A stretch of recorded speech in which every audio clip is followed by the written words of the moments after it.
Welcome to another Vixa Vaughn romance audiobook. We're excited to have you join us. Whether you're into second chance romance, enemies to lovers, fake marriage, or any other trope, Vixa Vaughn offers you the chance to escape into stories that will carry you away into heart-pounding romance and gripping characters. While we want to get you the full experience, some parts of this audiobook are abridged to stay abreast of YouTube's community guidelines. If you want the full experience, you can always head to Vixa Vaughn Romance and use code VIXA40 to get the unabridged version of this audiobook for 40% off. Now sit back and enjoy the show.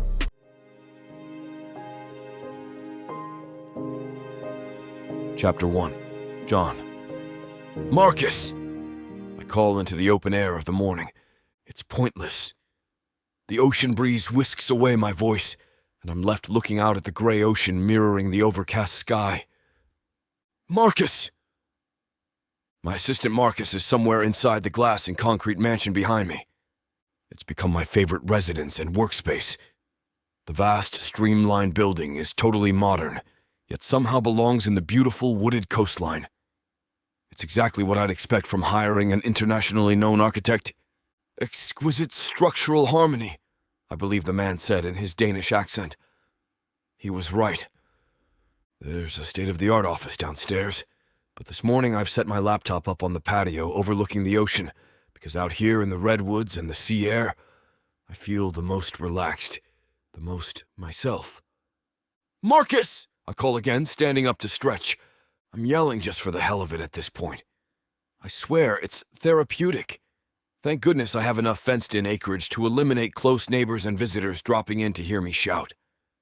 The problem with returning to the place where one grew up after having earned a ton of money, and I've made a vast amount of money, is that most people want a piece. Marcus, bless his soul, has fielded solicitations from every non-profit, alumni association, and needy person society in the entire county. They'd be knocking at the door if we didn't have the gate. We try to give to everyone who's legit, but not because I'm a saint. If it comes up, I usually blow it off and say that California's tax laws reward charitable donations, and the optics aren't bad for the company. The truth is that I have some karma to repay and a past to reconcile. I grew up with a single mother struggling to make ends meet. The trouble was real enough that the electricity was occasionally turned off, and a single can of SpaghettiOs sometimes needed to be stretched out for many meals. That either makes one a miser out of fear, or it makes one do their best to make sure other kids don't have to watch their moms pretend that living by candlelight is a fun game. I can still remember her crying in the bathroom when the heat went out. I still remember hoping the kids at my prep school wouldn't see how short my blazer sleeves had gotten over the last year, or the time I spent lying and saying my father was on a business trip until the teachers finally stopped asking, or working every moment to get through school and land scholarships for college. All the memories of this place and my life before they made me who I am, and they've made me grateful to be here now in the situation I'm in, where I can easily give back. I open my mouth to yell and shut it again, deciding to do the same thing.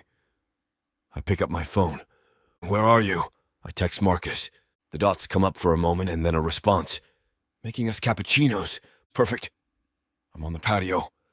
I know. I could hear you bellowing like a bull all the way in the kitchen.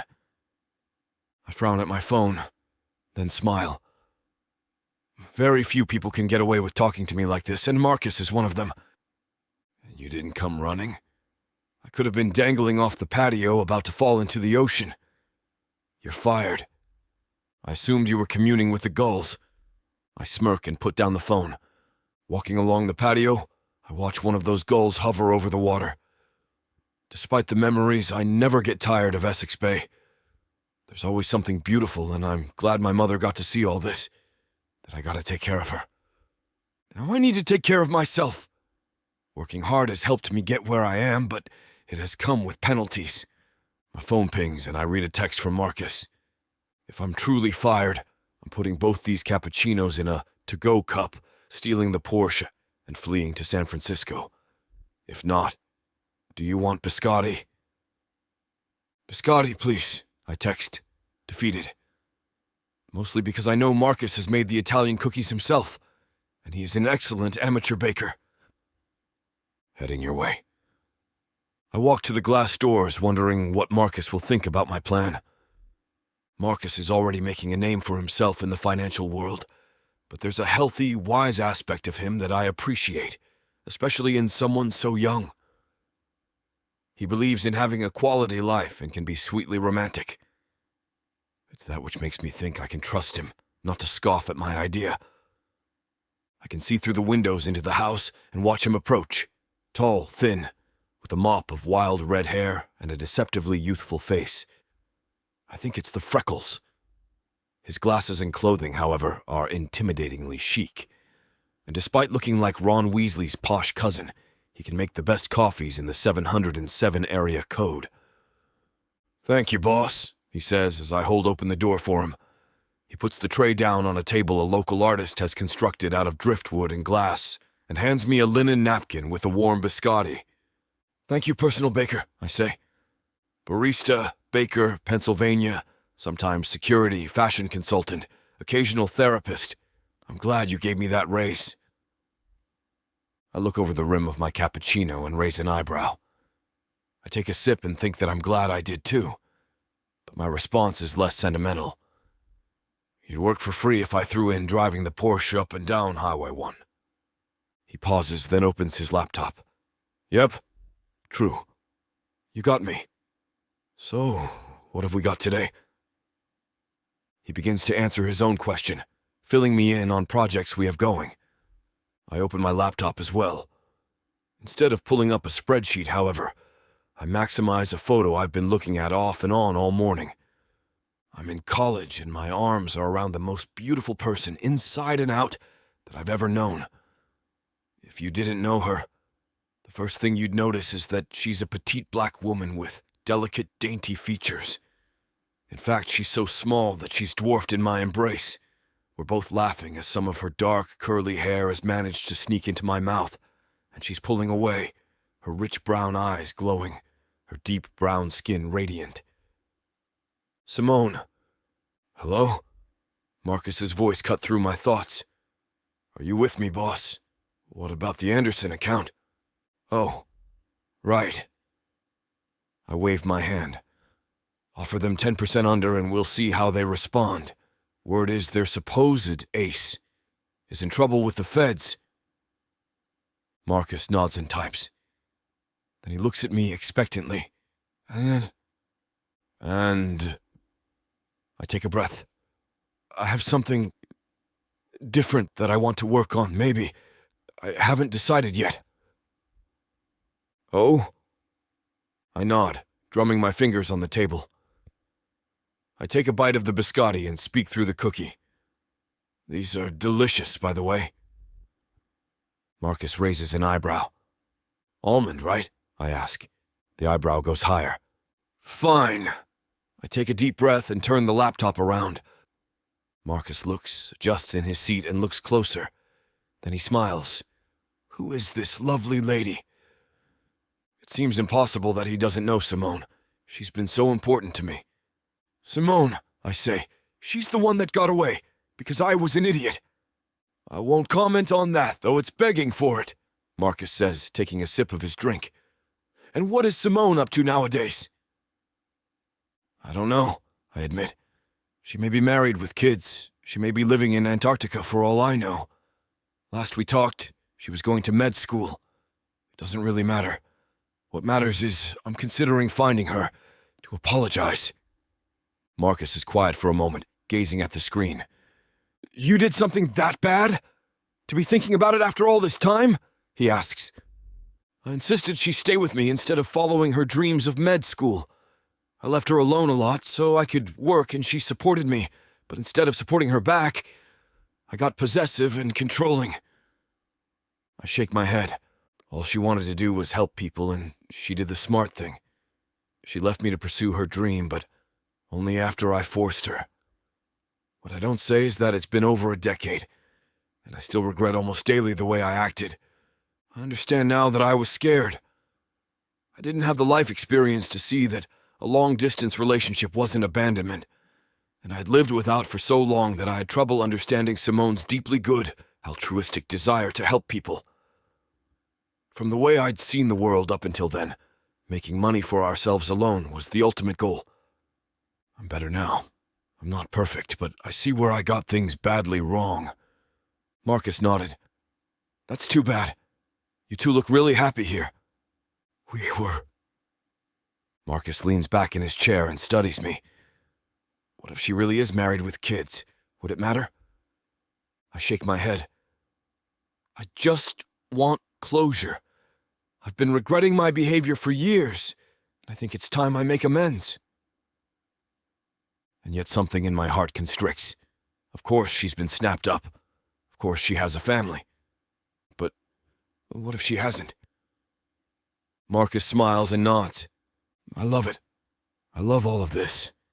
He makes big circular motions with his hands toward my chest. I love that you're going to follow your heart and not your pocketbook. Let's find her. He slaps the table with both hands. Operation Find Simone, commence! I laugh. All right, I say, happy to have someone like Marcus to help me. Let's find Simone.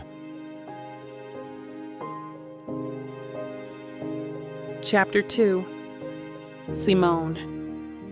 I think the standard dose of warfarin should do it, I say to the nurse next to me. And we'll monitor the patient to see how she does overnight.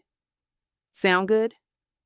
The nurse nods, and I look at the silver-haired doctor in wire-rimmed glasses hanging out in the corner. He gives me a small nod and a smile. As we leave the room and remove our gloves, the nurse smiles at me. Please thank your mother for the cookies. They're already gone. I smile. My mother's cookies don't last long in the nursing stations. Despite the various diets and preferences, 24 cookies usually vanish over the course of a morning. This, however, is a record. It's only been 3 hours. She'll be so pleased. I'm pretty sure I saw an ambulance guy sneak a few. Good. They deserve them. Where are mine? Dr. Chen asks me as we walk toward the elevators. Please?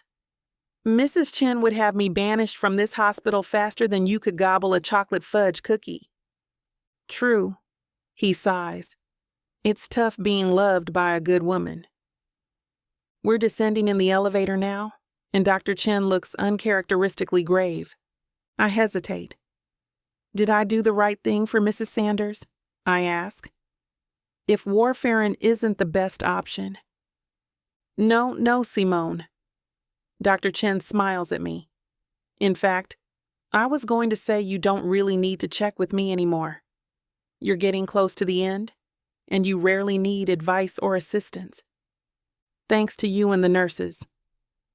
And thanks to your own hard work, Simone. Like right now. You're the only one still here. I shrug. I'm meeting a friend later, and it doesn't make sense to go home. You could spend the extra hour on your phone in the break room like everyone else.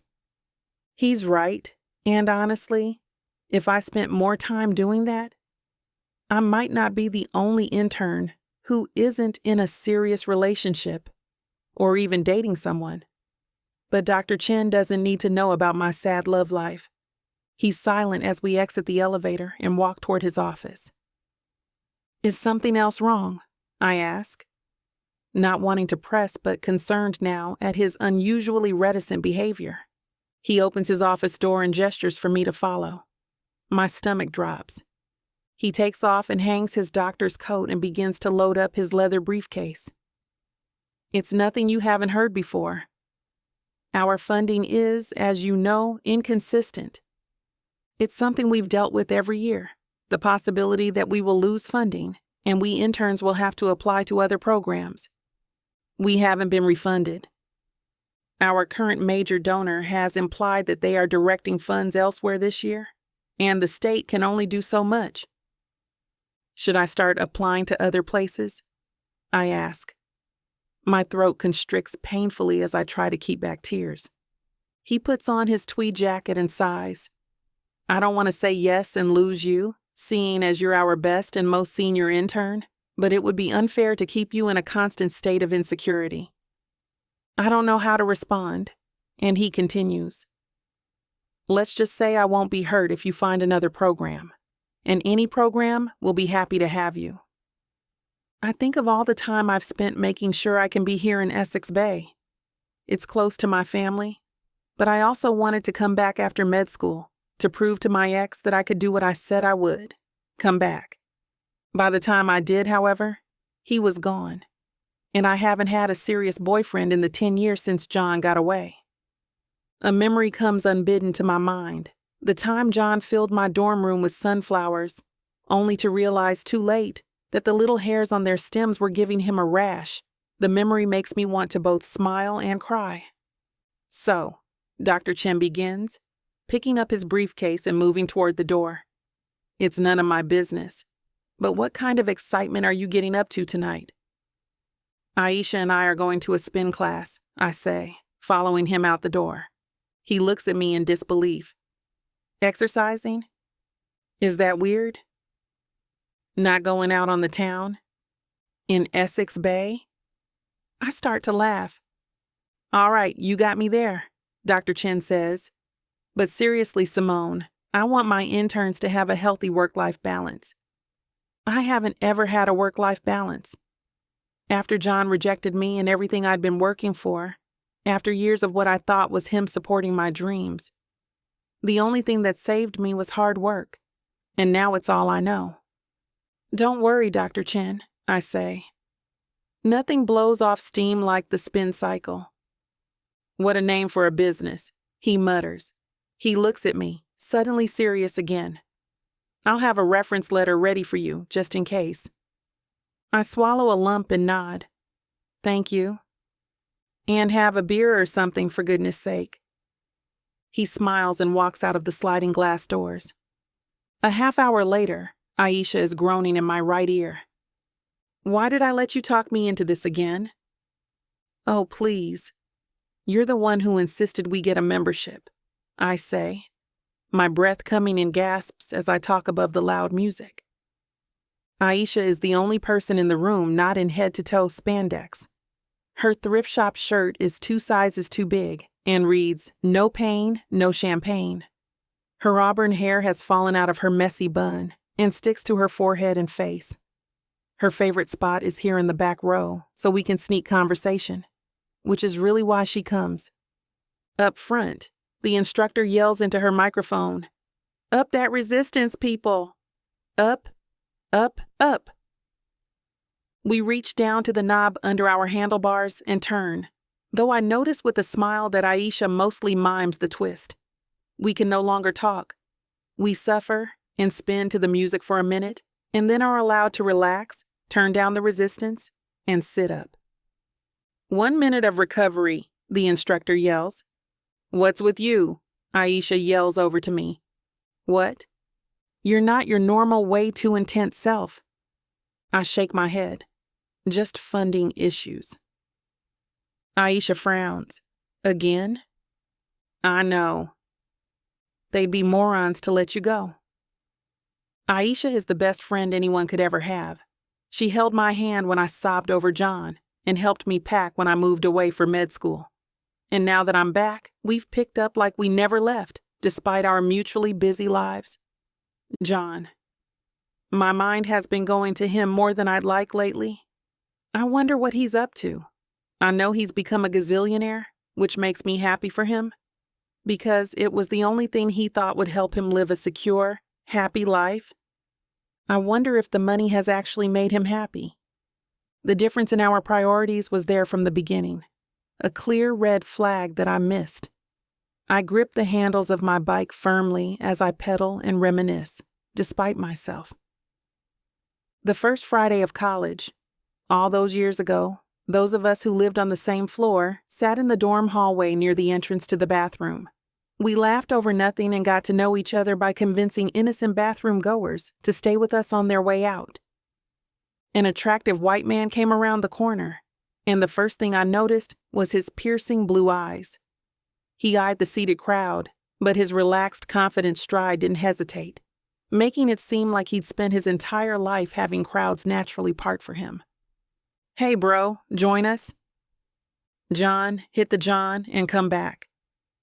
This and other similar lines greeted him, and he smiled tolerantly while he stepped between our legs.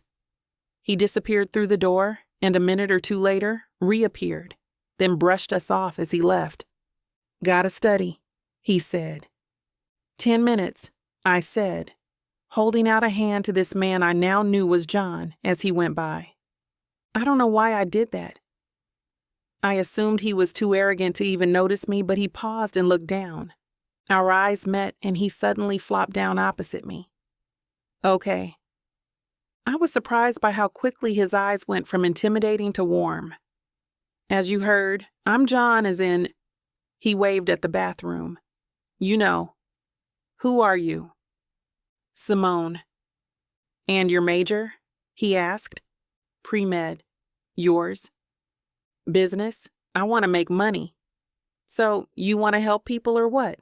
he asked, smiling a lopsided, attractive grin. He brushed his blonde hair out of his face, and my heart skipped. I shrugged shyly. Suddenly it sounded silly. "Yeah," I said. "I guess I do." "You'll be amazing," he said, with a confidence that surprised me. "How do you know?" I asked. "Well, you've already helped me," he said. I was going to sit in my room all night and feel sorry for myself. Now I'm out here having a nice conversation. We looked at each other in warm silence.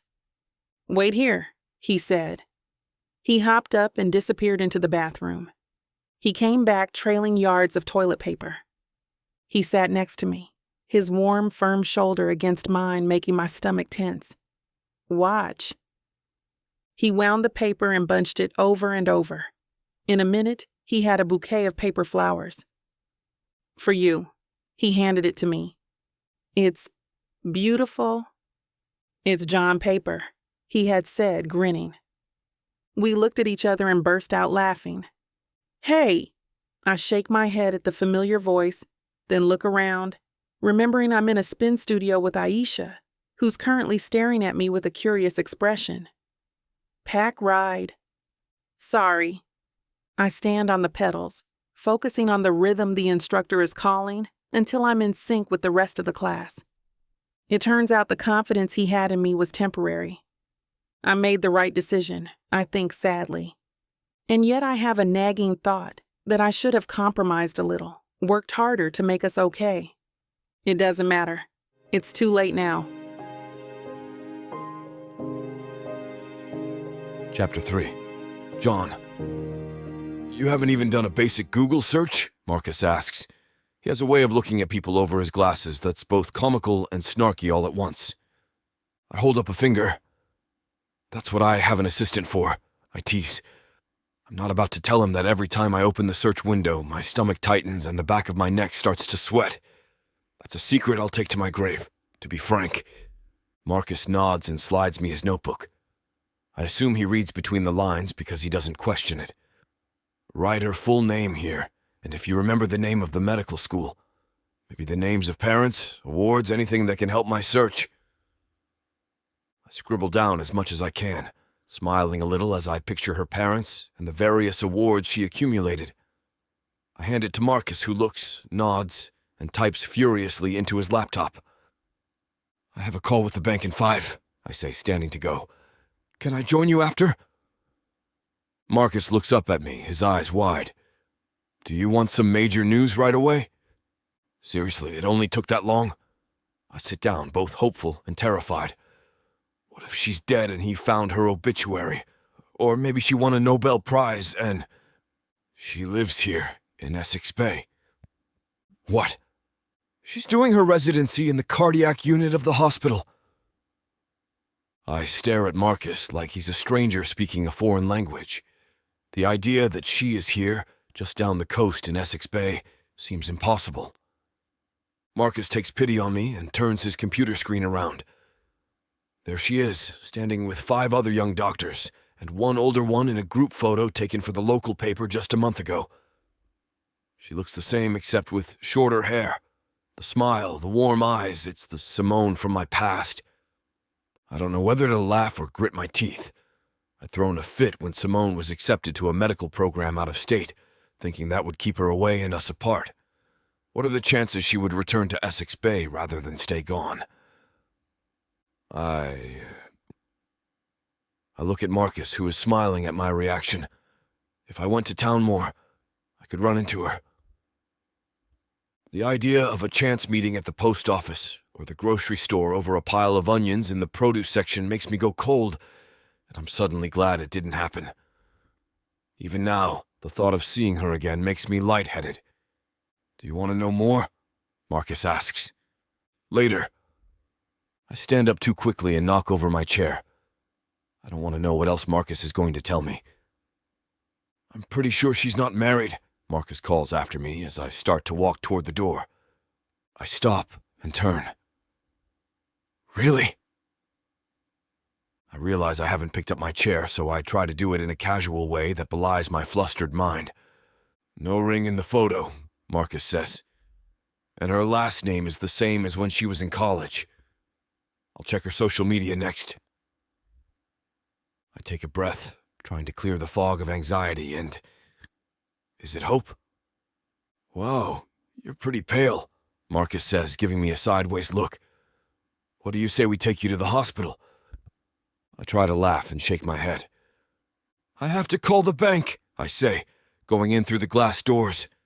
Thanks, Marcus. The house is still and quiet compared to the waves and wind outside. I stand in silence, thinking. Am I really ready? Can I face her again? I think of her smile and feel as pale as Marcus implied. Maybe I think if I can see her in person without having to speak to her first, it would help. Maybe I can ease into it the way one eases into the cold ocean or a hot bath. I go slowly toward my office, a smile spreading on my face. I have a plan. A week later, I'm sitting in the nurses' center of the Essex Bay General Hospital ICU, dressed in blue scrubs and wearing a mask to shield my identity. It's the perfect place to snoop, as it's in the center of a rectangular-shaped section holding about a dozen rooms, each housing a critically ill patient. There's a minute's hesitation after I'm introduced as a potential donor. My excuse for the mask is that I'm just coming off a cold and don't want to spread germs to the already ill. But the nurses and specialists quickly forget I'm here and continue with their busy jobs and snippets of personal conversations between treatments. Various electronic codes ring out, and nurses respond to the corresponding rooms, always returning to this central spot to enter or double-check information. They move constantly, busy nearly all the time. My central point is also a place for socializing in the small seconds of rest they have between coded calls. From bits of conversation, I learn that Matilda, a dialysis specialist, is dating Leon, the head nurse. But it's not going well because Sarah, the ER nurse from downstairs, has seen Leon chatting up a female ambulance driver named Mariana in their mutual spin class. I enjoy the knowledge that the world of the 1980s hospital soap opera still exists, at least on some level. Aside from juicy gossip, what I've seen so far is impressive on many levels. The precision with which the nurses care for their patients is like clockwork. The kindness they show even the unresponsive patients is moving, and the family members, most arriving stressed and anxious, are looked after with the same care as their loved ones. The compassion they show, the energy they give, and the gravity of their jobs make me feel embarrassed at the shallow nature of my employment. Sure, my work makes money, but as I watch the doctors and nurses, I am deeply humbled and convinced that what I do doesn't matter if I don't give back. All that came naturally to Simone. Somewhere in this hospital, I know she is in her element. At the far end of the room, an elevator pings, and as if fate heard me, a half-dozen people in white coats step out chatting. I've learned these are the doctors, and I shrink back a little, attempting to fade into the workstation at which I'm seated. An older man with silver hair is speaking, and the other doctors wearing the orange lanyards designated for interns follow him. "Hey, Dr. Chen," a nurse greets him. "Hi, Miss Hayes. Can you take us in to see Mr. Hewitt?" "This way. Simone, will you continue?" My heart does a somersault, and then I hear her voice from amidst the group. It makes my heart thud. For a moment, I'm grateful she specializes in cardiac care, as I may go down right here in the ICU any minute. "After the tests, we found he had a valve regurgitation," she is saying, and I see her step clear of the rest of the students, turning to talk to them as they move. "Once we knew that, It was a pretty typical case. They pause at a curtained-off doorway and don new plastic gloves before Simone steps into the room first. The rest of the students follow, and Dr. Chen lingers in the doorway watching. I hear Simone's voice address the patient to ask if it's okay to have students there, and then start to talk the students through the man's treatment. She asks the patient questions, and even solicits a few laughs from the students and what I assume is the wheezing patient. The students step out, but Simone doesn't appear. I see Dr. Chen watching it all with a smile. I hear her speak in a low tone to the patient who thanks her, and then she emerges. Dr. Chen pats her shoulder, and they move away. They move slowly down the hall, Dr. Chen asking some of the newer students questions about what they saw. Simone, however, pauses at the nurse's station just feet away. I lower my head, burying it as much as possible in my mask as I stare at my phone screen. She asks one of the nurses about her honeymoon and jokes with another about the same spin classes I've already heard so much about. She thanks them for their care, and then moves on, stepping quickly to catch up. Dr. Chen smiles and waves at the nurses as they get into the elevator to leave. I am enraptured. She is exactly as I remember. Kind, thoughtful, but now exuding confidence that comes from doing what she knows she was born to do. My phone buzzes as I stare at the closing elevator doors. It's Marcus asking if I'm ready to leave. I'm not. I want to put on a white coat and follow, to somehow get in the room and watch even more closely what she does, to experience everything about Simone's world. That, of course, would require a heart attack, so I decide to save it for another day. 15 minutes later, we are heading back to my estate. I'm still overwhelmed, so Marcus is enjoying driving the Porsche along the windy roads. So, he asks after a few minutes of silence, are we donating? Big time, I say. To the internship program, but then separately to the hospital in general, and maybe do an event to fund something for the staff and the nurses. Maybe to pay for their spin classes or something. All anonymous, though. Whoa, Marcus says, looking at me. What happened? Did they mistakenly give you some meds? Spin classes? What are you talking about? I saw how hard they work, I say. Those people are pretty amazing. Marcus is silent for a moment, then nods. Are you sure you want to do it anonymously? Isn't the point to meet Simone again? How is she supposed to be impressed if she doesn't know it's you? I haven't figured that out yet, I say, then stare out the window at the passing ferns and green of the forest. First things first, let's just get them some money. Chapter 4. Simone. Everyone, please settle down, Dr. Chen says from behind the podium. The auditorium is full, though, so it takes a while for all of the chatter to fade completely. Dr. Chen adjusts his glasses as he waits, his expression as patient as always. Aisha nudges me. What do you think this is about? She asks. I yawn. Whatever it is, it better be really important to have everyone meet at 7 in the morning. Aisha laughs. Seriously, I've been here since 7 last night. All I want to do is get home and sleep for a few hours, not be in this mandatory all-residents meeting. I nod knowingly. I should be on grand rounds right now, not sitting in this hall that's only used when the hospital has a big announcement to make to a group of us. In this case, that's all of the residents. I know that this meeting is going to make my already long day even longer, because now I'll be playing catch-up with all of the work the attendings are assigning us. My pager's been going off nonstop while I've been in the auditorium, with messages from one attending after another, telling me to get charts on one patient, get another one's lab results, and a whole pile of other orders that I'm itching to get up and start filling. Maybe Dr. Chen's thoughts are running down the same track because he clears his throat and then speaks more sternly. The sooner everyone quiets down, the sooner you can get back to work. At those words, the room falls silent. Dr. Chen smiles slightly and nods. Thank you. I'll keep this brief. I'm sorry to have to tell you that The residency program has lost another major donor. A gasp sweeps through the room. Next to me, Aisha mutters, "This is going to be bad." "We have 3 months' worth of funding left," Dr. Chen continues. "After that, unless the hospital has found a new donor to fill the hole, we will have to shut down the residency programs. If that happens, this hospital will do everything in its power to find each and every resident a new spot in their specialty at another hospital." "Damn," Aisha whispers like a mantra. "Simone, I can't believe this." "Me neither," I whisper in a daze. Dr. Chen looks at all of us. "I'm very sorry," he says again. "Please know that the hospital is working hard to save the program. Your work here is valued and valuable. We don't want to lose you."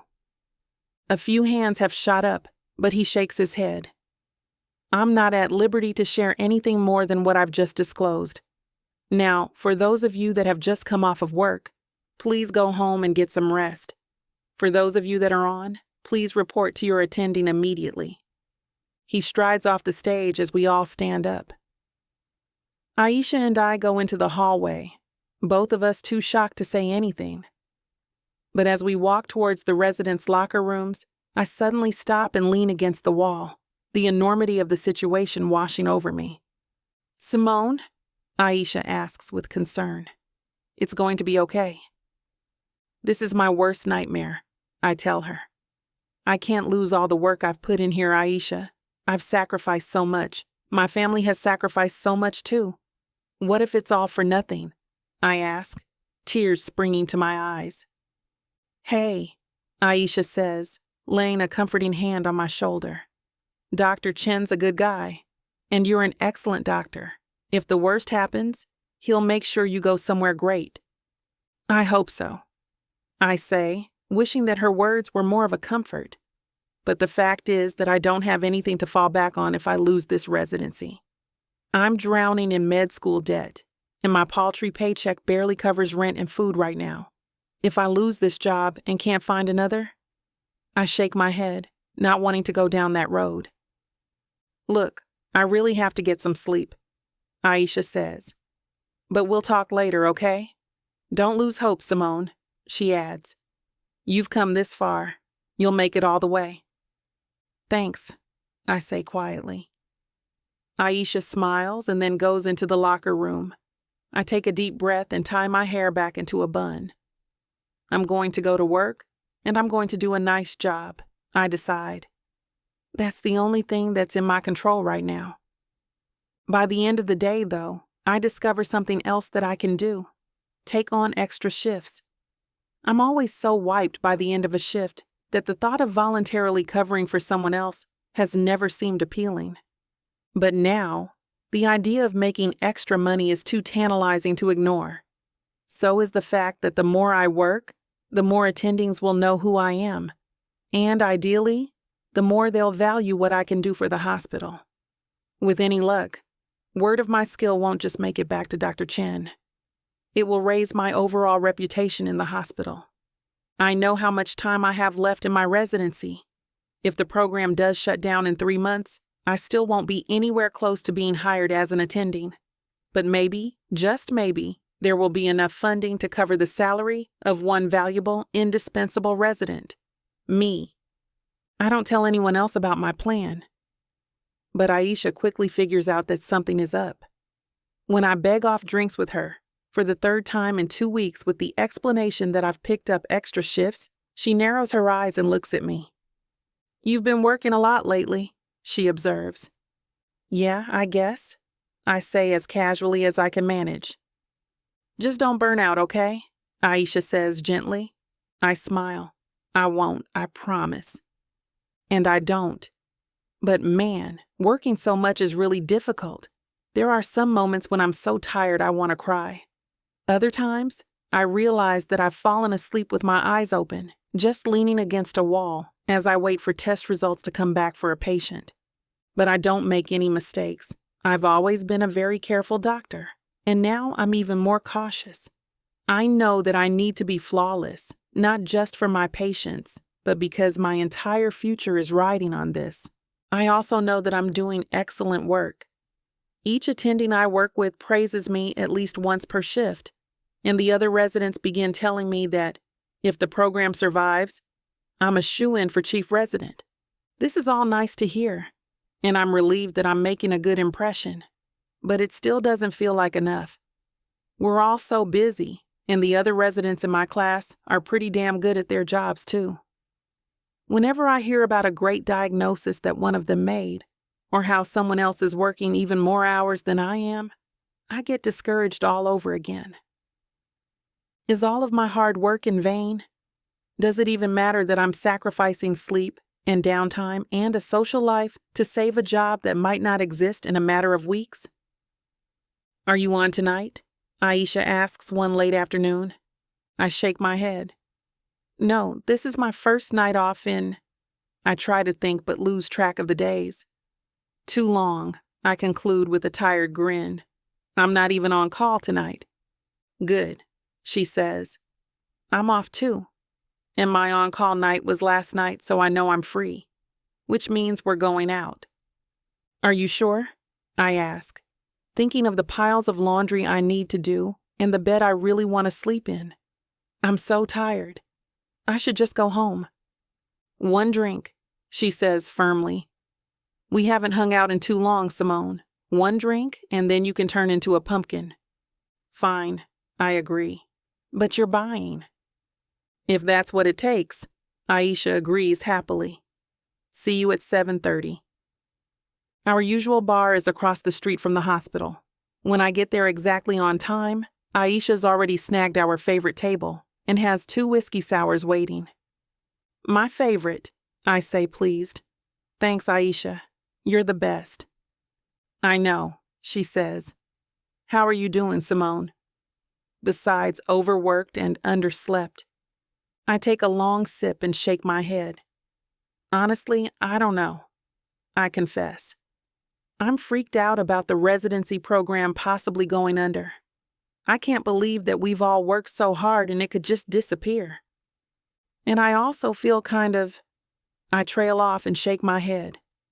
Like, if it goes away, what do I have left? So many other people in our program have partners, or even spouses. Some even have kids. They have a lot riding on the program continuing, I know that, but they also have something outside of work.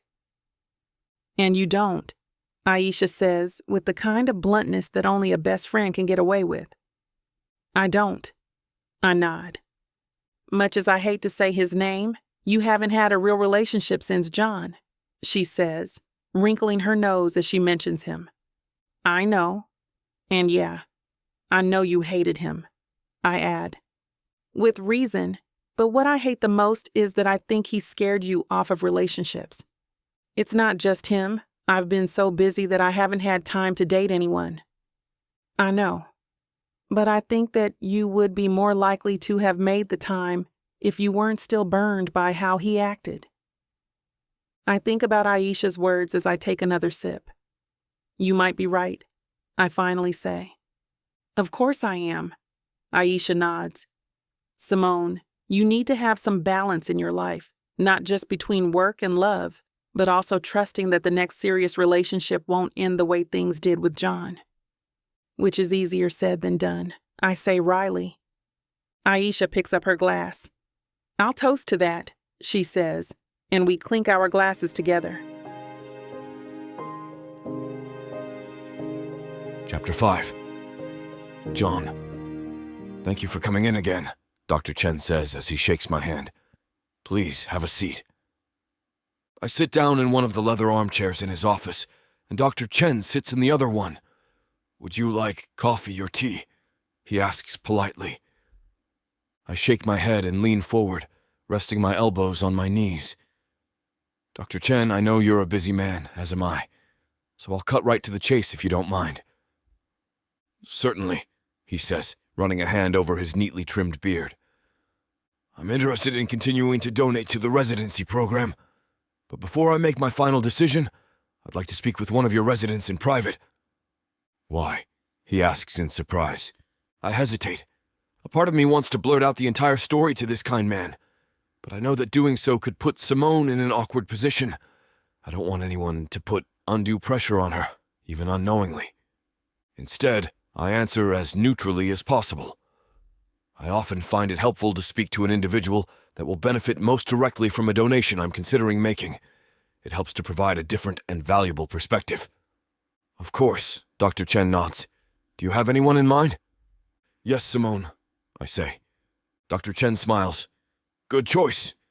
She's one of our best residents, a truly outstanding physician with a bright future ahead of her. And she's in the hospital today. Wait here, he says. I'll have her sent right up. Thank you, I tell him. He nods politely and leaves the office. A few minutes later, Simone enters. When she sees me, she gasps. John, what in the world are you doing here? Simone says. I live in the area, I tell her as she sinks into the chair that Dr. Chen recently vacated.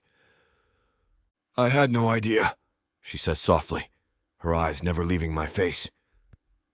I take a good look at Simone, too, at her curly hair tied up in a bun, at her warm brown eyes, which look more tired than I remember, at her petite body with curves that not even her baggy scrubs and white coat can fully obscure. My heart begins to beat faster at the sight of her. I look away, trying to focus on why I'm here. Why did you want to meet with me? Simone asks. I have a confession to make, I begin. Oh? She says, raising one eyebrow. Is it to apologize for being such a jerk when we were in college? No, but I do deeply regret how I acted then, I tell her, a little thrown by how angry she clearly is. Although I suppose I should have expected this. I don't like to think about those days a lot, in large part because I know I behaved so badly. I'm glad to hear that, Simone says. So why did you want to see me? What's this confession all about? Your residency program, I tell her. I've been making some donations to it. Why?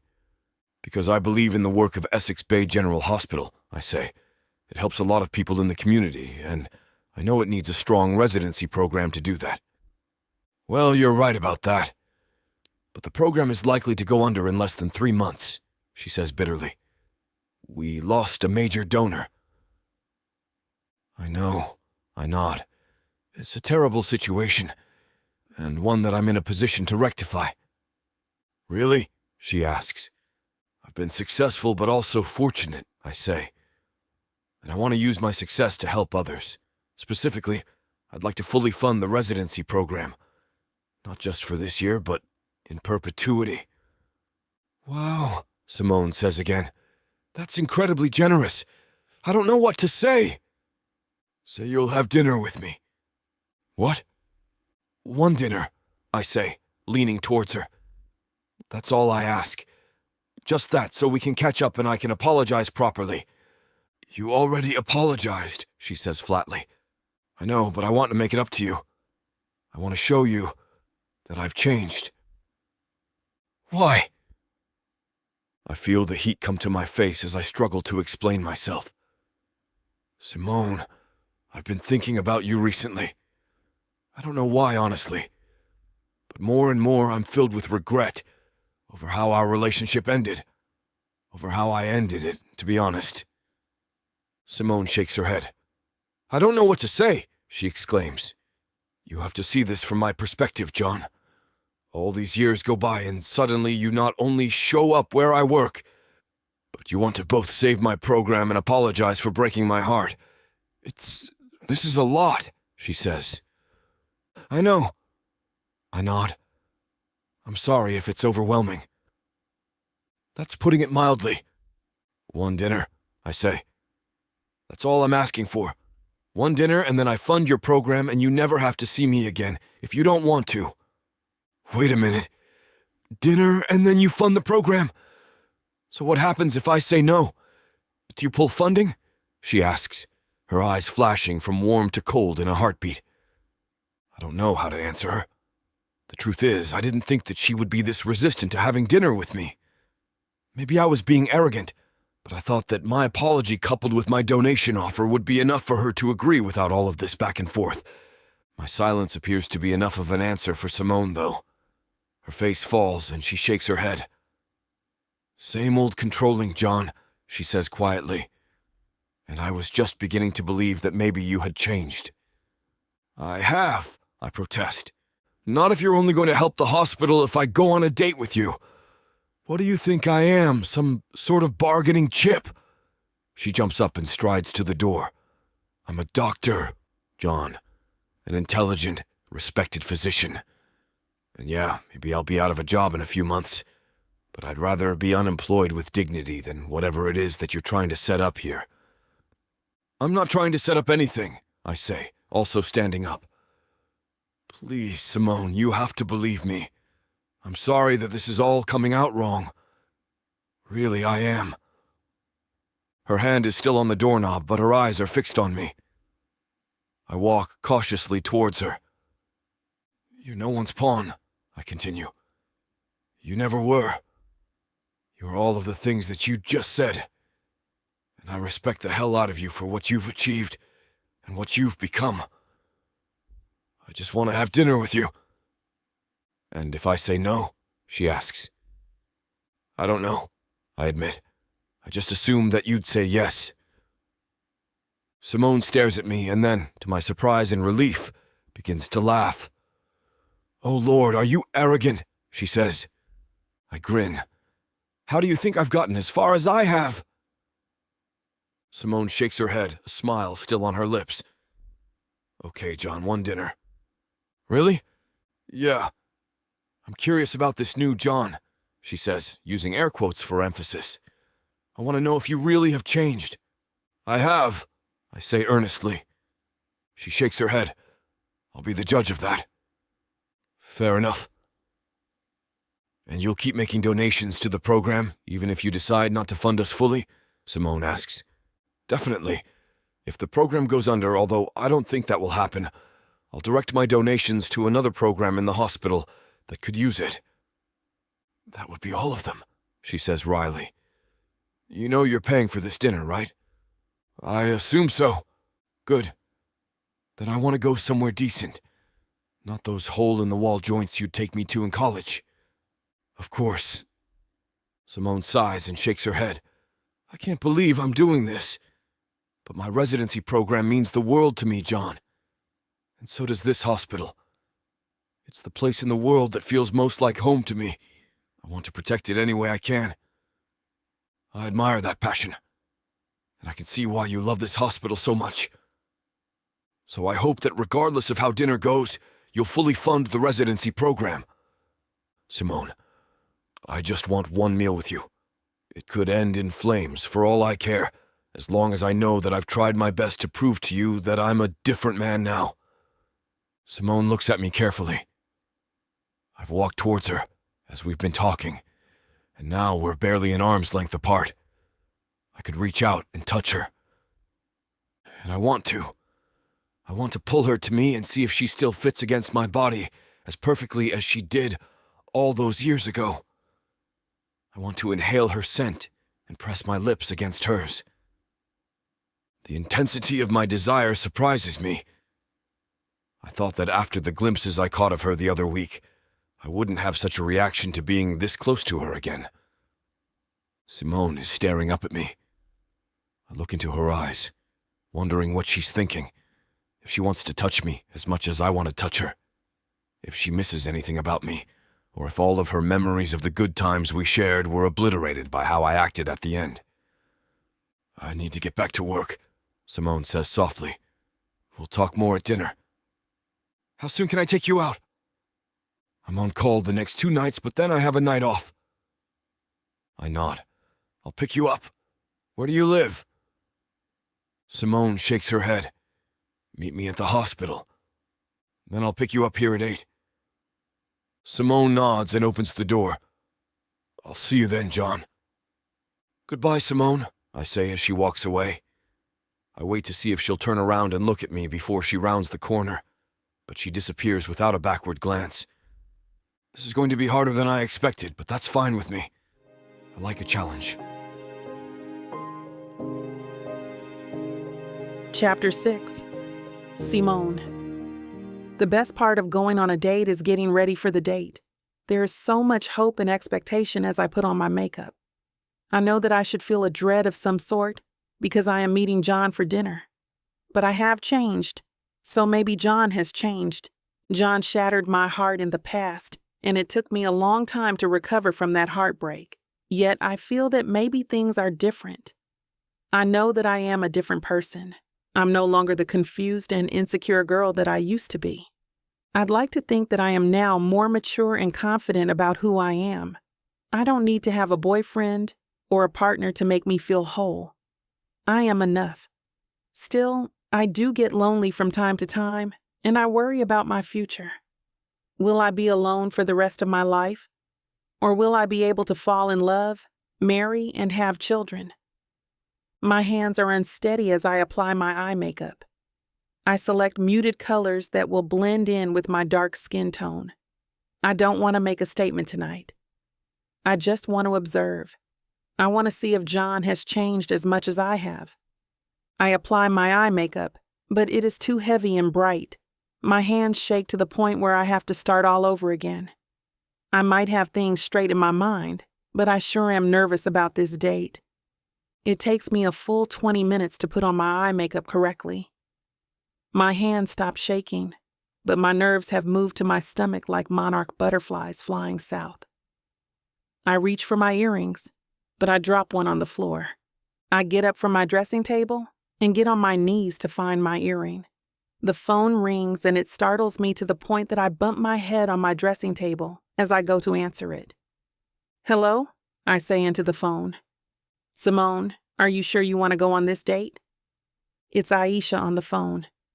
I rub my head and try to think of something to tell her that is close to the truth. "I'm fine, Aisha. He's just a man, not a monster. I'll be fine." If I remember correctly, he is more of a monster than a man. You've got to be careful, Simone. I picture Aisha standing in her kitchen eating peanut butter with a spoon. She hates dating, and she's far from a hopeless romantic, but she's been pushing me to get out more often. John, however, is the last person she'd want me to date. "Look, Aisha, I believe that John has changed. At least, that's what I want to believe." I hear Aisha gasp on the phone. "I can't believe you said that. You know that people never really change, especially men. They never change." I'm having a hard time focusing on what Aisha is saying because I'm too busy inspecting myself in the mirror. Am I still pretty? How do I really look tonight? Simone?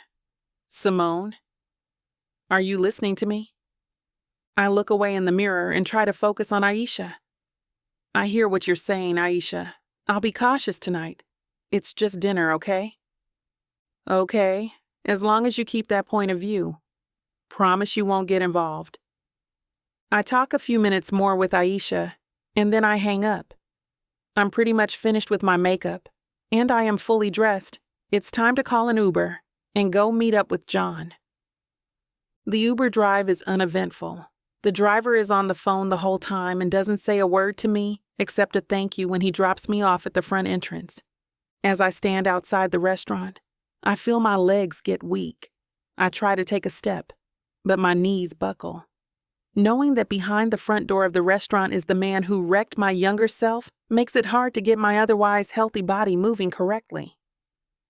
The night is passing quickly as I stand outside the restaurant. I have to get a hold of myself and walk into the restaurant.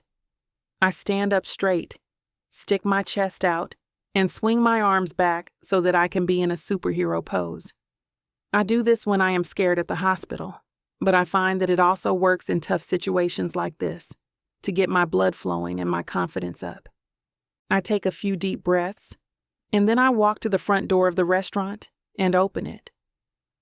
The sounds of a busy dining room greet me. John's choice of restaurant tonight is a very popular seafood place. As a testimony to the food they serve, the waiting area is packed with people who are anxious to be seated and fed. I make my way to the reservations desk and see John standing there waiting for me. He does not see me at first. It gives me time to admire him for a minute. I always loved John's youthful look, but I notice now that he has gray hair at his temples. Where has the time gone? When John sees me, he smiles. The monarch butterflies in my stomach fly further south. I manage to smile back. You're right on time. This is a change, John says. And you were here early? I ask. We both laugh. Some things change and some things stay the same, John says. I guess so. Let me tell the girl that you are here so she can seat us. Our table is ready. What about all the people waiting?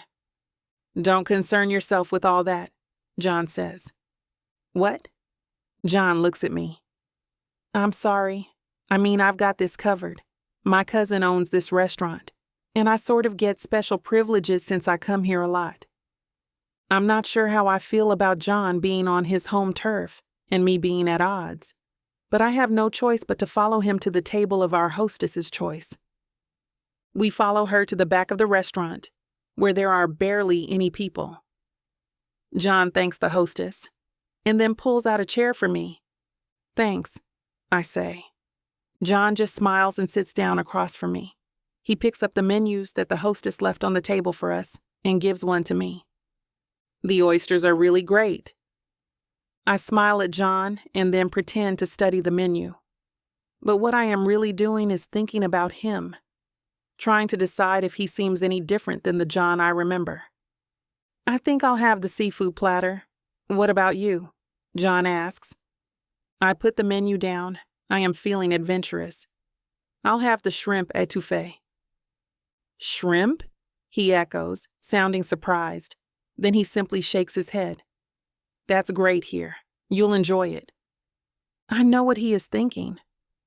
I found out it wasn't shrimp that I'm allergic to. It's the oil that shrimp is fried in that gives me trouble. Good to know. John puts his hand on mine. You were missing out on a lot not being able to have shrimp. I should move my hand away, but I don't. It feels good to have John's hand on mine. His hands are a bit rough, so he must still be doing woodwork on the weekends, aside from just working in an office on the weekdays. I love that John's hands are bigger and rougher than mine. It makes me feel safe. He takes his hand slowly away and looks me in the eye. It really is great to be out with you again. I don't want to answer yet how I feel about seeing John again. Not yet. I want to experience John for a little while before I make the decision to share my feelings. I like that you grew your hair out, he adds when I don't answer. This comment makes me feel glad that I wore my hair down instead of up. Thank you. I look away from John, close my eyes for a minute and take a deep breath. I don't want to admit that John is taking my breath away once again.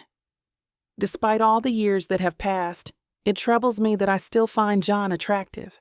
Not too long ago, John broke my heart to the point that I just shut down. It was a long time before I could put myself back together. Plus, John is the last person my friends want to see me with. Could love between us really be any different the second time around? Chapter 7. John. I wake up the next morning, confused by the strength of my own emotions. Seeing Simone last night and being so close to her has thrown me off my axis completely. I chuckle. I should not be surprised that she still has such a hold on me, even after all these years. I get out of bed and stretch, slowly making my way to the window to open my curtains. My ocean view greets me as it always does. I stand and watch the waves for a while. I know what I have to do next, but my heart skips a beat imagining it.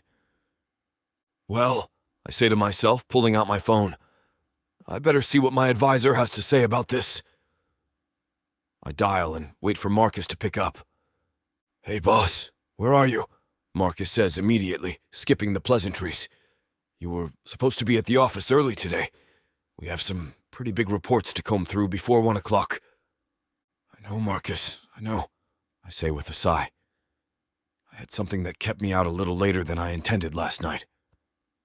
Ah, Marcus says knowingly. I take it your dinner with Simone was a success then. I pause, choosing my words carefully. Partially, I say. I don't know, stop me if I sound crazy, okay? Marcus laughs a little. You started sounding crazy the minute you asked me to track Simone down, he says, but proceed. I'm going to take her out today, I say, on a real date. The line is silent for a moment. Finally, Marcus speaks. You know, that's not a bad idea, he says. I can handle these reports. Just try not to make too big a fool of yourself. I grin ear to ear. Thanks, Marcus, I say excitedly. That's exactly what I wanted to hear. Without waiting for his answer, I hang up the phone and quickly dial Simone's number. The phone rings 3 times before she picks it up. Good morning, John, she says wryly. You're starting early today, I see. I chuckle a little to myself. Same old Simone. Listen, Simone, I say quickly, chest suddenly tightening. I had a really great time last night. How about you? Did you have fun? What do you think? The words spill out of me. I need to play it cool. Simone laughs, surely noticing my nervousness. Yes, John, I did have a nice time last night. Dinner was lovely. I sigh with relief. At least I haven't blown things completely. What are you getting into today? I ask innocently. I have a free day from the office. I was wondering if you would like to grab lunch. She doesn't say anything. If I know Simone, and I know her inside and out, she is carefully weighing her options. It's funny you mention it, she says. My shift at the hospital just got cut not 20 minutes ago. She sighs. What did you have in mind? I smile. What about the old burger spot on 12th and Main, our old booth, say 1 o'clock? How can I say no to that? Simone says. You can't, I say with a laugh. I'll see you then. I hang up and collapse on my bed, my thoughts racing. Going to dinner was one thing, but this place was really very special to us. I hope that choosing it for our date will show Simone how serious I am about making things work between us. I spend the rest of my morning going over emails and touching base with some of my business contacts. I do my best not to look at the clock. After all, a watched pot never boils. Luckily, the morning flies by, and before I know it, it is time to get ready for my first real date with Simone in years. The dinner does not count as far as I am concerned, since I had to twist her arm. But this time there was nothing on the line, and she still agreed. I dress casually, opting for a green polo and dark khaki pants, paired with white leather sneakers. I don't want to overdress for the affair. After all, our destination isn't exactly fine dining. I check myself out in the mirror. I untuck the polo. Too formal, I say to myself. Act like you've been here before. I arrive at the restaurant 15 minutes early. It's a habit I picked up in the corporate world. The early bird gets the worm, as they say. I fidget nervously with my steering wheel and rearview mirror as the minutes tick by. 1 o'clock comes and goes. Did she stand me up? I say to myself, hardly daring to say it out loud. Just as I'm starting to lose hope, I see a car pull into the parking spot. Simone hops out, thanking the driver. I get out and wave to Simone. We make our way to our favorite booth, tucked in the back corner of the restaurant. I signal to the waitress that we're ready for our menus. I chuckle as Simone and I sit down. I'm pretty sure that grease stain was there the last time we were here, I say with a laugh. Simone nods and laughs. Gosh, it seems like just yesterday, she says, looking out of the window wistfully. Being here really does bring back memories, she says with a smile. You're telling me, I say with a smile. By now, the waitress has made her way toward our table. Are you two lovebirds ready to order? She says with a smile. I smile uneasily and look at Simone. Oh no, we're not. I stumble over my words. Simone simply laughs at me. Yes, we're ready to order, she says. I'll have a number 3, with a sweet tea to drink if you don't mind. Make it 2, I say, handing the menu to the waitress. No problem, the waitress says. We'll have that right out for you guys. I hide my face in my hands. Wow, I say. This is not exactly the way I wanted this to start.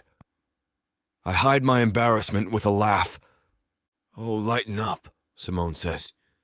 You're too old to be getting embarrassed by diner waitresses, she says with a laugh.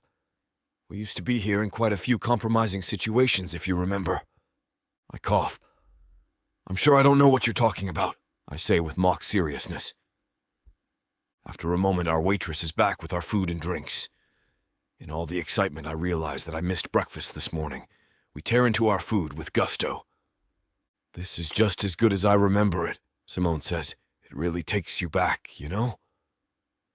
She smiles at me, and for a moment I think that I see a familiar sparkle. I return the smile and, I hope, the sparkle. Before long, we have fallen back into our old ways. The conversation flows as easily as it ever did, and before we know it, the sun has started to sink behind the trees. We look around and see that we are the only people left in the restaurant. Time flies when you're having fun, I say sheepishly. See, there you go, Simone says with a laugh. You always knew the best time to use a corny old saying. I shrug my shoulders. What can I say? Old habits die hard. Well, hopefully some of your old habits have changed, Simone says knowingly, twirling the last of the ice in her glass with her straw. I can't think of anything to say. There is no debate that I certainly had my flaws when Simone and I were together. The rest of the evening is filled with small talk and catching up. Before long, we are outside Simone's house.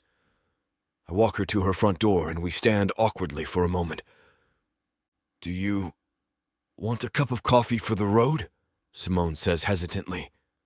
I nod, hoping to hide my excitement, and I follow her in. The door hardly shuts behind us when Simone grabs my face and kisses me. After taking a moment to register my surprise, I kiss her back, deeply. My hands are all over her. I can feel her hands making their way to my belt buckle when she stops suddenly and takes a step back. Whoa, she says breathlessly, holding her hands to the side of her head. You can say that again, I say with a grin. Now it really is just like old times, I joke, hoping to break some of the tension. Simone isn't having it. No, she says, emotion rising in her voice. I'm just not ready for all that yet. It's still so soon, and things are moving so fast, and I just don't want to. I step towards her, drawing into a warm hug. You don't need to explain a thing, I say. I know that we're in uncharted territory. I lock eyes with Simone for a moment. It's going to take time to get comfortable being around each other again. It's just all happening so quickly, Simone says. It's been so long since we were together, so all those old emotions just surprised me, I guess. She looks at the floor, frowning. It's been a while since I felt that way. That's okay, Simone, I say. There is no need to rush into things at all. I just want you to be comfortable and happy. Thank you, John. I mean it, Simone says, running a hand through her hair. I had a really great time with you today. I did too, I say, turning toward the door to leave. Oh, I almost forgot, I say suddenly. I saw this the other day and I couldn't help but think of you, so I said, hey, why not? I reach into my pocket and pull out a simple gold bracelet. I hand it to her and smile. It was good to see you, Simone. I'll call you in the morning. Simone nods, staring in shock at the bracelet. I don't wait for her answer as I open the door and head out into the night. Chapter 8. Simone. The hospital is alive with medical professionals like me, who are trying to cure patients of what ails them and keep them happy while we are doing just that. I walk into the hospital on time and ready to field whatever situation comes my way. As I button my lab coat and put away my belongings in my locker, I can't help but think about John, his slow smile, and the dimple that he has on his cheek. The way we connected on not one but 2 dates, and he listened attentively to everything I had to say. It was a change, John. In the old days, John wouldn't have thought of anyone but himself. Now John seems to be more mature and patient. But is this enough to make a difference in a relationship? I think it is. John and I failed before because we were young and wrapped up in our own needs. I know that John never cared about anything in the past that didn't help his career. Now he appears to be different. I can't see him in the same way that I did before. The anger that I have been harboring for years has vanished, and a newfound respect for John is finding its way into my heart. I close my locker door and leave the locker room. As I walk down the hall, I hear my program advisor shuffling papers on his clipboard and talking to himself. "Good morning. Can I help you with anything?" I ask. "No, I've got a handle on this. But boy, have I got great news. There's been an anonymous donation that will keep us funded for another year." I can't believe it. Believe it, Simone. I shake my head in disbelief. Before we can talk about the anonymous donation, my program advisor is called away. I adjust the stethoscope around my neck and let out a big sigh. It's a miracle. But how did this happen? Are there 2 big donors in town? Or is this just John doing even more? I get this tingle in my heart, certain I know the answer. I work through my shift tending to various patient needs, but at the end of the day, I know where I have to be. I need to talk to John. Quickly, I hang my lab coat in my locker and grab a red knit dress that I keep in my locker in case I need to dress in something besides the t-shirt and jeans that I routinely wear to the hospital. The locker room is empty, so I quickly change into the red dress. I grab my purse and take out my makeup bag to put some color on my face. Done with that, I take my hair out of its bun and brush it out.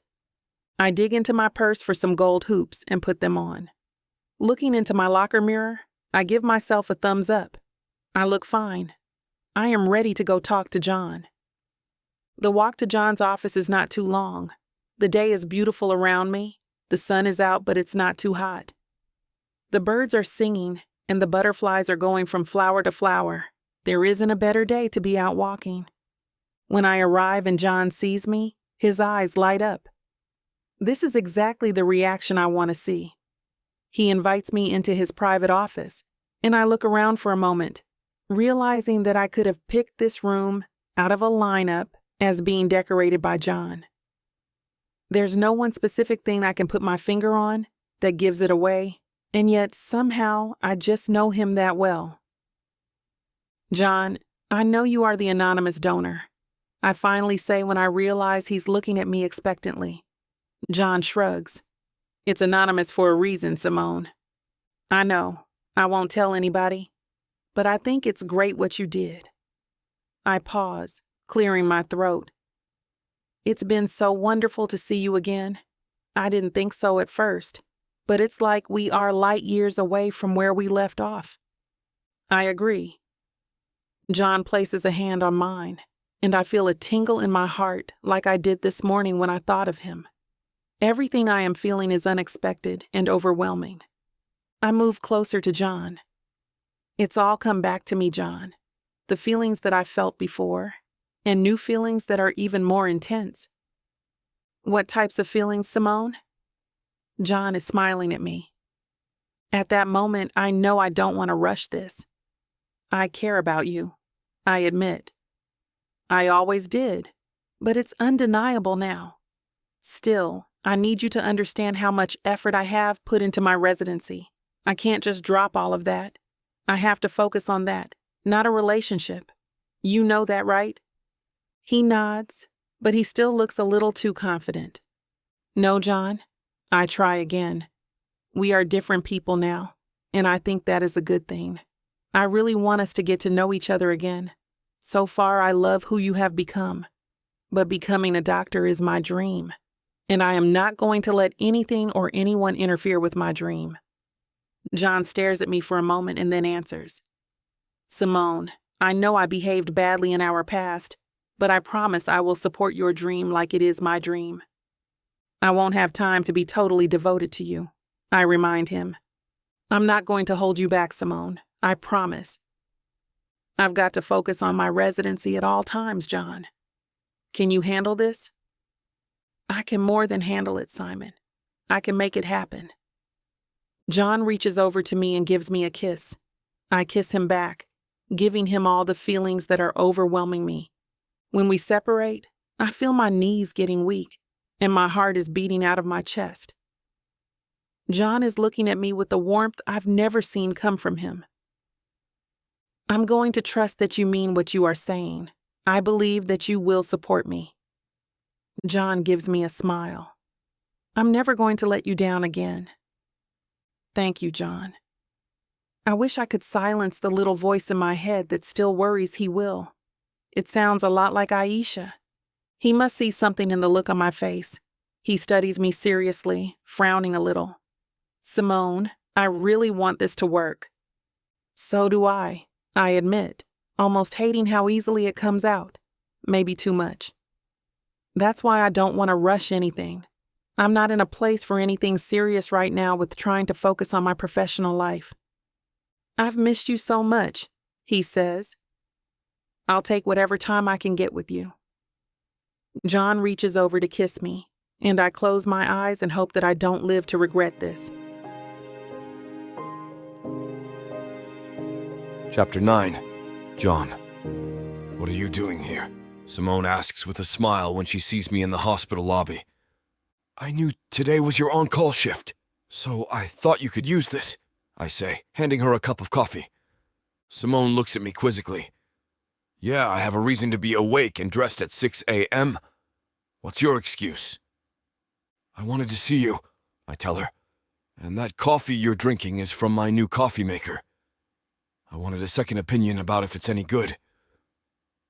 This is the best coffee I've ever had, she says firmly. I don't think I can ever go back to drinking the cafeteria swill again. She looks at her watch.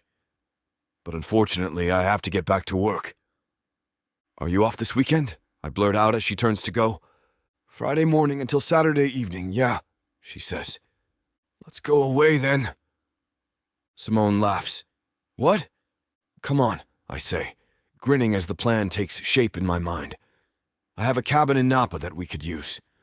There are 2 bedrooms, I add quickly, not wanting her to feel pressured. Let's do it. Simone shakes her head, but she's smiling again. Don't you have a company to run?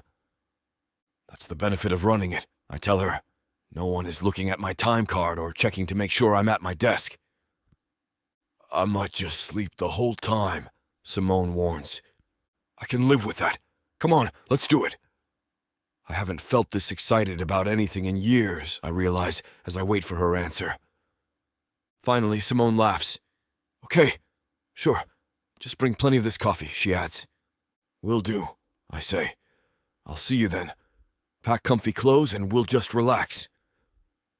When I pick up Simone on Friday morning, I hand her a travel cup full of coffee as soon as she gets in the car. You're spoiling me, she smiles. You deserve it. She takes a sip and then yawns. I'm sorry. Last night was non-stop. Go ahead and take a nap, I tell her. We have a couple of hours. You won't mind? I shake my head emphatically in response. I think I will then, she says. Simone falls asleep quickly, not waking up until I park in the driveway in front of the cabin. She blinks her eyes a few times and stretches, then gasps. Okay, this is not a cabin. This is amazing. I follow her out of the car and grab our bags from the back seat. I'm glad you like it. I bought it a few years ago and come out here whenever work gets too intense or I just need a break. I unlock the door and she follows me into the foyer. Directly in front of us is a large room with a cathedral ceiling and one wall of windows that look into the woods. To the left is a bathroom and my office, I say, pointing down the short hallway. And to the right is the kitchen, I continue, walking that way. Simone nods approvingly at the small, cheerful kitchen, with its red refrigerator and crisp white curtains framing a window above the sink. Nice. Thanks. Upstairs, I say, leading us back to the foyer and up the short flight of stairs. There's a guest bedroom to the left, and the master is to the right. Simone turns to the left, and I follow her into the guest room. She sits down on the queen-size bed and smiles as she looks around, taking in the hardwood floor, the walls painted a soft shade of green, and the ensuite bathroom. I think this is bigger than my entire apartment. I hope you like it, I say. I'll let you unpack and get settled. In my room, I pace the floor, trying to settle my thoughts. I know it's wrong of me to feel disappointed that she chose the guest room. Just because we were a couple many years ago doesn't entitle me to feel that way about her now. I know that logically, but I realize now that a tiny part of myself was hoping that all the time we'd been spending together recently had led her to reconsider my role in her life. But apparently it hasn't. And that's okay, I remind myself. Hell, that's more than I ever thought I could ask for. I can't blame her, as she's already reminded me she wants to focus on her residency now. Still, I suppose I can't believe there isn't a little room for romance in her life. Maybe I just have to convince her first. I go into the large master bathroom and splash some cold water on my face. Show her a good time, be respectful, and don't mess this up, I mutter to myself. And for the rest of the day, I do just that. We go for a long hike, and when we get back, she takes another nap while I order dinner from my favorite restaurant in the area. When Simone comes downstairs, she looks much more relaxed and refreshed than she did this morning. "Where did all this come from?" she asks, surveying the kitchen table, where there are 2 plates of steaming pasta and a bottle of wine. "I ordered in," I admit. "I'm still not much of a cook, but I swear that this place makes the best pasta I've ever had outside of Italy."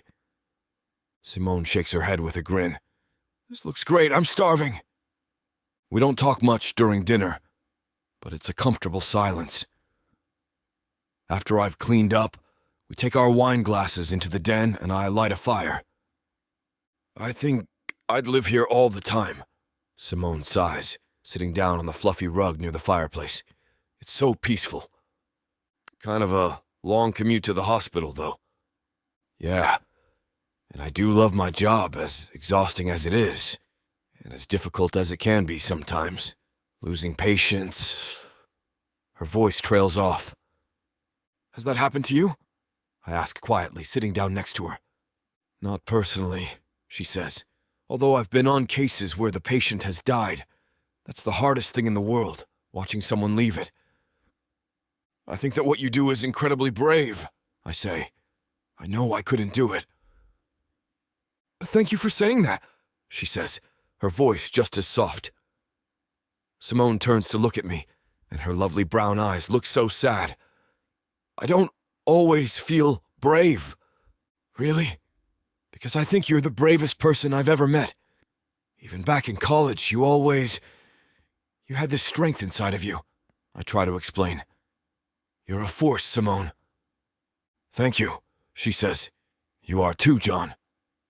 "Yeah, a force for pain," I try to joke, but she shakes her head, still looking at me so intensely.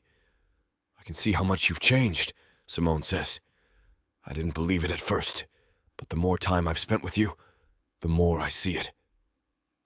"Thank you," I whisper, my throat constricting for some reason. I hope I'm not coming down with something. I don't deserve that. "Yes, you do," she says, then kisses me full on the lips. I kiss her back, my shock quickly turning into desire. Her lips are soft and warm, and I could kiss them forever. But she breaks off our kiss almost as abruptly as she began it. If you want to know where this naughty scene is headed, you'll have to get it from VixSavonRomance.com. This platform has rules and guidelines that we have to follow in order to keep these free stories coming. Find any Vixa audiobook on our website and use code VIXA40 for a 40% discount to make up for these interruptions. Let's return to the story. "That was amazing," she says, looking up at me. I smile. It really was. "I don't think I ever want to move," Simone says, her eyes still on me. "Me either." I close my own eyes, feeling sated and tired. Then a thought occurs to me. "Oh, there's something I meant to tell you." "What?" she murmurs. "I secured 5 years' worth of funding for Essex Bay General Hospital's residency program." Simone sits up and looks at me, her eyes wide. "Are you serious?" When I nod, she lies back down next to me. "John," Simone says softly, "that's wonderful. You're the most selfless person I know." I wrap my arms around Simone, too touched by her words to speak. Instead, I pull her close to me, never wanting to let go. I hope you're enjoying this audiobook by Vic Savon. If you want to keep hearing more audiobooks, then please hit that subscribe button and like the video. It may seem insignificant, but the more people that subscribe, the easier it is to produce more audiobooks in the future. So please help us out and subscribe to our channel. Thank you for listening, and now back to your book.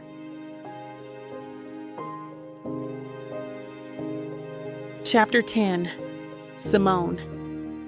So, Aisha asks the second I walk into the residence locker room the next night. How was the trip to Napa? Fine, I say, trying to sound casual. Now that John hasn't gotten my hopes up just to leave me heartbroken, she's starting to warm up to his presence in my life. Still, I don't like to push her support too far. But I can't fool my best friend. Girl, Aisha gasps. You guys hooked up. Aisha, keep your voice down. I hiss as she grins. Why? Simone got some booty. Simone got some booty, she says in a sing-song voice. I can't help laughing despite myself. Okay, yes, John and we made love, I say quietly. And? Aisha asks. And it was great, I exclaim. Aisha high-fives me, then glances at the clock on the wall. Oh, we're about to be late. The rest of the night is incredibly busy. I barely have time to sit down, let alone take a nap. But I'm still buzzing from how great the trip with John was, so I hardly care. Over the next few weeks, however, the memory of how rested and carefree I was becomes a distant memory. Working so hard when I thought the program was in danger of getting cut means that the attendings know how good I am. And so I'm always the first one told to cover when another resident is out sick or the attendings need an extra resident. Let me guess, John says when I call him to cancel another date. You have to work tonight. I do, I say.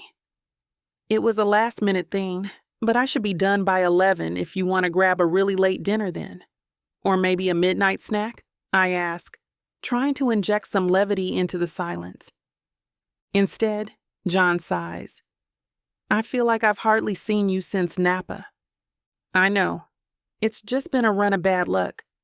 Jones got sick, and then I had to work a double because of that car crash. I know why I haven't seen you, John said, his voice icier than I've heard it in a long time. But that doesn't answer the question of why you always seem to have something more important to do than see me. You cannot be serious, I say in disbelief. This is my job, John. You know how important it is for me to make a good impression. The rest of my career depends on how well I do in my residency. And you're everyone's favorite resident, he says with an ugly edge to his voice. I swallow and grip the phone tighter. What exactly are you implying? I'm not implying anything, he says, but his words sound hollow. Unless there's something you're not telling me? Damn, John, we are not going down this road again, I say angrily. Your temper and jealousy already broke us up once. You really want to ruin this before it's even begun? You can't ruin a relationship if you never see the other person, he shoots back. And right now I feel like you're choosing your career over me. Again. I blink, shocked at his words. That is completely unfair. You've worked plenty hard to get to where you are, and now you're mad at me for doing the same thing? Just think about what your priorities are, he snaps back. Because it feels like everything that's not work comes in dead last to you. He hangs up without another word. I stare at my phone, trying to work out what exactly just happened when I hear my name being paged over the hospital loudspeaker. With a heavy sigh, I slide my phone into my pocket and set off at a run. A few hours later, I join Aisha and some of the other residents in the cafeteria for a quick bite between patients. I've just sat down with my food when Aisha nudges me. Simone, you didn't say John was stopping by tonight. What? I ask in surprise. And sure enough, there's John, striding through the cafeteria with a determined look on his face. What are you doing here? I ask, standing up as he gets closer. I want to know why you broke our date. he says, loudly enough that everyone at my table, and all the surrounding tables, stares at us. I'm not talking about that here, I say angrily. I start to walk away, but he doesn't move, so I whirl around and glare at him. No, seriously. John continues from where he stands. What was so important that you couldn't take a couple of hours away to have dinner? Seems like you have time to eat now. I am at work, I tell him, crossing my arms over my chest and standing up as tall as possible, and you are causing a scene. I'm not the one refusing to answer a simple question, he says, still too loud, or refusing to say no to anyone except the guy I'm screwing. I hear the sharp intakes of breath, the gasps at his words. My face burns, but I fight to keep my voice level. Past tense, John. The guy I had slept with once. Clearly, that was a massive mistake. Now get the hell out of here, I tell him. Suddenly, Aisha is at my side, copying my stance. Yeah? Get out of here, John, she says. John looks at me, his face red. Fine. Have a good night, he says bitterly and leaves. I sink back into my seat as people slowly resume their own conversations. Aisha puts her arm over my shoulders. It's going to be okay, she says reassuringly. I can't believe he just did that, I mumble, shocked at his words and anger. He's a jerk, Aisha says. Don't even give him another thought. But I can't, as much as I try. Even when I finally get home, those conversations with John, first on the phone, then in the cafeteria, keep running through my mind. I finally fall into a fitful sleep. When I wake up, it's after 9, and I suddenly know what I need to do. John's busy, his assistant calls as I push open the doors to John's office. You can't go in there? Too bad, I snarl as John looks up in surprise. He didn't respect that about my job, so he doesn't deserve that respect here.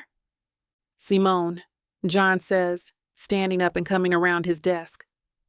I was just about to call you. Why? Did you have more hurtful accusations to throw my way? More bad remarks and unfair jibes about my job? Or were you just going to show up tonight for round 2 of your very own special dinner theater? Let's humiliate Simone. I am so sorry, John says, as his assistant quietly leaves the office, closing the door behind him as he goes. I can't believe what a jerk I was to you. I was completely out of line, and I'm beyond sorry. Oh, I say, stunned yet again. I didn't expect him to concede so easily. Then I shake my head. Wait, you don't get off that easily? You showed up to yell at me last night. Now it's my turn to tell you something. Okay, John says quietly, almost meekly as he sits back down. You were just like old John last night. I begin. The selfish, jealous jerk you turned into at the end of our relationship. You remember that guy? What was that about? You were unfair and doing the same things that ruined us before. I need a man that will respect my independence and my career, not resent it. I sigh, pacing the floor. I need a man that is secure enough in himself and has enough trust in me not to be hurling crappy, thinly veiled accusations that I'm cheating on him when I have to work.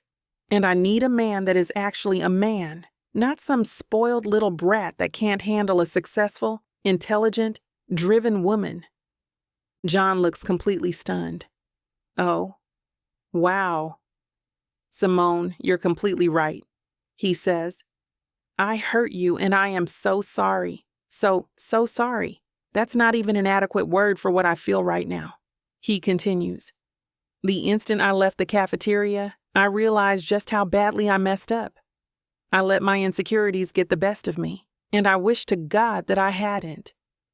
I'm glad that you realized that, I say stiffly. But actions speak louder than words, John. Tell me what I can do to make it up to you. His tone is low, serious. I can't help you out like that, I say, determined not to let his flushed face soften me. You have to figure that out on your own. And I have to figure out if I'm going to let you. Simone, it feels like we just found each other again. Please don't give up on us, he begs. I'm not giving up on us. You're the one that began to do that, I point out. He nods. I did. And I'm sorry. I know I keep saying that, John adds miserably.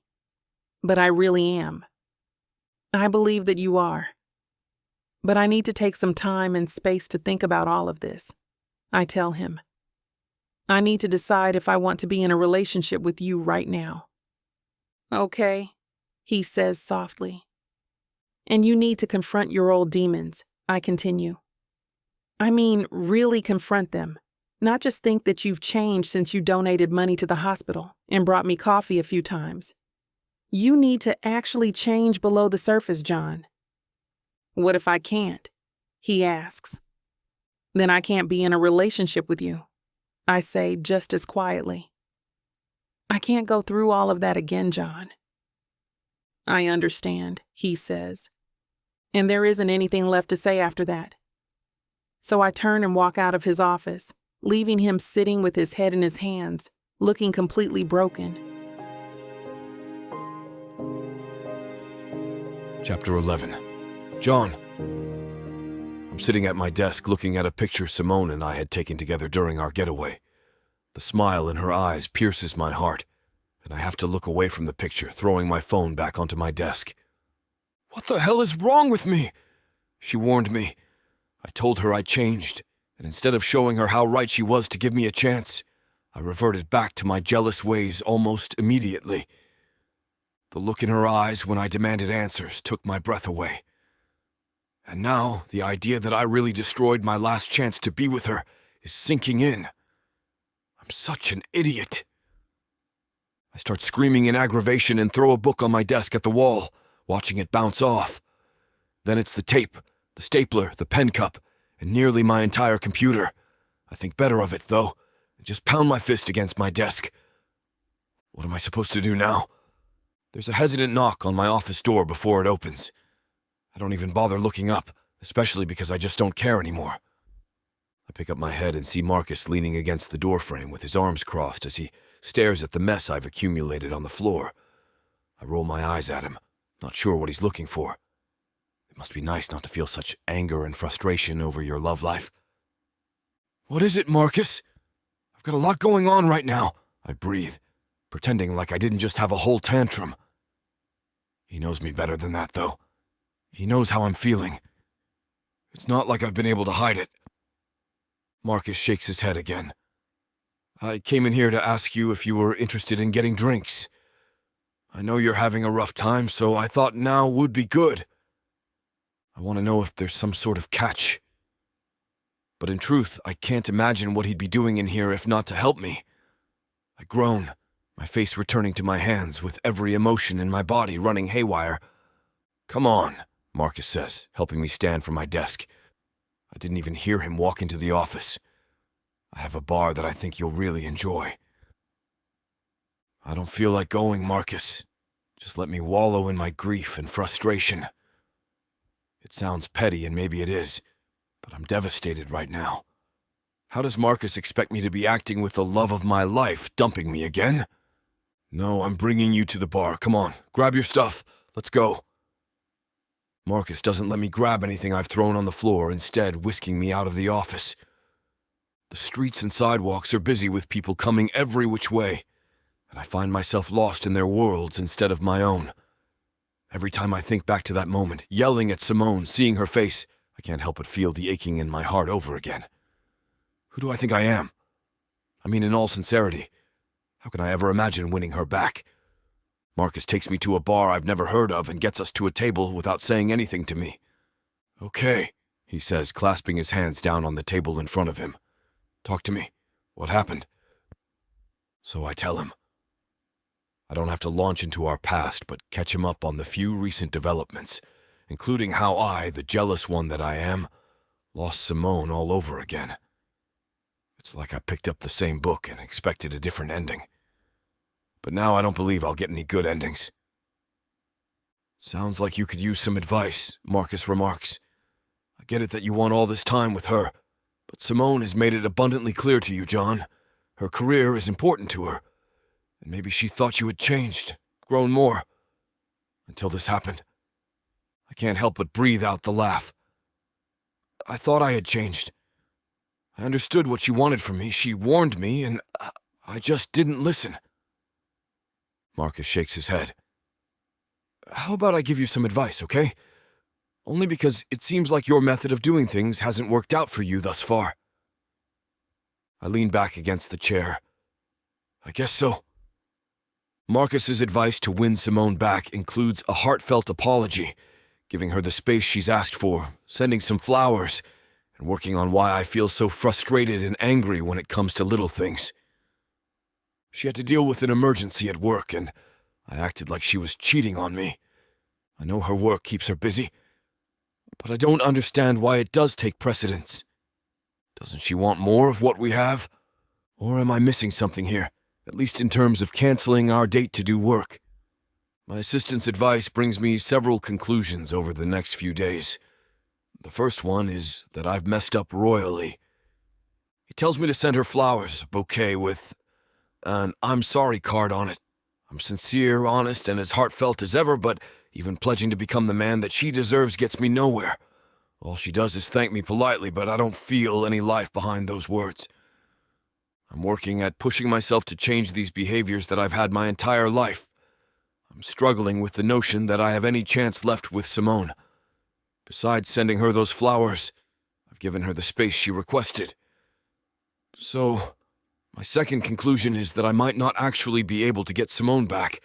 More days continue to pass, and I work to keep myself calm and my anger in check. I try to smile at more people. I imagine that Simone's day is going well, but she's missing me, and I practice the techniques on anger that Marcus had me look up. My work keeps me busy the rest of the time. If I feel myself growing angry, I need to take some deep breaths and think about what brings me joy in life. Simone, remember that some people want to bring out the anger and that it's best to handle a situation quietly and calmly. If I need to take a second, that's okay too. More days have now passed, and my anger techniques are starting to fray at the edges.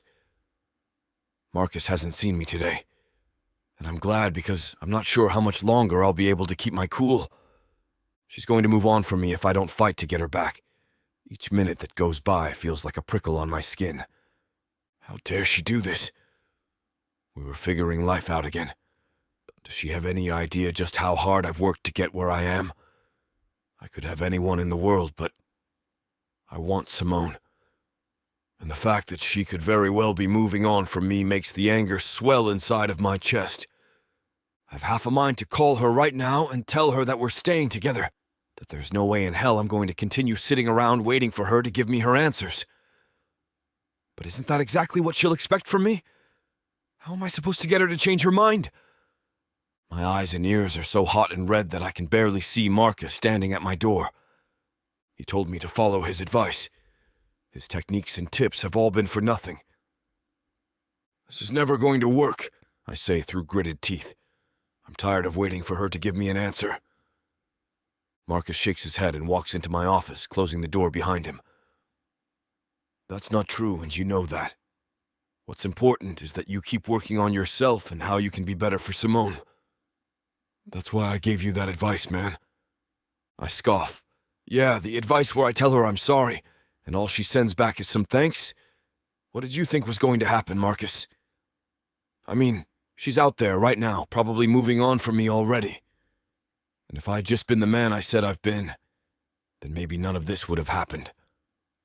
I stand quickly and begin to pace, my dress shoes shuffling across the carpeted floor. I'm sorry, John, but this is what happens. The space away allows her time to think. She needs time to process it now, and then she'll be ready to forgive you. Trust me. I bark a laugh. Trust you? How the hell am I supposed to be doing that when your advice in getting Simone back is trash? It takes some people more time to... No, it doesn't. I finally let out, my scream bouncing off the office walls. She's moving on without me, Marcus. She doesn't want anything to do with me. Don't you get that? I had my second chance, okay? And now I'm left out in the cold once again, wondering why I'm stressing over getting her back when she clearly wants nothing to do with me. Marcus holds up his arms. John, breathe! You're lashing out again! He grabs me by the shoulders to stop my pacing before I realize how right he is. Oh, God. I'm a lot more messed up than I realize. I'm sorry, I whisper. It keeps getting the better of me. Marcus raises his eyebrows and sighs. Yeah, Sherlock. Chapter 12. Simone. God, Aisha. Did I make the right choice? I ask her, feeling the stress coursing through my body.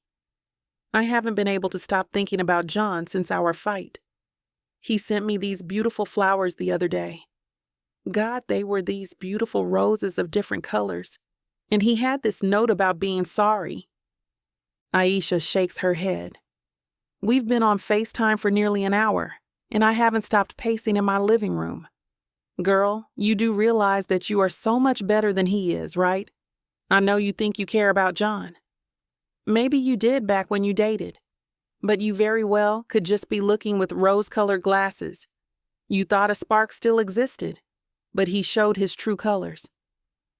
I nod a few times, wanting Aisha to be right. I get it. I miss the relationship. But did I miss John himself? Would I ever be happy if I stayed with a man like this? Maybe you have a point, I sigh, finally dropping into one of the living room chairs. I look up at the ceiling. John has his moments of being sweet, of kindness and thoughtfulness. I really thought he turned over a new leaf. He was better. And then he was embarrassing you in front of your entire job, acting like a crazy, jealous, insecure child. Aisha let out a sigh. Simone, can I be frank with you? I move my eyes down until I make eye contact with my best friend. Is it advice that has something to do with completely dropping John from my life? Or that I shouldn't have trusted him again in the first place? Or that my love for him blinds me from my reality? She is squinting at me. Well, if you're coming to all those conclusions without me telling you, then tell me what you think I'm going to say. I scoff now. God, I don't know. You already made it abundantly clear you don't trust or like John. Because look what happened last time, Aisha interrupts. I'm startled, jumping at the rise in volume. She is poking her tongue into her cheek, clearly trying to figure out her next sentence. You seem to forget who was here for you when he shattered your heart last time. Me, Simone. I was here, to pick up the pieces when things ended. I lean forward on my seat, still looking at my best friend. She's got her auburn hair down, and she takes her glasses off her face and puts them on her head. I just think I need some time alone. I gotta think about everything. I finally whisper, hanging up the phone before Aisha can get another word in. I know she'll hate me for this, but I can only think about crying my eyes out. The following day is busy as usual, but there's a slight difference. One of the doctors, Dr. Perry Keller, is seemingly appearing at every turn today. It's not that I mind his chatty nature and kind smile, but I'm also just not dense. He finds me in the hall on my way to help another doctor and stops and smiles at me. I realize I have to stop and talk with him as well. I don't want him to think I'm rude. Maybe he needs a resident's help? No, not that. He straightens his tie and shakes out his jacket before giving me an easygoing smile. Simone, how are you? Is today going well? Hi, Dr. Keller. I nod to him. Busy as usual, but doing okay. And you? I'm tempted to look down at my watch while he answers me, but I don't want to appear rude. I just have to get back across the hospital for another doctor. I'm honestly doing great, he says with a smile. Truly, I was having a hard week until I noticed this gorgeous, captivating resident that I just had to chat with one-on-one. I feel my cheeks heat. And honestly, I don't know why he's wasting his time. I'm flattered. But there's no way he'd be interested in someone like me, right? Oh, I managed to squeak out. Gosh, I really wasn't expecting this. So, what do you say? Let me buy you a drink when we're off? I promise it'll only be one drink. Finding time to go out with someone is challenging, especially for someone in our field, so I just thought you'd understand. He's rambling, but I take it as a good sign. All he's asking is to go out with me. But as soon as I reach that realization, my heart lurches inside my chest. How can I give this man, this doctor, even some of my time, when I only want John to take up my free time? Maybe Dr. Keller is right. Maybe dating someone in the same field as I am is beneficial and creates understanding between two people. But I don't just want a mutual understanding. I want whatever I have to learn and make the relationship work. Having differences with another person doesn't always mean they're not perfect for each other. It just means that the two parties agree to love despite that. I still care about John. And Dr. Perry? He can find a much better woman. I'm sorry, I say, looking down at the floor. I'm still dealing with a bad breakup, and I don't think I'm ready for something else just yet. I hope you understand that. I give myself a beat before finally looking back up at the cute doctor, but his smile is genuine, and I feel the anxiety melting off of me. Hey, it happens to the best of us. I know the last thing some people want to deal with after a breakup is someone insisting on a date. Dr. Keller puts his hand on my shoulder, which does surprise me, but I know it's in sympathy. If you change your mind, though, come find me, even if it's a singular drink, okay? He chuckles, which makes me join in before he heads off, saluting to me with 2 fingers as a goodbye. My nerves don't exactly melt away. They just become ingrained in my work. I don't allow time for John to enter my head. The long hours, the exhaustion that overtakes me day in and day out, the people that blur past me in the hospital. Each day I engross myself and don't stop until the moment my head hits the pillow. How am I supposed to fix all of this? I told him initially that my work has always been important to me. I thought he changed. Maybe I believed what I wanted to because I've missed him through the years. How can I believe there's any way we can figure anything out together when John can't even trust me? I don't want to think about John, but it hits me harder and harder each time I go to or leave work, shower, and toss and turn at night without him next to me. The way I feel the need to fill the void where John had been, it's absolutely frustrating. Aisha calls me while I'm in the middle of helping the doctors with a patient's vitals. I send her to voicemail, reminding myself to call her back when we're done here, but I don't end up calling her back. I don't get the chance to before I get a call from the front lobby of Essex Bay General Hospital. I raise my eyebrows, unsure why the lobby of the hospital I do my residency in is calling me. Hello? This is Simone? I ask with confusion and curiosity, nearly forgetting to give my name. It's me. Answer your phone, Aisha says in a loud whisper. It takes me a minute to put all the pieces together. Aisha isn't working today, but she obviously came in for some reason, probably to check on me. She's whispering to not be overheard by anyone important, not wanting to seem unprofessional. Why she's calling me from the lobby, I don't fully grasp. I'm working, I stop abruptly, realizing that the same reason Aisha is whispering is a valid reason to not finish my sentence. I was busy. I'm not ignoring you. I have a job to do. I'm on the 3rd floor. She groaned. Fine, I'll be right up. But if they rope me into picking up a shift, I'm blaming you. I wait at the elevator for Aisha to appear when the doors open, but she's crossed her arms, tapping her black flats on the ground, and the attitude pumps off of her in heavy waves. Today's ensemble is just like every other, with a t-shirt and black jeans. I didn't even have time to call you back, I tell her. I was with a patient. I was already downstairs. I'm due for the yearly hospital physical, so I came in for my blood work. She gestures at a bandage on her arm, as if providing proof. Then she walks past me, and I jog to catch up with her. I still have no clue what she's doing here. Where are you even going? I ask my best friend. Why are you here right now? Aisha doesn't answer me, just keeps walking. I catch up, pulling her shoulder to stop and look at me. Aisha, stop. What's wrong? She groans. I want to see this man. The one you decided not to go on a date with because you like to torture yourself? How the hell did you even find out about that? I half yell back. It isn't intentional, and luckily there aren't many people around, but I lower my volume. I haven't told anyone about that. Aisha rolls her eyes. Hospitals talk, Simone, and when people come into the free clinic daily with gossip from Essex Bay, it's a little hard not to wonder how my best friend is dealing with everything. She looks me up and down. And it looks like you're doing horribly. So you heard rumors about me during your blood work, and you came here just to see said doctor? You are single and ready to mingle, babe, and waiting for a man who isn't good enough for you to come crawling back into your life for a third chance is idiotic. Come on.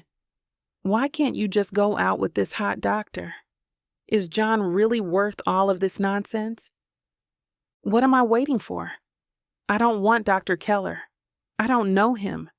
But John, in truth, I just want him to overcome his demons. I think we actually have a chance. I think there's a place. How do I tell Aisha that I don't want anyone else? Where we can be happy, in love, together. Chapter 13. John. I shake my head as I grab my vodka from the counter, finishing it in one quick swig. It burns down my throat, my face gets hot, and I hold back a cough. I wasn't ready for it to be that strong. I basically live at the bar now. I can't get myself to think about anything other than Simone. Marcus is sitting beside me and shakes his head. I don't know why he hasn't run at this point. I'm a wreck. Drinking is the only thing I've been able to numb the pain with, but I know everyone would disagree with my saying that. I raised 2 fingers for the bartender ordering a beer. Spending every day here or not, I still have to be able to drive home so I can suffer through work tomorrow. I was frustrated. But I think now I'm just sad. All this silence from Simone is destroying my heart every single day. I tried to ignore it at the beginning, but every day when I wake up without her, it's another day of feeling depressed. I don't know what to do anymore. I just want to give up. I can't fix what I broke this time. I think it's over. I've run out of chances to make things right with Simone. I can't get her back. John, Marcus says from next to me. I'd almost forgotten he's been here the whole time. I think we need to double down. I lift my head just enough to see Marcus's face. My eyes barely move. I don't even have an answer to whatever he's talking about. Look, I get you're grieving and that you want Simone back. But sitting in the bar every night trying to drown yourself in your problems is not the answer. I'm not trying to drown myself in alcohol, but that sounds like a great idea. The beer from the bartender appears, and I throw down the money plus the tip. Just because I'm a heartless jerk who can't keep the woman he cares deeply about doesn't mean I won't tip the guy. I still don't answer Marcus, so he just keeps talking. You want her back? You need to keep working towards earning the right to be with her again. You need to clean up your act. You need to remember that life doesn't owe you answers. You have to go out there and get the information yourself. It's not going to be handed to you. So, you need to double down, and I need to become a better counselor to get you through this. I turn my head back to the bar before us, looking at the beer in my hand. It's cold, and the condensation is dripping off the bottle. I tip it towards my lips and let the beer cascade into my mouth and down my throat. At least this isn't nearly as strong as the vodka I drank 5 minutes ago. Marcus waves his hand in front of my face. I know you're in there, John. Just listen. I'm trying to help you.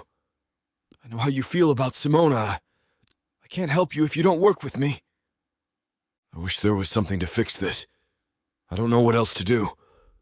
I keep myself busy for the next several days. I don't want to think about anything except for whatever information is currently sitting in front of me. I'm trying to distract myself from the lack of answers I'm getting. But there's only so much I can possibly do.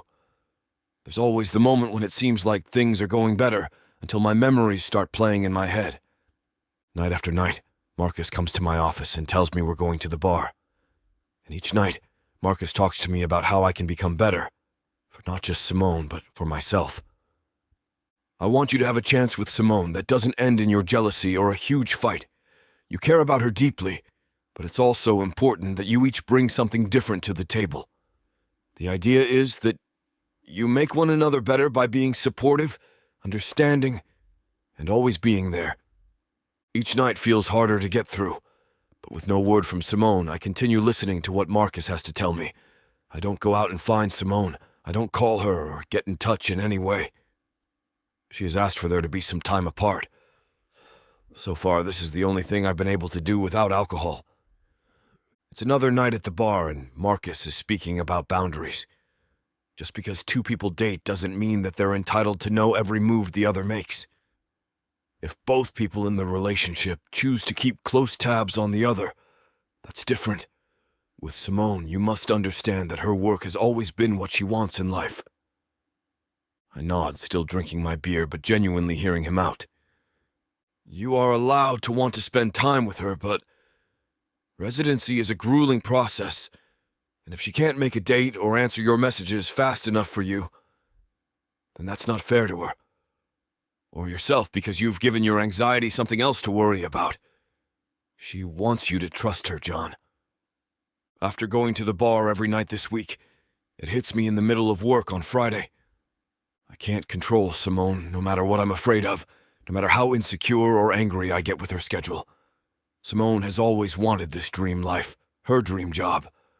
And if I storm into Essex Bay Hospital like she's cheating, how can I expect to keep her?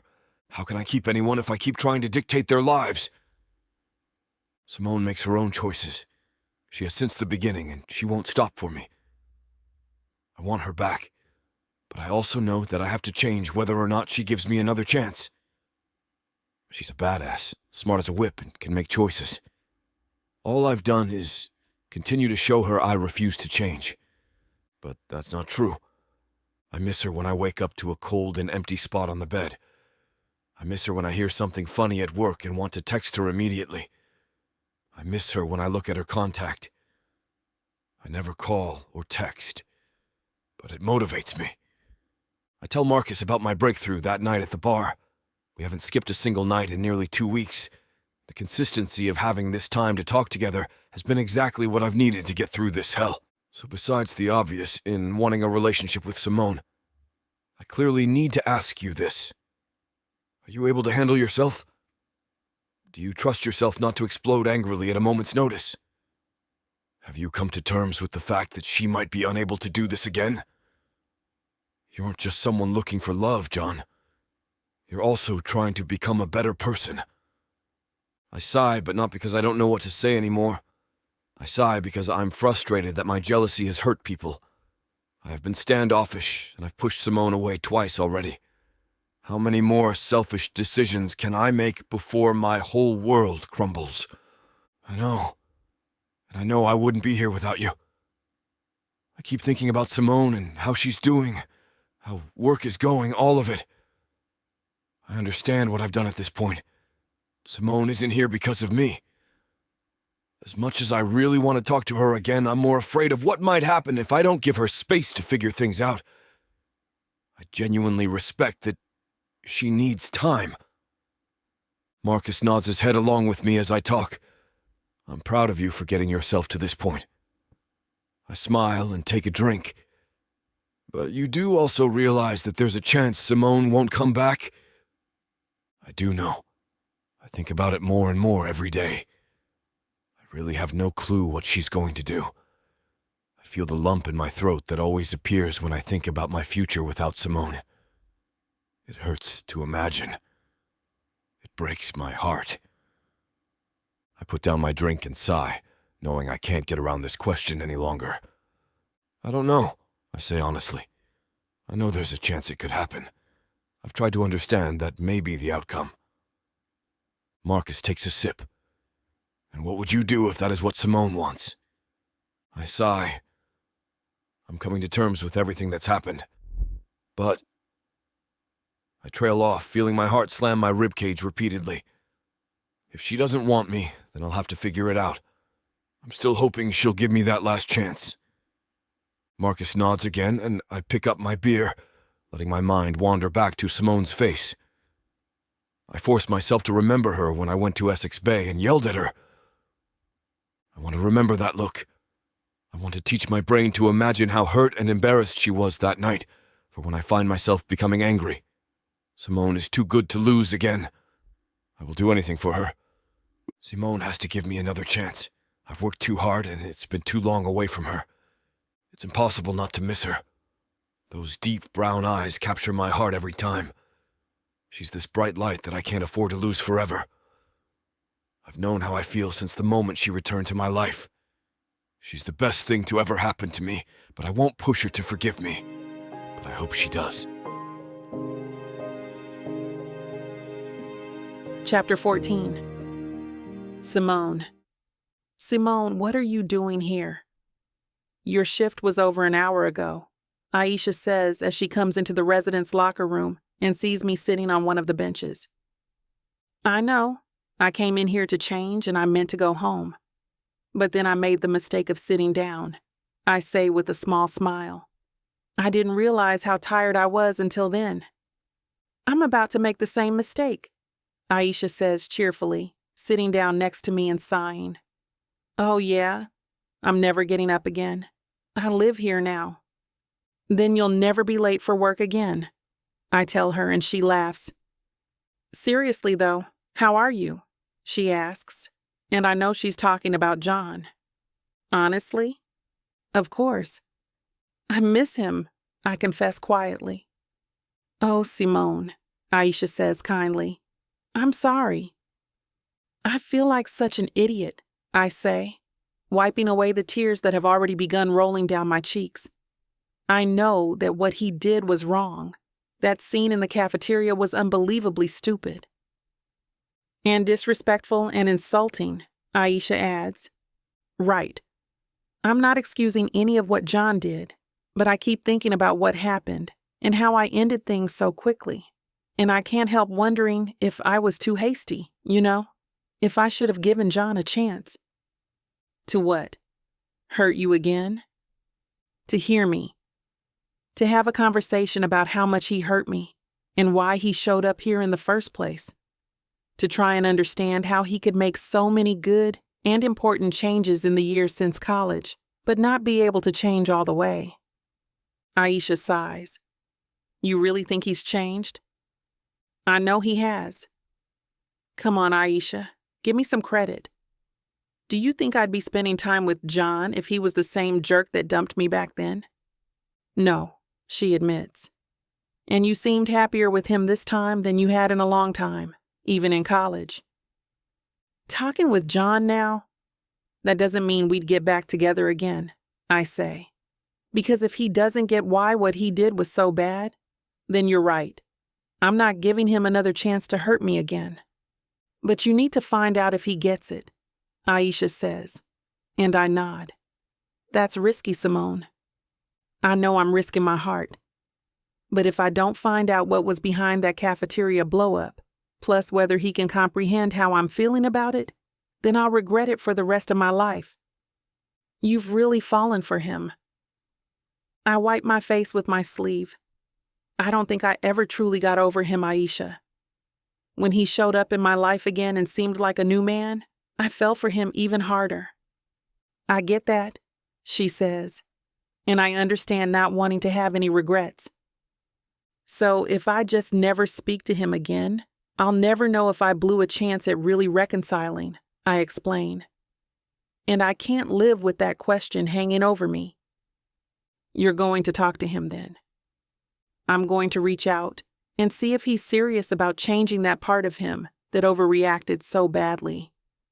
If he'd even be willing to go to counseling to help us work on rebuilding trust.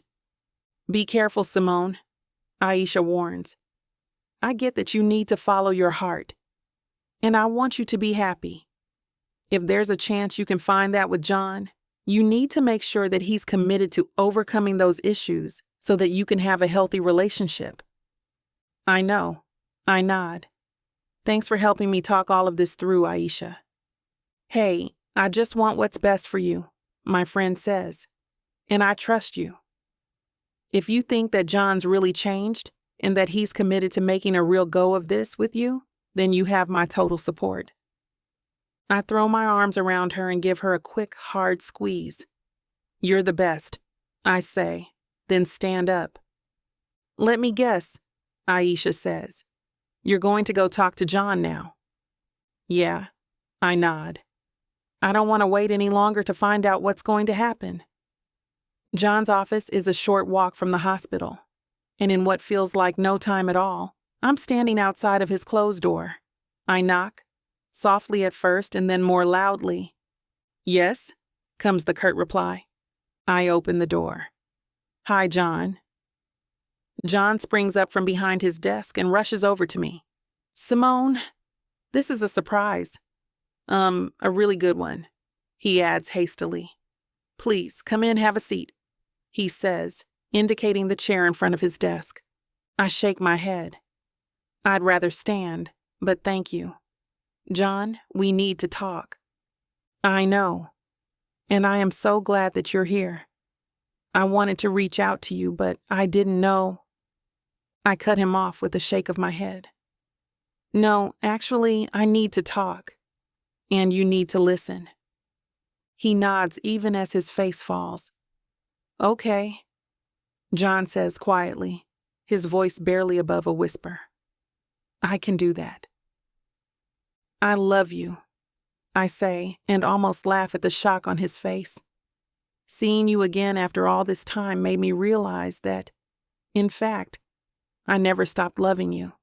And even though I was beyond frustrated and upset at the idiotic, selfish tantrum you threw at the hospital, I decided that I wanted to see you and tell you some things. John nods again. His face is serious, but I see the hope in his piercing blue eyes. Spending time with you recently has shown me the man that you've become. You're so different from how you were in college, in all of the best ways.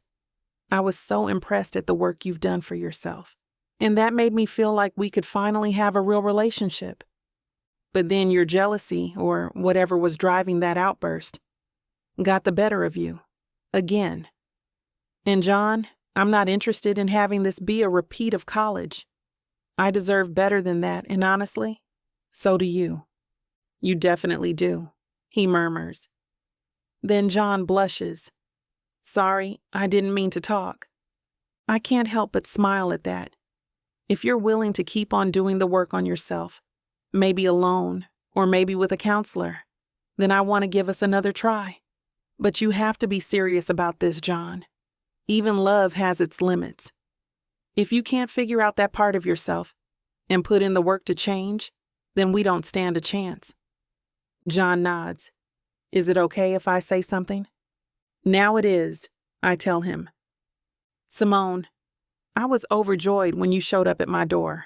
I thought that I'd ruined any chance that we had to be together, and I can't thank you enough for taking the first step, and for being so honest with me about what you need and deserve. I couldn't agree more with you on both of those counts. And I want to change, Simone. I feel absolutely miserable about how I behaved. I did almost the minute I left the cafeteria. If I could take it back, I would. Why did you behave like that then? John sighs and shakes his head. I've spent 2 weeks trying to figure that out. I was jealous and insecure. That's not an excuse, just an explanation. And that was all because of my own nonsense, he adds.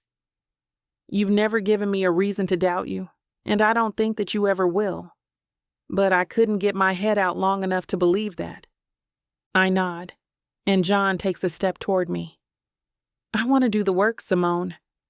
I've even started researching local counselors that I can meet with. You are way too important to me to throw our relationship away based on my idiocy. I appreciate that you've already started looking for a counselor, but you have to want to change for yourself, John. Not just for me. You're right, And I do. He grins ruefully. It took me a long time to admit that to myself. I got in this mindset of, hey, I'm a success, so what would I need to change? But you're completely right. I know that if I want to be truly happy, I need to become a better man. I need to keep learning and listening to grow into the man that you deserve. Because, Simone, John says, taking another step closer and reaching for my hands, I've never stopped loving you either. I tried to convince myself that I didn't, to make my life easier, to not have to face just how badly I messed up years ago. But that was a lie. I love you, and I always will. I grasp his hands in mine, happiness and hope surging through me. Really? Really, he says. And this time, I'm the one that takes a step towards him until we're so close that I can smell his aftershave and see the patch of stubble on his cheek where he missed shaving this morning. I love you so much, Simone, John says into my ear, his voice thick with emotion. I look at him and his eyes are bright with unshed tears. I love you too, John, I tell him, around the lump in my own throat.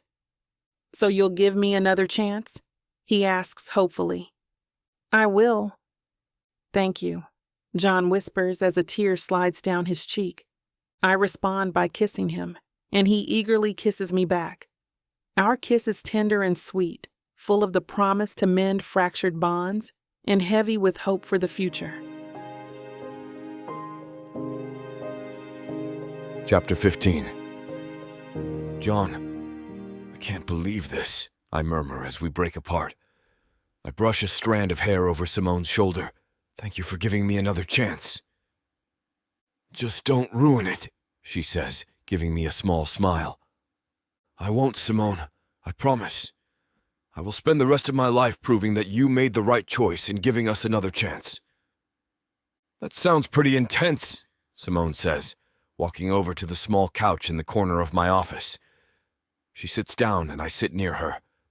John, I need to take things slowly, she tells me. Not forever, but for now. Just until I feel like I can trust in your change of heart and mind. I completely understand. Take all the time that you need. But tonight, Simone adds, moving closer so that our thighs are touching.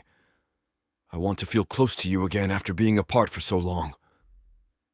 Whatever you want, I tell her, my breath catching in my throat as she leans in even closer. You set the tone, okay? Whatever you want, I'll give you. I want you, Simone whispers. Then she kisses me, fiercely and with more passion than I thought one person could contain. I respond just as intensely, wanting nothing more than to make her feel good, safe and cherished. It's fast and exhilarating, both of us aware of the rest of the office right outside of my closed door. Afterward, we curl up together on the couch, sweaty and naked. My arms are wrapped around Simone and my face is in her hair, and suddenly she giggles. What is it? I ask, but she only laughs louder. What? I ask again, starting to smile. That's how contagious Simone's laugh is. I just had this image of your assistant walking in, she says, then collapses into another fit of giggles. I laugh too. Oh man, I would owe him so much combat pay. Yeah, for the pain and suffering incurred by seeing his boss naked on the couch. She snorts. That might bankrupt your company. Seriously, I think it would. I agree. Does that mean we should get dressed? Probably, but this is really nice. It is! I readjust so that her head is resting against my chest and gaze down at Simone's face. I was so afraid that I would never get to make love to you again. That would have been the true tragedy in all of this, she says dryly. You are, without a doubt, the sexiest and most beautiful woman I've ever seen in my life. Simone smiles embarrassedly. Thanks. The truth is, I would have really missed making love to you, too. I've never felt so comfortable with anyone as I do with you, John. In every way. I know what you mean, I say softly. I have no idea how I made it through all those years without you, or why I was such a fool to let you get away in the first place. Just don't make the same mistake twice. Trust me, I won't. Simone stretches and yawns. I hate to say it, but I should get home. I have to be back at the hospital in the morning. We sit up and quickly get dressed. Simone is tying her hair back in its customary bun when I peek out of my office door. We're in the clear, I tell her. Marcus isn't at his desk and the rest of the hall is clear. Simone pauses at the threshold to my office. John, I don't even know how to say goodbye after all this, she confesses. I know. I have to admit that there's a part of me that worries I'll wake up any second and realize that this was all a dream, and we're really still broken up. It wasn't a dream, she smiles. I'll call you tomorrow, okay? Only if you have time, I tell her, and she nods. Good night, Simone. I'll see you soon. Good night, John, she says softly, then turns and walks away. As I watch her stride down the hall, a part of me wants to run after her and tell her to go to my house, to sleep there, to stay there forever. But that would be the opposite of taking things slow. Instead, I force myself to go back to my desk, even though there's no way I'm getting any more work done today. The next morning, I've just come back from a meeting when Marcus buzzes me. John, I have Simone for you. Put her through, please, I say, my heart beating faster. I hear the phone click, and then I start the conversation anxiously. Simone, are you okay? Simone chuckles. I'm fine, John. I have a break between patients and figured that this was a good time to call. Why? Were you worried? Well, yeah, I say, feeling foolish. I know how busy you are, so I figured if you were calling, maybe something bad happened. I told you that I'd talk to you today, she says, and I can hear the smile in her voice. What? You don't believe me? Of course I do, but I know how chaotic your job can be. So I figured that it might be a few days before I heard from you, which would have been fine. Although I'm happy that you called now too, I stammer. And now I'm rambling and eating up all of your break time with my nerves. Simone laughs. John, it's fine. We're fine. I appreciate that you're trying to be more relaxed about my schedule and more understanding. But we also need to be able to rely on each other for both the big things and the little things. You're right. As always. I grin. I miss you. You saw me barely 12 hours ago. Longest 12 hours of my life, trust me. Well, you'll have to go a little bit longer, I'm afraid. I just got assigned to fill in for another resident tonight. Is there anything I can do to help out? Sure, find me at 2 a.m. with a cup of your amazing coffee, she jokes. Oops, I just got paged. I'll talk to you later. Bye, I say right before she hangs up. I put the phone down, a huge grin on my face. It's a grin that's matched by Simone when I show up at the hospital at 2 a.m. with a thermos full of coffee. I can't believe this, Simone cries when she rushes into the lobby. It was a joke. I didn't really expect you to do this. Not a problem at all, I say, handing her the thermos. She twists the cap off and inhales deeply. Oh wow, that truly is the nectar of the gods. I reach into my messenger bag and hand her a second thermos, along with a box of donuts. I brought a few extra for your coworkers that could use the boost tonight, and I stopped by that all-night bakery and got these fresh out of the oven. Simone grins. You're the best boyfriend in the world. Her pager beeps and she sighs. I'm really sorry, but... Hey, don't apologize, I say firmly. Go save lives and be awesome. Thanks, she says, giving me a quick kiss. I'll have Aisha come and get the rest of this. Love you, she says. Love you too, I smile and she rushes off. Over the next week or so, Simone and I find our rhythm. We manage to talk on the phone every day, sometimes just for a few minutes, and sometimes for an hour or longer. During these conversations, I learn a lot about what life was like for Simone in the years between college and now. One night on the phone, she opens up about how tough med school could be at times, and about how nervous she was on her first day of residency. I was just blown away that people were literally trusting me with their lives, she admits, the wonder still evident in her voice. I I think I'd crack under that kind of pressure, I confess. You're so much stronger than I am. Not really, she replies modestly. I'm just following my passion. Isn't that what you're doing too? Yes, but mine isn't as bloody, I say, and Simone laughs. During our next conversation, Simone shares that sometimes she worries she'll never figure out how to have both a family and a career. I know it's possible, she told me. I see these amazing doctors that are both mothers and physicians, and I want to just beg them to tell me their secrets. I think the fact that you're thinking about this so deeply means that you'll be just as amazing, I reply honestly. And if I'm fortunate enough to be the father of these hypothetical children, you'll have an equal partner when it comes to raising them. Somehow I can't picture you changing dirty diapers. Simone's voice is wry. If it would help you sleep through the night, I'll learn. I promise. Late one night, after we've already been on the phone for over an hour, Simone goes quiet all of a sudden, finally speaking up after a moment. Can I tell you something? I thought that's what we've been doing. No, I mean, something kind of... I don't know, she says, her voice hesitant. Kind of a confession. I'm all ears. Talking like we have this past week, it's been pretty amazing. I thought I knew everything there was to know about you, John, but I never realized what a good listener you are. How focused you can be. How open. It makes me feel like I can open myself up fully to you, too. I'm so glad. I'm caught off guard, but pleased all the same. I feel the same way, Simone. Like I'm vulnerable but safe. And like the entire world falls away when we talk. Like nothing exists but the two of us. Exactly. This feels so magical. I don't ever want it to end. I don't ever want to stop talking with you, to stop listening to you. I love you so much, Simone. I love you too, John. Chapter 16. Simone. I know that hum, a voice says. I look up from the chart that I've been reviewing.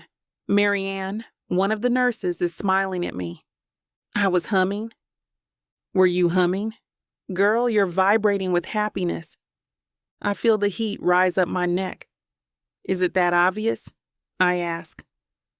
Marianne gives me a wink. To those of us lucky enough to know, yes, it is. Good for you. She squeezes my shoulder as she walks off. I'm only a little embarrassed. The truth is, I can feel that hum myself. For the first time in as long as I can remember, I feel fulfilled, like I'm not missing some vital, John-sized piece in my heart. Getting back together with John has gone better than expected, and I'm trying to treat it with cautious optimism.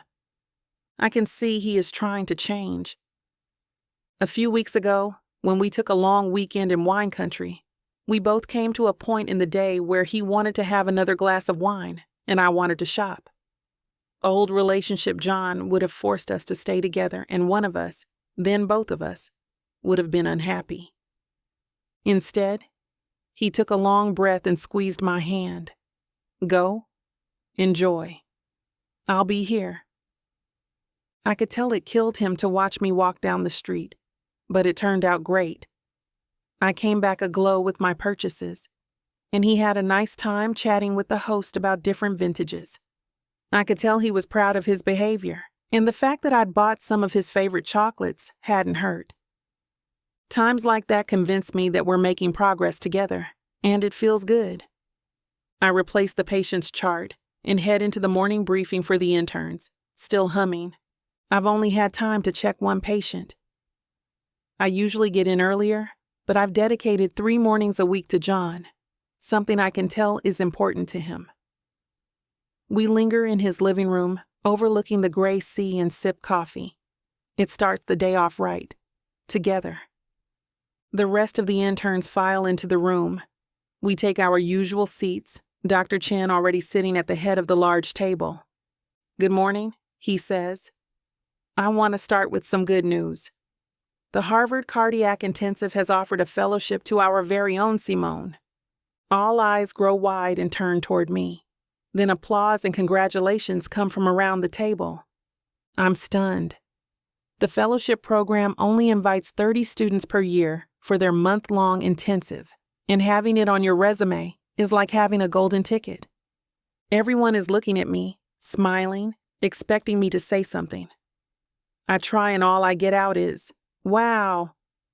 They laugh and I smile, trying to look grateful, but my heart is clenching, and all I can think is, not again. Not when things are going so well. I try to focus on the remainder of the briefing. The information about the patients is important, and I take notes through a haze of growing panic. As we get up to start our rounds, Dr. Chen stops me. "Congratulations again," he says. "You really deserve this, Simone." "Thank you." "When does it start?" 2 weeks. "I don't know what we'll do without you for a month." A month. I can't go a full day without feeling torn away from John, and the situation is too similar to what broke us up before. I can't imagine what his reaction will be. What if I don't go? I think. I don't have to accept it. I'm the last person in the room and let my head fall into my hands. Not this decision again. The day crawls by, my colleagues kindly attributing my absent-mindedness to excitement. Dinner out with John is agonizing. We're at a casual seafood restaurant with red and white plastic tablecloths. It's one of our favorites from back when we were in school. I sit, sipping my sparkling water, wondering what will happen when I tell John, who for his part seems to be enjoying himself. He's smiling as he studies the menu as if he doesn't know every detail. "So," he says, looking over the plastic menu at me, "feel like sharing a salad?" "Sure." "Do you also feel like sharing what's troubling you?" I feel the heat creep up my neck. I was trying not to let it show. John lowers the menu. "I know you, Simone." His blue eyes go soft. I know it's only been a few months of round 2, but the years we had before are all coming back. I'm so grateful. He reaches his hand out across the table. My heart warms, and I reach out to take his cool, strong hand. I want to cry. What if the news I'm about to share brings the worst part of those years back? So, let it out. He takes a sip of his beer. I can see he's fighting back worry. I've been given a fellowship for a prestigious intensive program. Only 30 students in the entire country get chosen. Wow. He leans forward over the table. Congratulations. He looks both impressed and proud. Then the realization of my words sinks in. He slumps a little and sighs. I see. Where is it this time? England? Jamaica? Boston? We're still holding hands and his grip tightens. After a moment, he takes a deep breath. I want you to feel supported and fulfilled. It will make us better. It will suck to have you gone. But I have no doubt we can make it work. My heart leaps, and I sit up like I've been zapped by electricity. Really? John laughs. You don't know how many times I've said that in my mind. It's exactly what I should have said the last time, and I finally got to use it. He shakes his head. I can't believe I got a second chance. I look into his blue eyes and feel like weeping. It's for a month, I say. That's all? He sounds confident, but I can see he's fighting back pain. I feel my own anxiety start to rise. We have been doing so well. Can we handle this time apart? I squeeze his hand. 1 month, and you can fly to Boston and spend a long weekend at least once, right? He nods. I love Boston. And, he adds, removing his hand and raising a finger, I'll water your plants while you're gone. Really?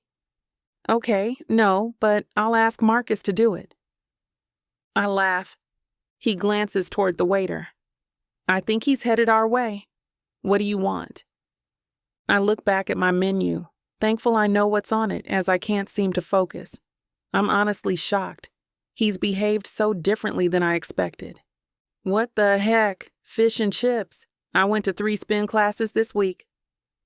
John nods, smiling. I look at his handsome face. a lock of blonde hair sliding into his eyes. Can I leave him for that long? Now that he's given me his blessing, I suddenly don't know if I want to go, if I want to risk it all again. The waiter approaches our table. Ready? Yes, John says. The lady will have... He checks himself and waves at me. The lady will be pleased to order for herself. I laugh and do so, but I feel uneasy. Here is another thing he is trying to change. His old idea about how to take care of people included doing everything for them. He is trying to let go of that too. It doesn't feel fair. Why should he be the one doing all the adjusting? Shouldn't I also be willing to change for our relationship? Now, he says as the waiter leaves, tell me all about this amazing thing my genius girlfriend has been awarded. 2 weeks later, I still haven't decided. Right, left, right, left. I hammer down hard on the pedals, in sync with the instructor in front of the spin class. My breath is coming hard, and the sweat rolls down my face. Beside me, I hear Aisha grunt. Enough, she mutters. I keep going, my legs screaming until the instructor whoops and tells us to cool down. At the end of class, I unclip my shoes and wobble when I step to the ground. Dang, Simone, Aisha says. She towels her face, and we both go unsteadily toward the locker room. Still debating the fellowship, I see. I laugh. She knows me so well. Sadly, yes. What's the holdup? I shrug, unwilling to admit the truth. I don't think you need to worry about John this time, she says quietly, holding the locker room door open for me. The sound of the showers and the echo of other women chatting almost drowns out her voice, but her words make me go still. He's changed, she says. Even I can tell. The fact that he's offered to support you doing this, that's huge. I don't know if I should prioritize my future job prospects over present and future relationships, I say, stepping aside to let some women pass. My stomach sinks. I hadn't thought of it that way until it came out of my own mouth. Aisha nods. It's a tough one. But honestly, either way, I think you and John are solid. You know I wouldn't say so if I didn't believe it. I nod, remembering how she counseled me years ago in a similar situation. She'd been honest about it then, and I should listen now. I brush away tears, or sweat, I'm not sure, from my cheek. Aisha leans to put her arm around me. No, I say, pulling away. Showers first, then hugs. Her hand still rests on my back. Do what your gut tells you. Then you won't have any regrets. She walks toward the lockers. What if my gut can't make up its mind? I call after her. She wags a finger at me without turning around. Then that's not your gut. That's you being lily-livered. Chapter 17. John. I don't know, Marcus, I say, running a hand across my forehead. It's just not like her to go radio silent like this. Marcus leans in close. I can barely hear him over the hum of the bar. Friday nights are never quiet here. Listen, John, he says, twirling his ice in his glass. You need to take a step back. I sigh, taking a sip of my whiskey.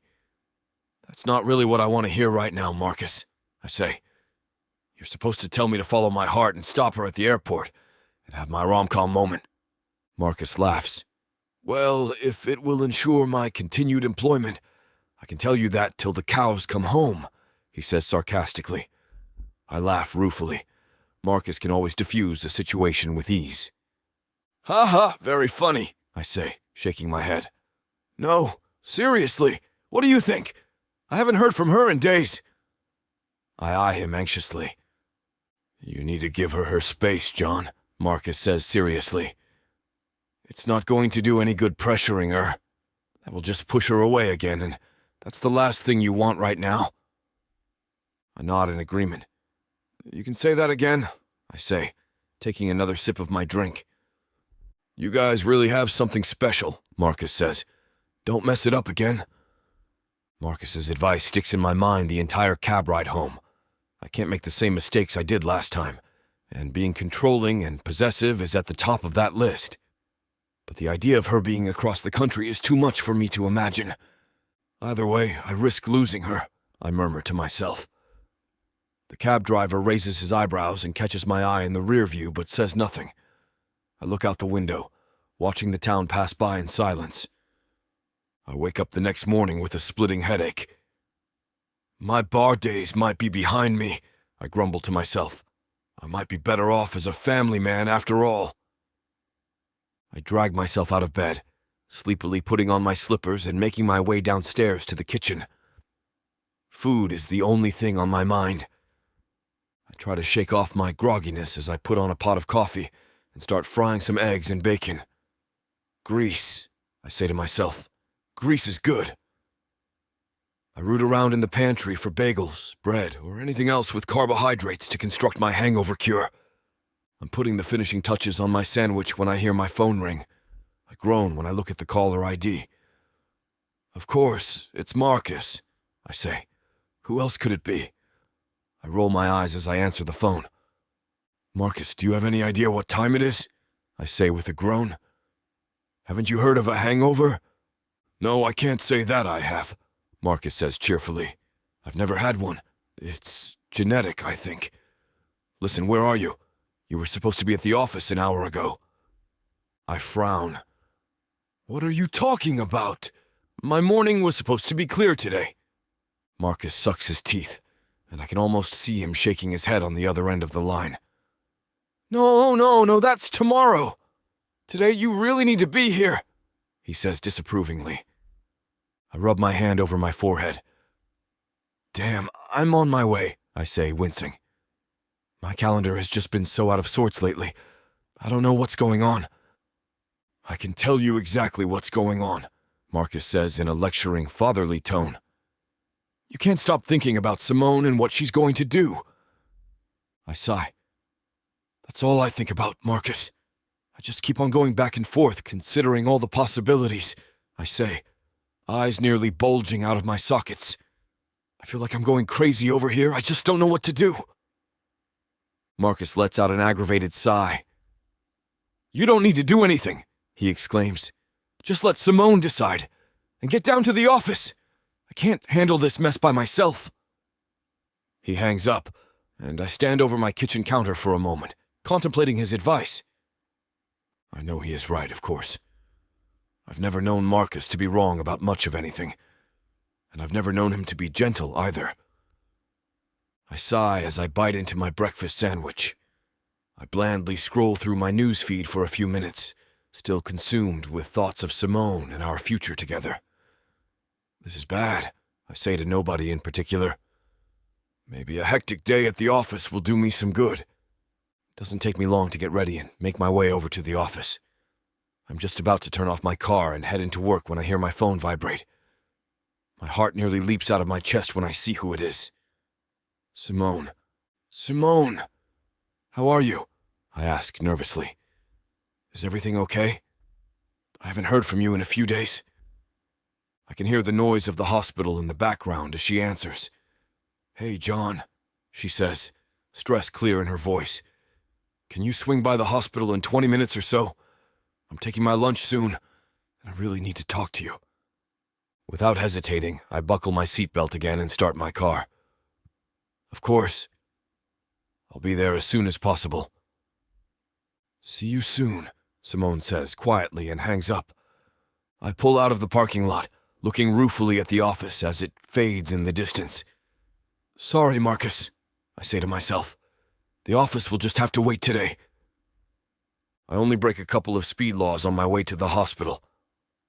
My heart is in my throat as I pull into the visitor parking.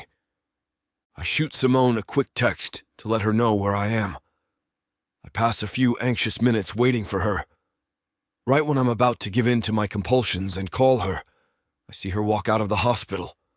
I flick my lights and she smiles, walking towards the car. She gets in the passenger seat, visibly exhausted. Hey, I say tentatively.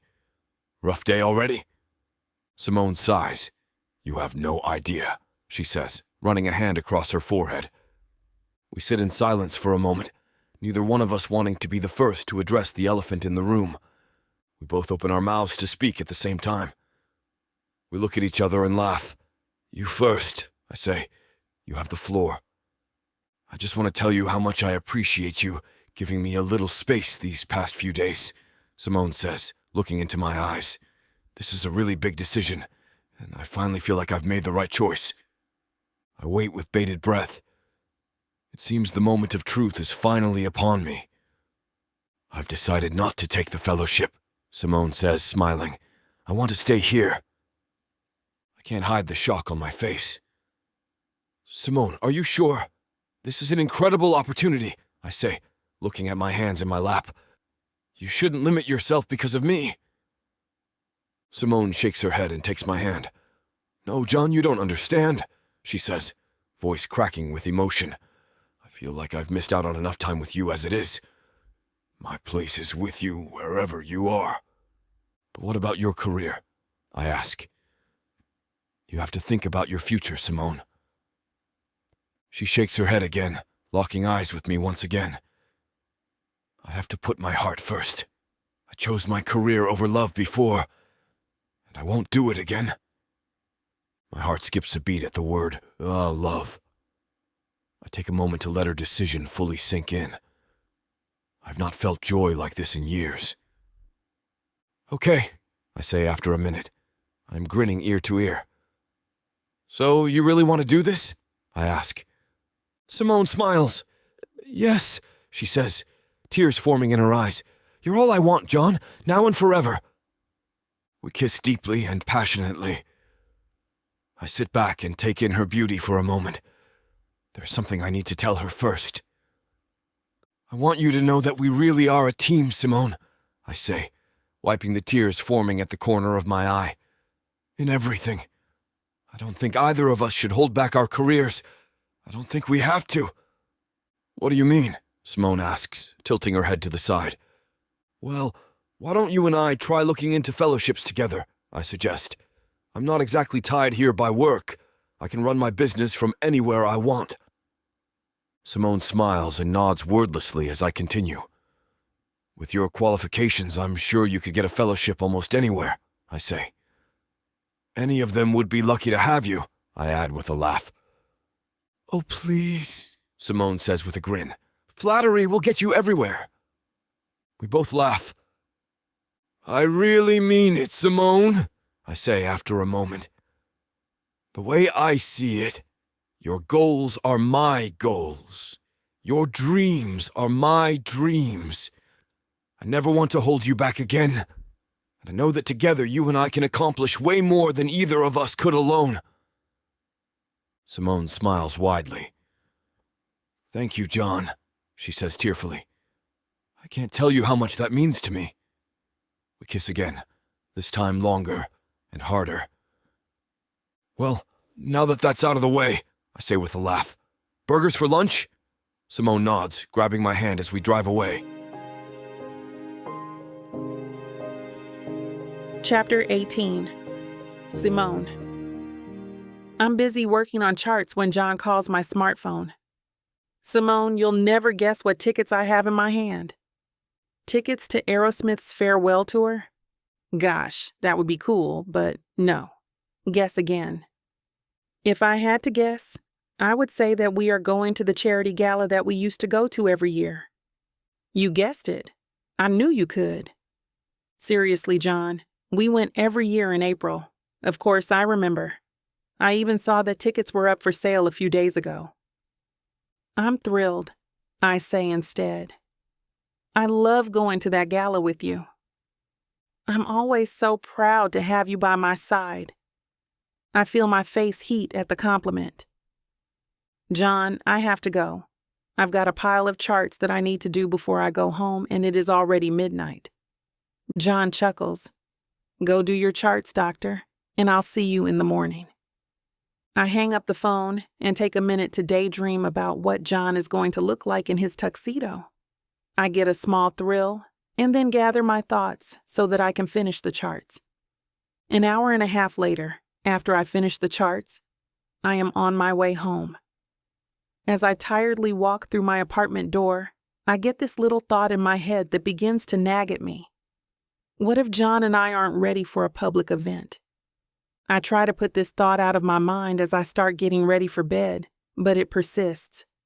I realize that any public event that we go to now could put a strain on a relationship that is still healing. There are people who knew you when, and people who don't know you at all. And they all pass judgment on whether or not you should be together. I am not ready for that. As I brush my teeth, I get this nasty feeling that something bad is going to happen at the gala. I am a ridiculous ninny for thinking things like this. My relationship with John is rock solid. Nothing is going to get in our way during the gala. We will have fun and even get closer as a couple. I double-check my front door to make sure it is locked. Then I lay in bed, excited that I have an evening dress to shop for online. I don't have the time to go shopping at a boutique, so I am going to pick the perfect gown online. Maybe I'll even wake up early tomorrow just to get a head start. Gala night comes soon enough. I've bought the most beautiful white chiffon dress with little flowers decorating the sheer material that covers the full skirt of the gown. The white is an attractive color against my dark skin, and I feel like a princess. You look wonderful tonight, John says. I smile at him. You are very charming in your tux. Thank you. John and I go to the dance floor hand in hand. We start to dance, and 5 minutes in, there is a tap on John's shoulder. You silly man. Did you think I wasn't going to notice you here at the gala? John stops dancing and turns to look to see who is talking to him. He lets go of me and then hugs this tall, statuesque blonde in a black Stella McCartney dress. Victoria, I had no idea you were back. I thought you were still in London. Darling, I got home months ago, so that's why there hasn't been a phone call from you? I'm sorry, Victoria. I had my information mixed up. I'm so sure, Victoria says haughtily. John turns to me and I see his face is flushed. I'm not happy with what I see, and I feel about 2 inches tall suddenly. This is Simone. Simone, this is, Victoria extends her hand and I take it. He means to say that we are former lovers. John's face gets even redder. I did not think the man was capable of shame. The song playing ends. People clap, and the band leaves the stage for a break. I try to look away from John and his former lover, Victoria. I fixate on the balcony that is up behind the wide staircase that everybody uses to enter and leave this room. The emerald carpet that lines the stairs is worse for the wear. I notice that the ballroom looks shabbier than when we first started to come to this gala years ago. There's a weirdly poetic pain to the realization, and the shabbiness makes me feel old and tired suddenly. It seems like a labored metaphor for our own relationship. No matter how much we paint over it, does it look worn and disheveled to everyone else wondering why it's taken us so long to make this work? Darling, you must come and say hello to Father. He truly misses riding with you. I know he misses the long weekends we used to spend together. Victoria, you haven't acknowledged Simone. Victoria gracefully removes her right-hand glove and extends her hand towards me. Enchanted, Victoria says when she shakes my hand. Words don't come out of my dry mouth. I just nod and take Victoria's bony hand. She is wearing a huge sapphire ring that hurts when she squeezes my hand. I wince. Still not able to say anything, John answers for me. I'm sure Simone is happy to meet you. Victoria looks me up and down, and I feel like a gawky teenager. My gown looks like I'm going to a sweet 16 dance compared with Victoria's designer black sheath. At that moment, I want to slink out of the ballroom and away from this gala. I don't belong here. And I certainly don't belong with John, who is now fawning all over his former lover, Victoria.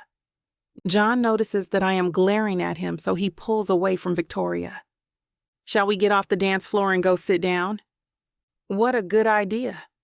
Where are you sitting, my darling? You know, this is the first time in 4 years we haven't gone together. 3 years in a row? Who is this woman? Why have I never heard of her until now? We don't have a table yet. We came straight to the dance floor and forgot about the time. John takes my hand, and I let him. He is smiling at me, waiting for me to say something. Sounds like you and Victoria were quite the item, I remark. Victoria is putting her glove back on and smirking. She knows she started trouble. I am trying not to get upset, because John had every right to do what he wanted. We weren't even dating. Still, something really bugs me to learn that he had a seemingly long-term relationship with this gorgeous woman and never even mentioned it. Not only that, but it appears as though it didn't end very long ago, from what I can tell. John, I have to go and powder my nose. I'll leave you and Victoria to discuss old times.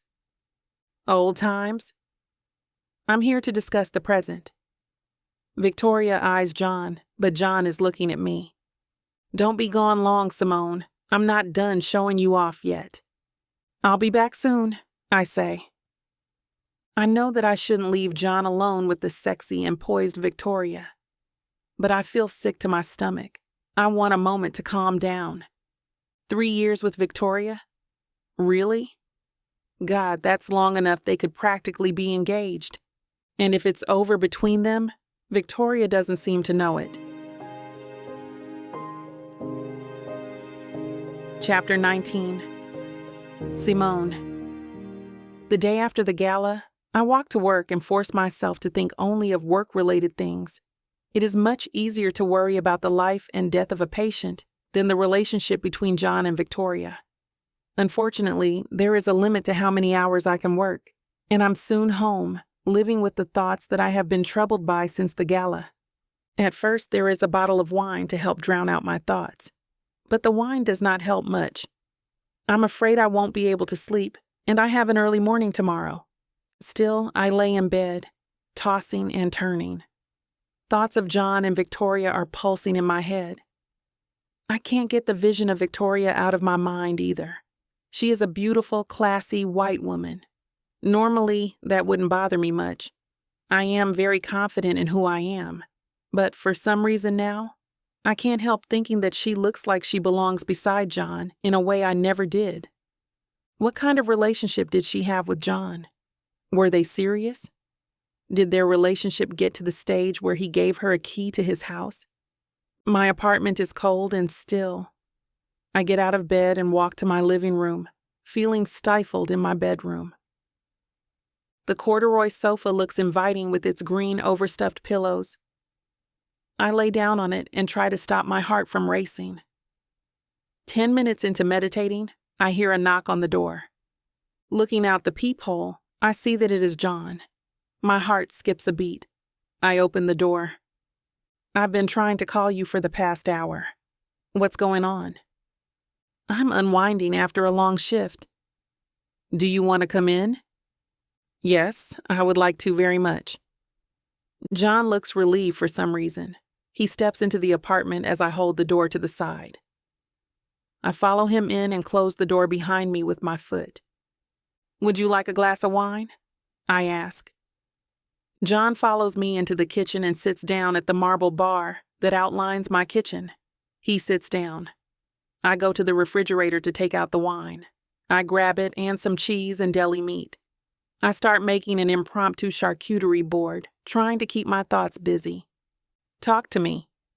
About what? I ask. Anything? John sits down at the table with me. He puts his hands on mine, stopping the movement. I pull them slowly away. Hey, John says. I better put this charcuterie board together. I'm sure you're starving. Are you hungry? We could go out or I could order something. Let me just finish this, I insist. John looks at me. I look away. I get up from the table to get the board. When I retrieve it, I return to the table to sit down. Once seated, I start putting together the board. John is just staring at me. Why are you so withdrawn from me? You got quiet at the gala. I thought you were just a little overwhelmed, but you're still being different. I worked all day. I know, but you usually text me, and even now you're so closed off. You want me to explain, right? Yes, of course. Please tell me what is going on. I stand up and look out the window. I have my back to John when I speak. I could tell last night she has power over you, John. Who? What? Victoria, I exclaim impatiently. You've never so much as mentioned her to me, and I find out last night that you two were apparently hot and heavy for years. Who is she to you? Or I guess I should say, who was she, and is it over? What do you mean? I barely said a word to her. We weren't hot and heavy. You didn't have to. Your body language said it all. Come on, Simone. This is ridiculous. How do you think I felt hearing that the two of you were together for almost 4 years? You must have been pretty serious. Tell me, does she or did she have a key to your apartment? Did you talk about marriage? John gets up from his chair and takes my hand and gets me up. He pulls me close to him. We are inches apart. Simone, why are you so insecure? You are the woman I love. But I'm not the only woman, am I? Stop this. Anyone with a set of ears and eyes could see at the gala that Victoria is very close to you. I walk away from John and go to my living room. I sit down on the green corduroy sofa. John follows me swiftly into the living room. I'm shocked that you are thinking these things. You're letting your brain turn Victoria into this huge thing. But if you were there, you'd know that just wasn't true. Yes, we went out a few times, but it was nowhere near as serious as what you're picturing. She's never been that important to me.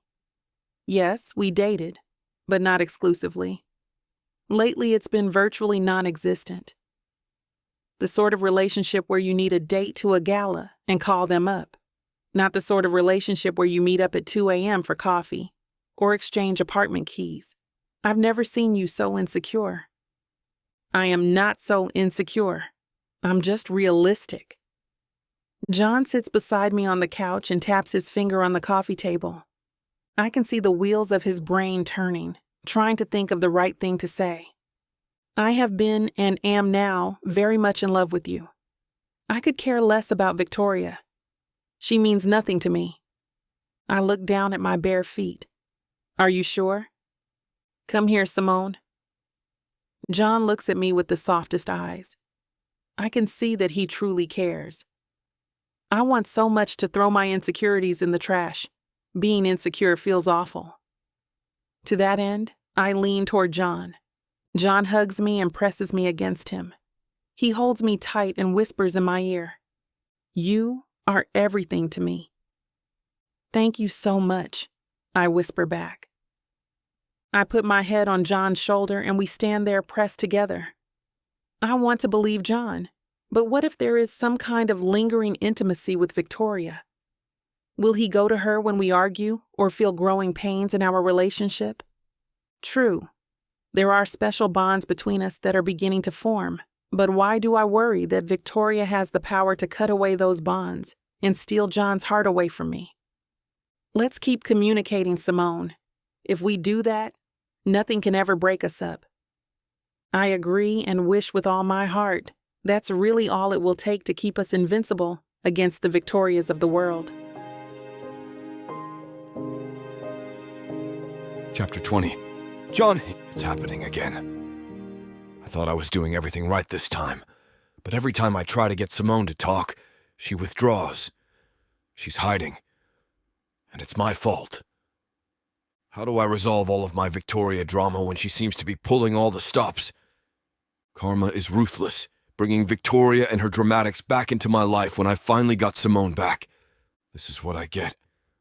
I've hurt this woman so many times. I know we're meant to be together, and I refuse to let Victoria ruin me or the woman I love. We're going to have to sit down and have a nice chat, and I better do it soon because I'm terrified that the damage is already done. Not while I'm still breathing. I call Victoria when I have a moment at work. She picks up on the second ring, and I can tell immediately that she's been expecting this. "Well, it's about time, John." Her voice is cold, and how she speaks my name makes me want to shiver. She lost my heart a long time ago, but she's still as ruthless as ever. I know what I want to say. You really thought I'd come crawling back to you? But I can't tell her that. If I want Victoria to back off, this will have to be a game of pretend. I need to talk to you about Simone, Victoria. She huffs a laugh into the phone. Oh my God, really? That's what you're calling me about? I don't care what we once had, Victoria.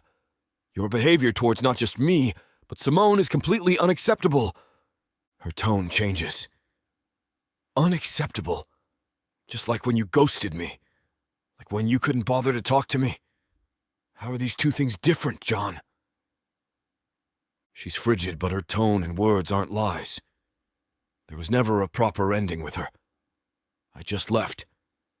I walked away because Victoria has never meant as much a fraction to me as Simone does.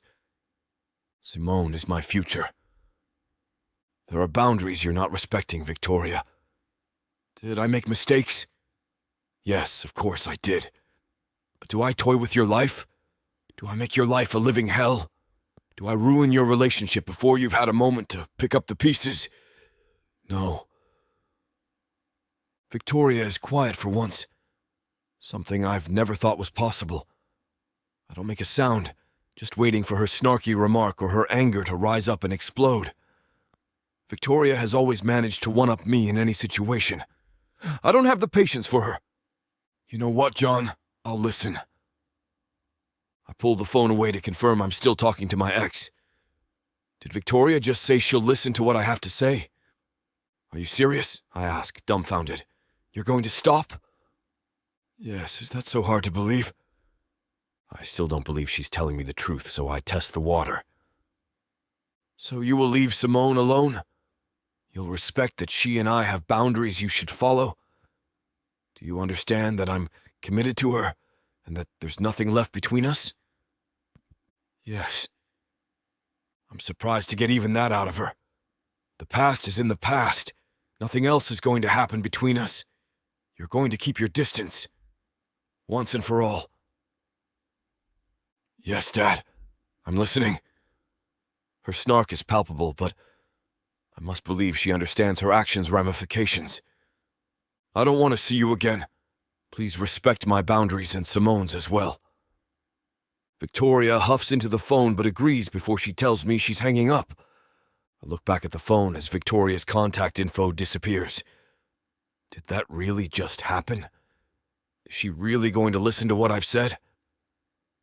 I sit down in my desk chair looking at my phone. I want to contact Simone now and let her know we'll be okay. I want to pick her up in my arms, spin her, and hold her close. I bring up her contact and stand up to look out the window at the world below. But I have to remind myself that there's a chance she won't forgive me this time. I can only apologize so many times before she stops listening to me. I want her to understand that I don't want Victoria in my life again. But how do I convince her of something when she's paranoid about it? I can't imagine trying to live this life without her. I don't want to worry her anymore. I want this life that we want to become perfect for us. A life without Simone it's a life that has no meaning. She's more important than any amount of success or achievement. She fills the void in my heart that I didn't even realize I needed until recently. I can't do this to her anymore. If Victoria truly is done trying to sabotage my relationship, then this is all I've needed. Simone holds my heart, whether or not she realizes how much she means to me. She is my entire heart. Have I broken her heart with no return? I feel the way my heart is pulling in my chest. I feel myself growing dizzy, and I move to my office couch. I'm trying to keep my heart from screaming. Trying to imagine Simone never returning to me is like a stabbing pain. Having her back in my life has been all I've wanted. With her shining smile, beautiful heart, and everything that has come with being with her again, I know I can't imagine being without her. Marcus has been listening to all the problems I've brought to him, but do I want him to be fully honest with me? Do I want to hear that it'll be best for her to find someone who can give her more than I can? No. I have worked too hard to get Simone back just to let her go again. I don't want to keep looking for love. I have my love. I know that Simone is the love of my life. I close my eyes and lean my elbows onto my legs. Simone's doubts. Where do they come from? I keep trying to get into her head and imagine what she fears from me. I am in a different world than Simone. I know that, and I understand we see the world through two totally different lenses. My world is full of wealth and first class. I can do anything, go anywhere, or be anyone. Simone's world is smaller, and she wants nothing more than to be a doctor and help others. She must see the line in the sand between us. The past we share doesn't negate that Simone and I live in different worlds. She doesn't care about the world of money or about the lifestyle I have continued to live over the years. Is that all there is?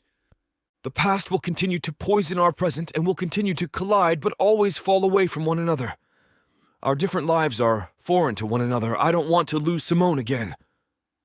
So, there's got to be a way to meet her in the middle, at the halfway line. My life of luxury isn't for Simone. It's a foreign world or even language. How can she expect me to change if I'm just constantly wondering why she won't see the world as I do? Simone has never needed to change. It's always been me that has been stubborn. I realize that now. And if I love her, then I will do anything to keep her by my side. The future isn't about my identity. It's not about Simone's. It's about the two of us together and the future we bring to the table. We have to work as a team, not as two separate and different people. That's where I keep getting lost. I have to open myself up to this world with Simone. I lift my head, realizing that I've kept my eyes in the palms of my hands for the past 5 minutes. I want to call her more than ever. Simone needs to hear the truth of my realization, and I want to begin building our lives together. But will she want to hear from me? Will she be willing to listen, even if I tell her that Victoria has promised to back off? I don't know if she will believe that. Simone is a lot of things, but she's not naive. My heart begins to bang on my chest, and I try to see what a future without Simone may entail. A quiet and painful life, living as though the color has been sucked from the entire world, never finding a love that rivals Simone's heart. It's all pointless. If I'm not living a life where I love Simone, and where I can find happiness in the most important woman in my life, then what life is worth living? I have to give her time. I can't barge in on her confusion, on her pain. She needs to understand that I care about her enough to give her the space she needs.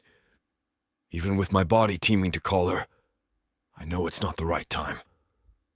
I take a few deep breaths and run my hands through my hair, ruffling the dirty blonde. I don't usually mess with the hairstyle until I shower at night, but something feels oddly freeing about destroying all the hard work. I unbutton the jacket I'm wearing and toss it aside. I find myself unable to sit still and begin to pace the office. I need to give Simone the time she deserves, but my body is so antsy with fears, with doubts that I honestly don't think I'll ever stop pacing or worrying. Simone deserves the world she craves. I don't know if I can give her that. Chapter 21. Simone. The iced chai latte that the hospital cafeteria makes is much better than Starbucks. In fact, all the coffee is good here. It is the best kept secret in the city. I sit at my usual table in the cafeteria to wait for Aisha. We are going to talk about John.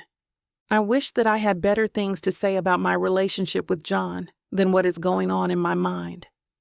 When we got together for the second time, I felt that our relationship was very strong and that nothing could tear us apart. However, I can't even think about this without getting emotional. I see Victoria's face in my mind and I cringe. I could never be who she is. Rich, entitled, perfectly groomed. She is so many things that I am not. But Victoria is not the only problem. The truth is that I have never felt comfortable in John's world. Specifically, John's world feels completely alien to me. I don't understand it sometimes. Then I wonder where my place in John's world is. It's like our newfound relationship is a barrier between us. I often feel that there is nothing past our initial attraction.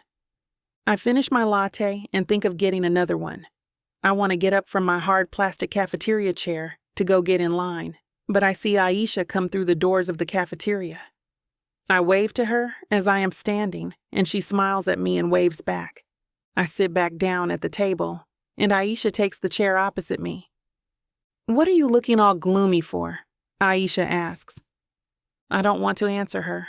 It's rare that we talk about my things when we are together. I never have problems, but Aisha always does.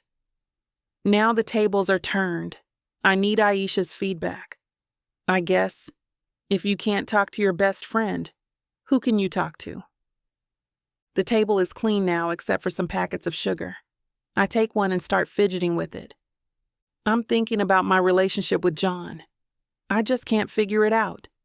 Does he really want me, or am I just a nostalgic piece of his past? Why are you thinking this way? You were happy when I saw you last. That was before the gala in Victoria. Victoria? She is a drop-dead, gorgeous woman that John went out with while we were broken up. She approached us at the gala and was truly terrible. She was all over John, and the worst thing is that he was oblivious to me while she was around. I don't believe he was oblivious. John is very much in love with you, Aisha says. You should have seen him with Victoria. They looked perfect together. Now you are just making trouble, girl. You need to be more confident. You are a gorgeous woman who is brilliant and very sexy. This comment makes me laugh. Me? Sexy? Aisha is pushing the envelope to make me feel better. The lunch crowd starts to come in, and the cafeteria gets louder. The lunch line starts to grow, and the sound of the cash register ringing every other minute pierces the air. I don't know what to do, Aisha. I don't know my feelings anymore. Should I break up with John before I get too attached? Too attached. Simone, you are already there. I don't think you ever detached from the man in the first place. I think about this for a minute. I pick up my finished iced chai latte and drink the liquid from the melted ice. Simone, you are the only one that can decide about your relationship with John. Only you can decide your path to happiness. If John meets you halfway, building new memories to replace the old, well, I believe that love may conquer your lingering fears. My eyes start to burn with tears. What Aisha says is right, but I have a lot of fears that I can't shake. I put down my empty iced latte and think for a minute. What is it that is really bothering me about this relationship? Aisha, the truth is that the notion that he is going to hurt me or that this relationship isn't going to work out paralyzes me with fear. And what's more, the fear of a future unknown really kills me. Aisha looks at me with her big brown eyes of sympathy. She is a true friend and feels my pain. I'm sorry that you feel this way, Simone, but somehow you are going to have to get brave and face your fears if you want to be with John. I know. I hang my head low for a moment until I hear Aisha's cafeteria chair scrape the floor. I look up at her and see her standing. Let's go get some lunch. We get up and walk to the front of the cafeteria where the line starts. It's a few minutes before we get to the food servers, but I don't really care about the delay. I do not work today, but I came into the hospital to talk to Aisha and see one of my special patients who is getting discharged today. Time is on my side, opposed to when I am working and don't even have 5 minutes to wolf down a salad. What are you going to get today? Aisha asks. I look at the food in front of us. It is Italian day, so there is pizza, lasagna, and spaghetti with meatballs. I really can't eat anything. My stomach is all tied up in knots. Sweet yourself, Aisha says. She grabs the plate of spaghetti and meatballs that the server has placed up on the ledge for her. That's a lot of spaghetti, Aisha. Giving advice makes me very hungry. Aisha laughs. Towards the end of the line, I grab some cherry jello with whipped cream. I will try to eat at least this. When we get to the cashier, Aisha pays for my jello. Heading toward our table, we find that a group of residents have taken the table. Go over to the far left. I see an empty table there, Aisha says. I obey and follow her. When we get there, the table is a mess. Those interns are the worst, I say. Aisha just nods and wipes down the table with the napkins that were left on the table by the interns. When satisfied, Aisha sits down and starts eating. I pick at my Jell-O. What are you thinking, Simone? I put down my spoon and think for a minute. What are my true feelings about John? I have to be honest with Aisha. There is no point lying to her or to me about the situation. I'm thinking that life without John would be empty. Even if we are not together, we are going to be looking for each other. I never forgot John while I was in the surgical program. Aisha twirls her spaghetti around her fork. I envy her appetite. My scrubs are starting to feel loose. Well then, some truth. You love him and can't live without him. I didn't exactly say that. I have been living without John. I have structured my life around things that make me feel whole and good. Thinking about John always made my heart ache. So, we've got a shared past that is now ashes.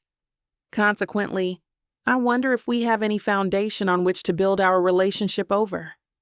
We are starting over, but is there anything to build on that's going to be more solid than the last time we tried this? Aisha pierces her last meatball with her fork. She brings it up to her mouth and puts the whole meatball into her mouth. She chews her food pensively. Aisha, I feel that my heart yearns for something I can't get back. That's not true, Simone. You are back together. You have him in the palm of your hand. I wish. Aisha polishes off the rest of her spaghetti and slides the plate away from her. She takes a sip of her soda, and I take a bite of the wiggling Jell-O. It is cool, soft, and sweet on my tongue. I let the Jell-O dissolve on my tongue before I swallow. We both stay quiet for a minute until I speak again. Aisha is giving me her total attention. My nerves are still shattered from our last breakup. If I surrender to him without a guarantee that he won't break my heart again, and then it doesn't work out, well, Aisha, I don't know what I am going to do. What is it that you really want, Simone? I want a real guarantee that he won't break my heart again. Honey, there is no guarantee for anyone that falls in love and gets into a relationship. You are just going to have to suck it up and be brave, Aisha says. I think about Aisha's words as we both get up to leave the cafeteria. Aisha is right. I need to be brave. How can I be so brave when I am cowering with fear? This time, I can't stop a tear from leaving my eye. I wipe it away carefully so that I don't smudge my eye makeup. I still have to go see my patient, and I don't want her to know that I've been crying. Chapter 22. John. Victoria, we have to meet. Sure, lover, she purrs. I can just picture her on the other end of the line, her lips curled into a triumphant smile.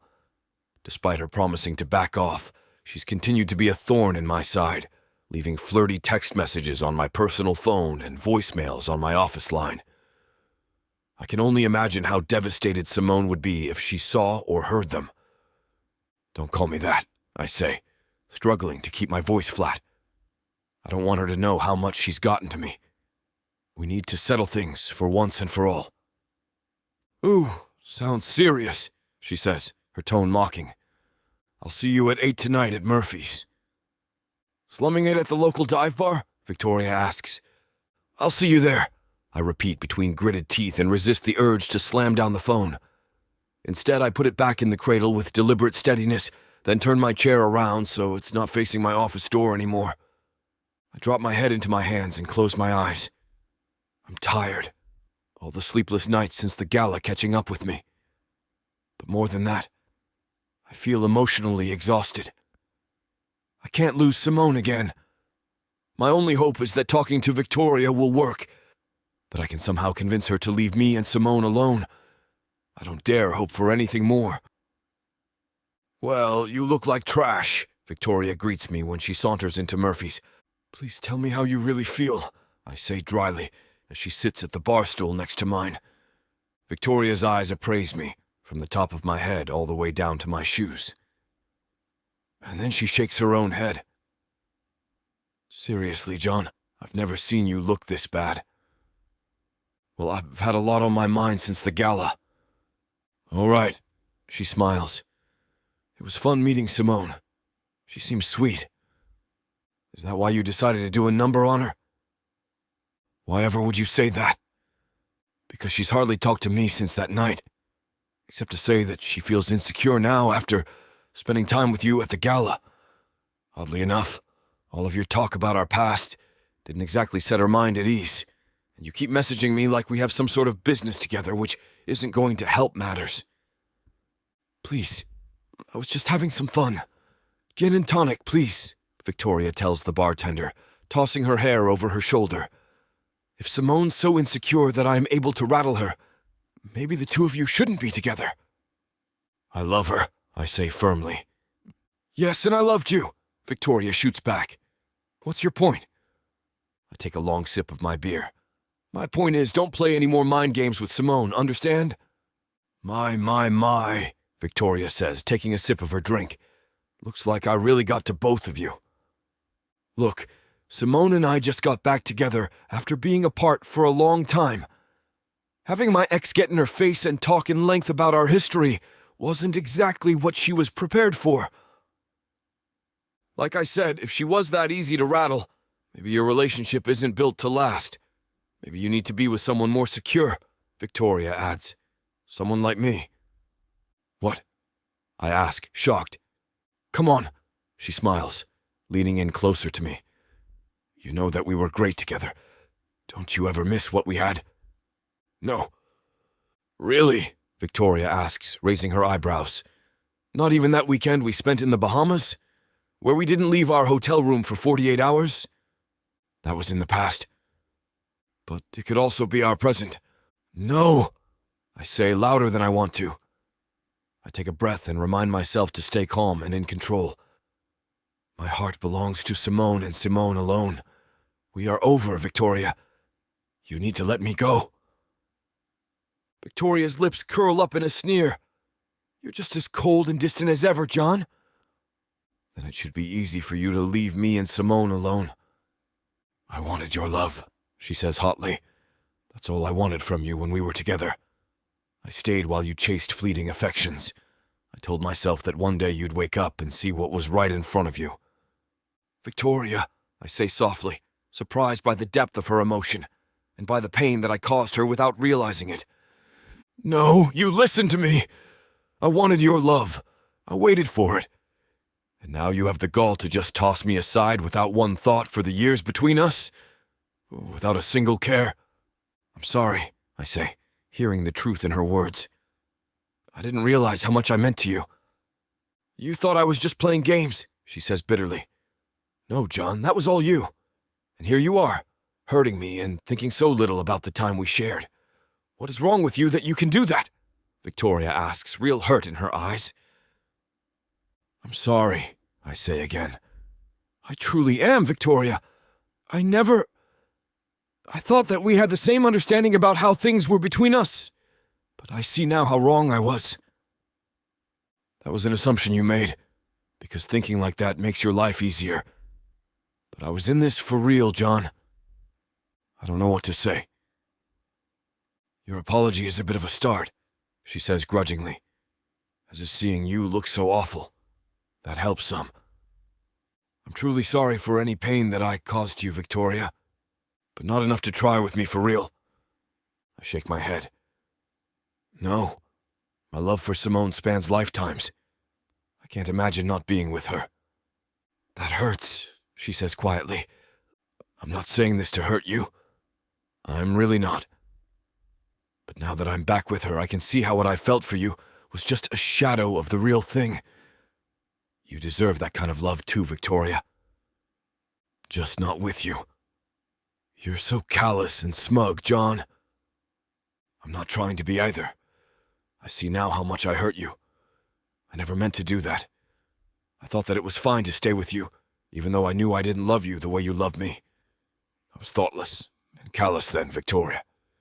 And for that I am sincerely sorry. Victoria takes a long sip of her drink, looking at me all the while. I meet her gaze levelly and openly, hoping that she can see both the resolve and regret I feel. I don't regret breaking up with Victoria or telling her no now, but I do regret how much I hurt her. You really have changed, she finally says. This resolve that you have. I haven't seen that before, and you're much calmer and patient than I remember. That's all thanks to Simone, I confess. She's made me want to change for the better. Victoria nods slowly. I guess she had your heart this whole time. She did. So you were never truly mine to lose. No, I say, my voice just as quiet. No, I wasn't.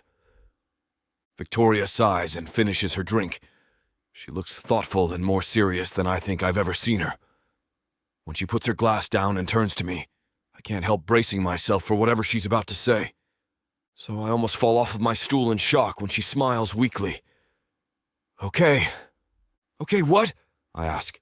Okay, now I kill you? Okay, now I kick you in the balls? Victoria smiles. No, although I wouldn't mind you getting punished at least a little bit for being such a jerk, but all I meant was, okay, I get it, and I accept it. Thank you, I say, relief flooding my body. And I really am sorry. I believe you. And I hope that you believe that I'm sorry about messing with Simone. I knew that I was rattling her, and I did it on purpose. And I didn't really mean it. That if she was so thrown by me, you guys aren't meant to be together. Really? Really?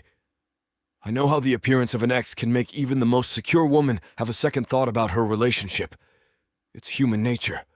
It is, I agree. Thank you, Victoria. One more thing, she says with a wink.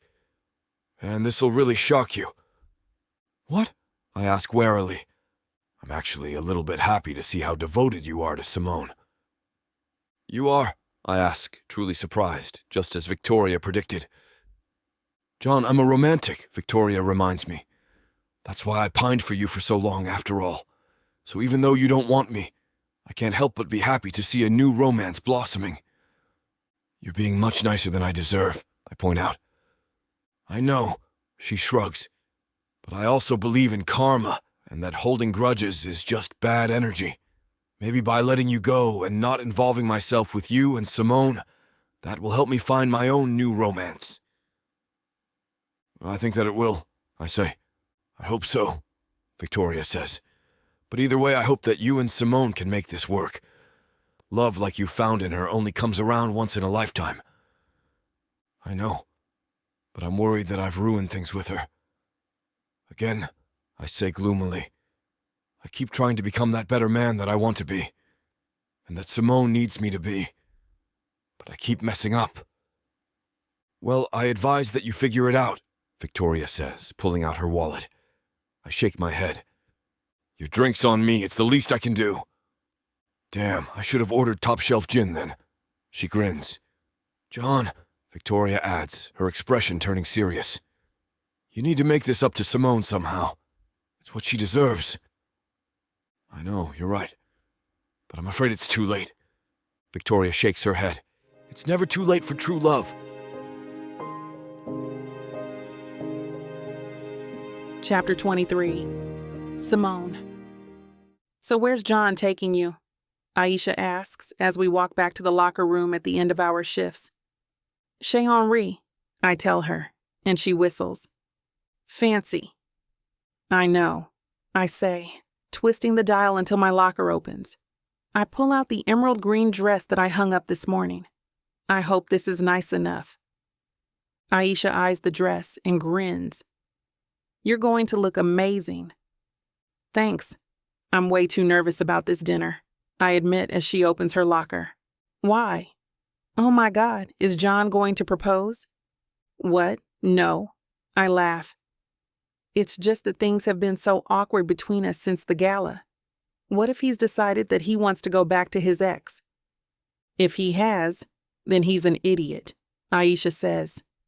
And I don't think that's what's going on. You told me that he said Victoria was in the past, right? Right. But what if he changed his mind? Simone, you can't have a relationship with John if you're constantly worried that he's going to change his mind. That's not fair to you. I know, I say more firmly as she looks at me doubtfully. And if you were the one saying all this about the guy you were in love with, I'd tell you the same thing. You would. And you'd also tell me that if he's that easily swayed, he's not worth my time. And you'd be right. Well, of course I would be, I tease, and she laughs. Zip me up? I ask, turning around.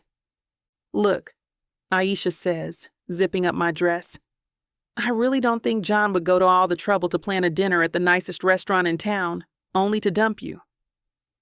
Chez Henri was always our favorite special occasion restaurant, I tell her, trading my sneakers for heels. Then try to relax and have a good time tonight, Aisha urges me. I will.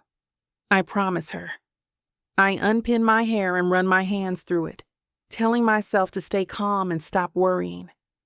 Despite our conversation, I still feel like a swarm of butterflies have taken up residence in my stomach as I walk into the restaurant.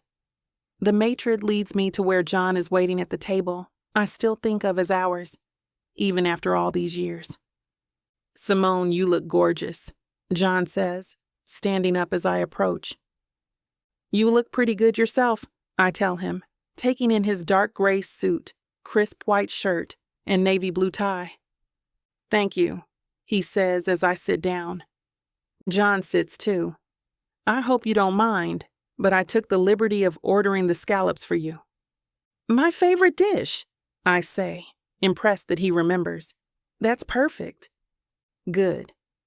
John smiles slightly, then glances away. When he looks back at me, I see the hesitation in his eyes. He's nervous too. This realization makes me feel both better and worse.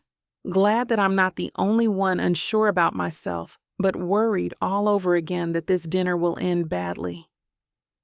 Thank you so much for having dinner with me, John says. I know things have been kind of weird between us, and I was really hoping that we could talk about everything. I'd like that. I'm sorry again about what happened at the gala. John shakes his head. I feel like I'm always apologizing to you, Simone. I hate that. But what I hate even more is that I keep doing things that make apologizing so important. John, it's not your fault that you have an ex. No, but it is my fault that I ended that relationship so badly that Victoria still had all that bitterness towards me, and, by extension, you. I didn't realize until I talked to Victoria just how horribly I handled that relationship. Wait, you talked to her? I did. The other night, actually. I wanted to tell her to leave you alone, to leave us alone. Wanted to tell her or did tell her? I did. I made that very clear. But she made it clear that I was a jerk when she and I were together. I took her for granted and never considered her feelings. And I have so much regret over that. I nod, even though I'm not sure where John is going with this. I don't want to be with Victoria, he continues. I love you, Simone. I love you more than I've ever loved anyone in my life. I can't imagine my life without you. John, I whisper, moved by his words and the emotion behind them. But he shakes his head. Wait, I'm not done. Even though I realized all of that, I still need to own up to my part in how Victoria acted towards you. I hate that she gave you any reason to doubt me. But more than that, I hate that her actions were at least partly my fault. I understand all of that, I really do. But I think you're being too hard on yourself. Yeah, you might have been a bad boyfriend, but Victoria's an adult. She's responsible for her actions. I might be biased, of course, I add.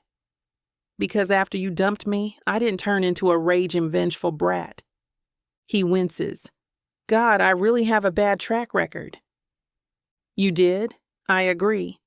But I can't imagine the John I used to know ever being this self-aware, much less insisting that he should ever be held responsible for his actions.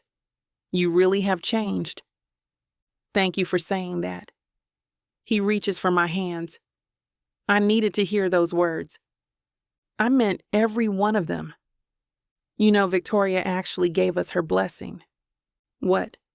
I was surprised too, but she reminded me that she's a romantic, and she wants people to be happy, even me, he says with a wry smile. Wow, that's not what I expected you to say. Yeah, I was pretty shocked too. It was a good conversation all in all. I'm glad that she gave me the chance to talk with her, because now, he says, looking into my eyes, I know without a doubt that the past is in the past. I'm really happy to hear that. I was hoping that tonight could celebrate a new beginning, he continues.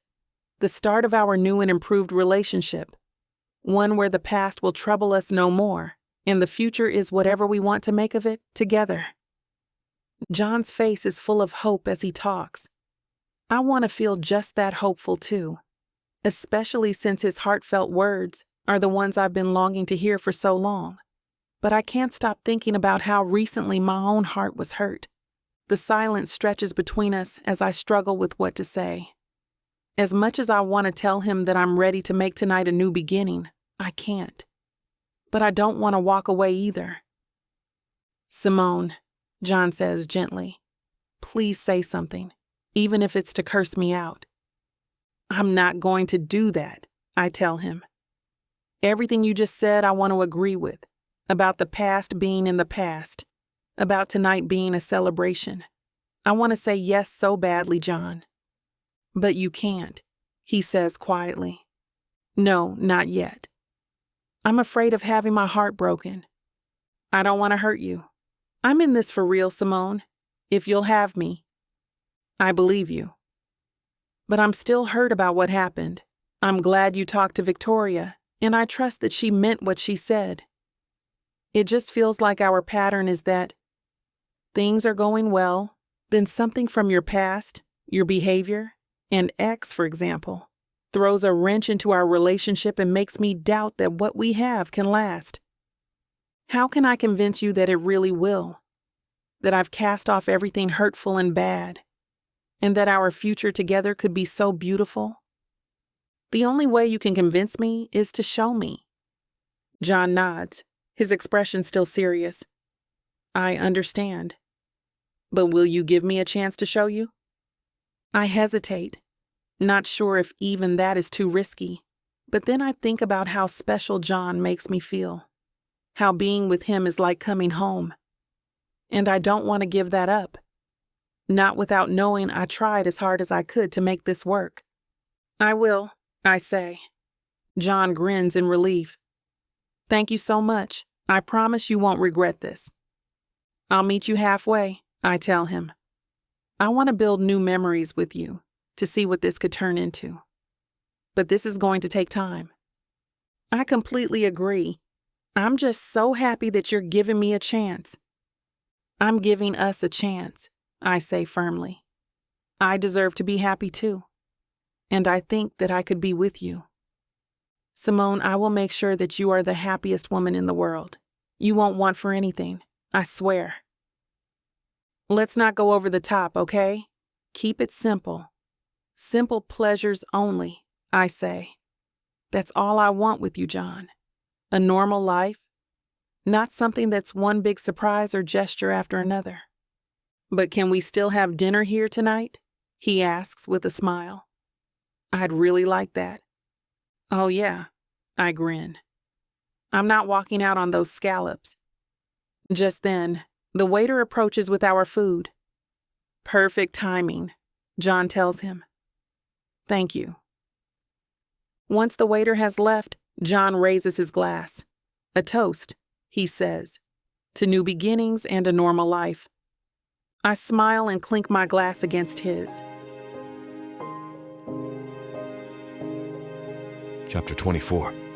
John. It's hard not to imagine that everything happening recently is a dream into a life I've wanted for myself. Simone accepting my proposal for a fresh start and to build a foundation of love together is everything to me. We're meeting each other halfway, taking the time to care for one another and the feelings we each hold. That is love. I I can't help but break into a massive grin when Simone tells me she wants to give love another chance. I want more than anything to pick her up by the waist and twirl her around like couples do in those old movies. I want to watch her smile appear on her face as her hair blows ever so gently in the breeze we create. I want to hear her laugh mix with mine as we let the rest of the world fade away. I love her so fiercely. I love her so much that I keep expecting my heart to burst from my chest. I'm going to court her properly. No grand gestures. There is no showing up at her work unannounced. No jealousy or anger. No worries about the past barreling through to knock us down. There are no more missteps. Nothing more to threaten the bonds that we're recreating with one another. And that, to me, is everything. Marcus helps me plan one simple gesture, however. I promise no grand displays or gestures, but this one feels necessary. This one is right. As we continue to rediscover our love, I take Simone on dates. We see movies together, eat dinner at popular eateries in town, and I even come to Essex Bay to have lunch with her a few times. It's all normal, something I didn't realize I had been craving, something normal that makes the two of us immensely happy. I notice through the days we see each other that Simone's smile begins to return. Before, I saw worry and sadness cloud her dark, beautiful eyes. But each time we see each other, I watch the worry and the fear fade from her eyes. It takes a few weeks, but she's practically glowing by the end of the third week. You know what's so incredible? Simone asks me as the two of us stroll together after dinner. It's a beautiful night. The full moon and the stars in the sky so bright you can read the constellations. I even try pointing some of them out, but Simone knows I'm just trying to impress her. You? I ask with sincerity, to which she nudges me gently with her shoulder and laughs. No. The idea of the world allowing people second chances to learn from their mistakes. Time and distance changed the two of us before ultimately figuring out how we're meant to return to one another, like soulmates. Her smile appears under the moonlight. Each step we take indents our feet into the sand, and the crashing of the waves is the perfect ambience for the night. I nudge her back. You are so incredible, Simone. Everything about you has always rendered me speechless, has me in awe of you. She smiles shyly, but doesn't answer me as she tucks some of her hair behind her ear. I don't know if she knows where we are tonight. This beach was the best place to do this, after all. Our first date was at the beach cove ahead, the moonlight basking over the water and our bodies. The first sparks of our love were kindled right here all those years ago. I keep myself from being too antsy as we approach the spot. Simone coming back into my life has changed everything. Not just a change inside of me, but a difference in the world as I perceive it. She has changed my view of people, of myself, of love, and there is no better person for me out in the universe. Simone is that person. And tonight, as we make our way closer to the beach cove, I feel my heart beginning to pound. The path is narrow, just wide enough for two, and I lead Simone on. At the bottom of the trail, we stop walking and look out towards the ocean, waves continuing to crash on the shore. I then take a deep breath before I get down on one knee. Simone, I say, watching her eyes widen as she turns to look down at me. I love you. I have loved you for what feels like my entire life. Love has brought us full circle tonight, taking us to this spot where we first began to fall together. I can already see the shock overtaking her face. It fills me with so much love and shows me I've found my person. Simone is my soulmate. I know that we took a while to get here, that we had to lose and find our way back to one another, learn to trust again, and each grow. I didn't realize how much I needed you until you were back in my life again. You changed me for the better. You've made me grow into the person that you knew was there. You could have given up. You could have left. But you stuck with me. And I can't begin to explain how much I love you for that. I feel myself rambling, so I begin to take the box out of my pocket. I open the lid to show Simone the ring, the beautiful understated circle diamond that sits on a silver ring. This ring is not just to prove I love you. This ring is a reminder that you found the best in me when no one else could. This ring promises to love you forever and to continue growing and changing together. So, my love, my Simone, will you make this place our beginning and our end? Will you become my life, my everything, my always? Simone stands there seemingly stunned into silence. Her eyes are wide, her mouth agape, and her hand covering part of it. I look up into those beautiful eyes, and I see that tears are beginning to form. I wait for her to answer, starting to grow nervous that she may not actually answer me. I want to redeem my past and show Simone that our future is ahead. It is unclouded to both of us, the pains of yesterday forgotten, and the love we have for one another inextricable. I want to rewrite our story and show her that the patience, kindness, and devotion that she has shown me and struggled with are all worth it tonight.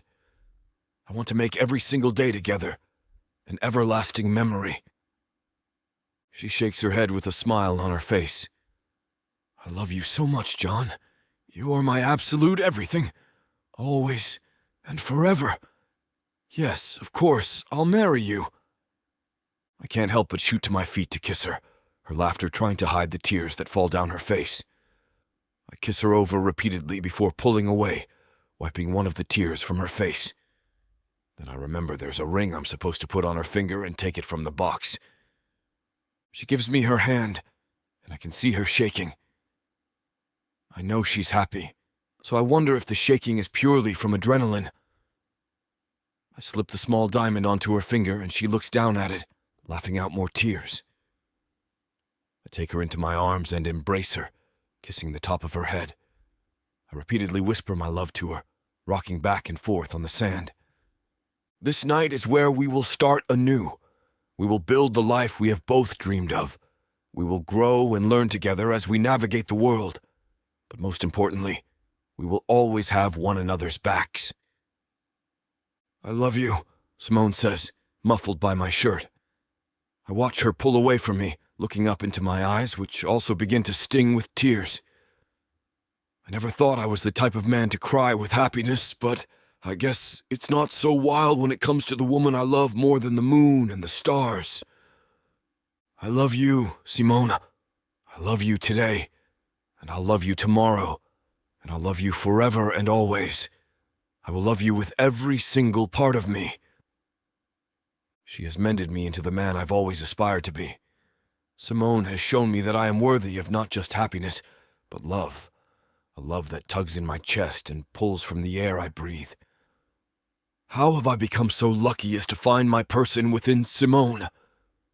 The fact that she gave me time to prove that my love for her was true and was real. She saw good in me that I couldn't seem to find on my own. That is love. That is the emotion so powerful it creates and destroys humans. I wasn't sure if I would get to love Simone this way again, but she has let me love her. She will let me love her. Thank you, I whisper to her as she looks from her new ring back up to me.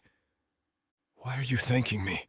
She whispers back, seemingly understanding that I'm afraid to ruin our beautiful moment. Because you are more than I deserve. You are... God, you're the best thing I've ever had. She stands on her toes and kisses me before pulling away and touching my chest, right where my heart resides. You deserve me. You were destined to be my person, John. I see that now.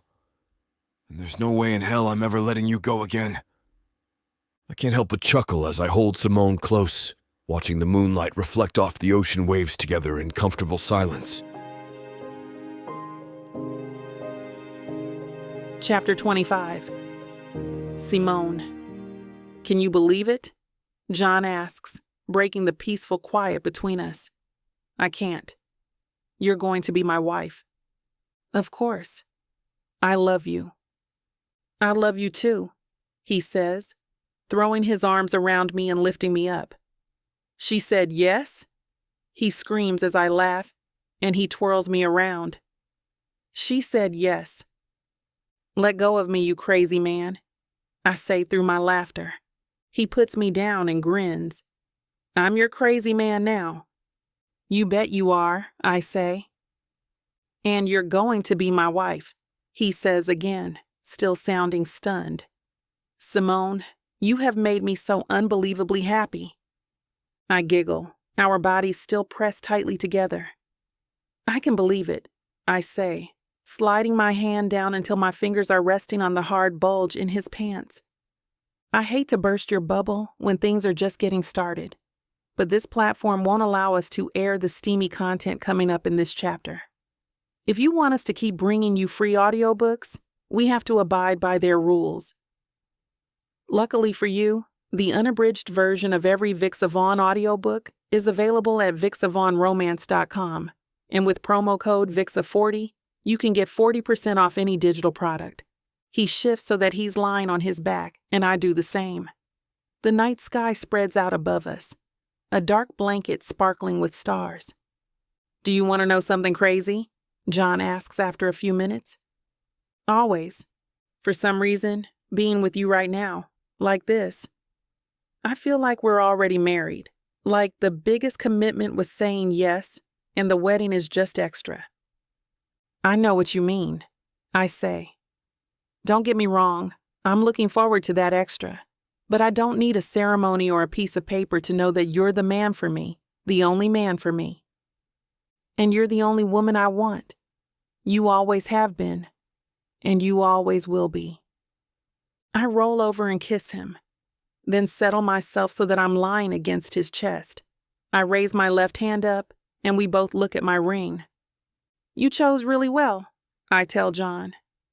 This is exactly the kind of ring I would have picked out for myself. I have to admit that I had help, he says. Really? Who? Aisha? No way, I exclaim. Wow, the two of you actually hung out? And you both made it out alive? I know, he says, grinning. It started off kind of rocky. I called her, and she read me the riot act for showing up in the hospital like I did a while back. Ouch. I wince sympathetically. It's okay, I deserved it.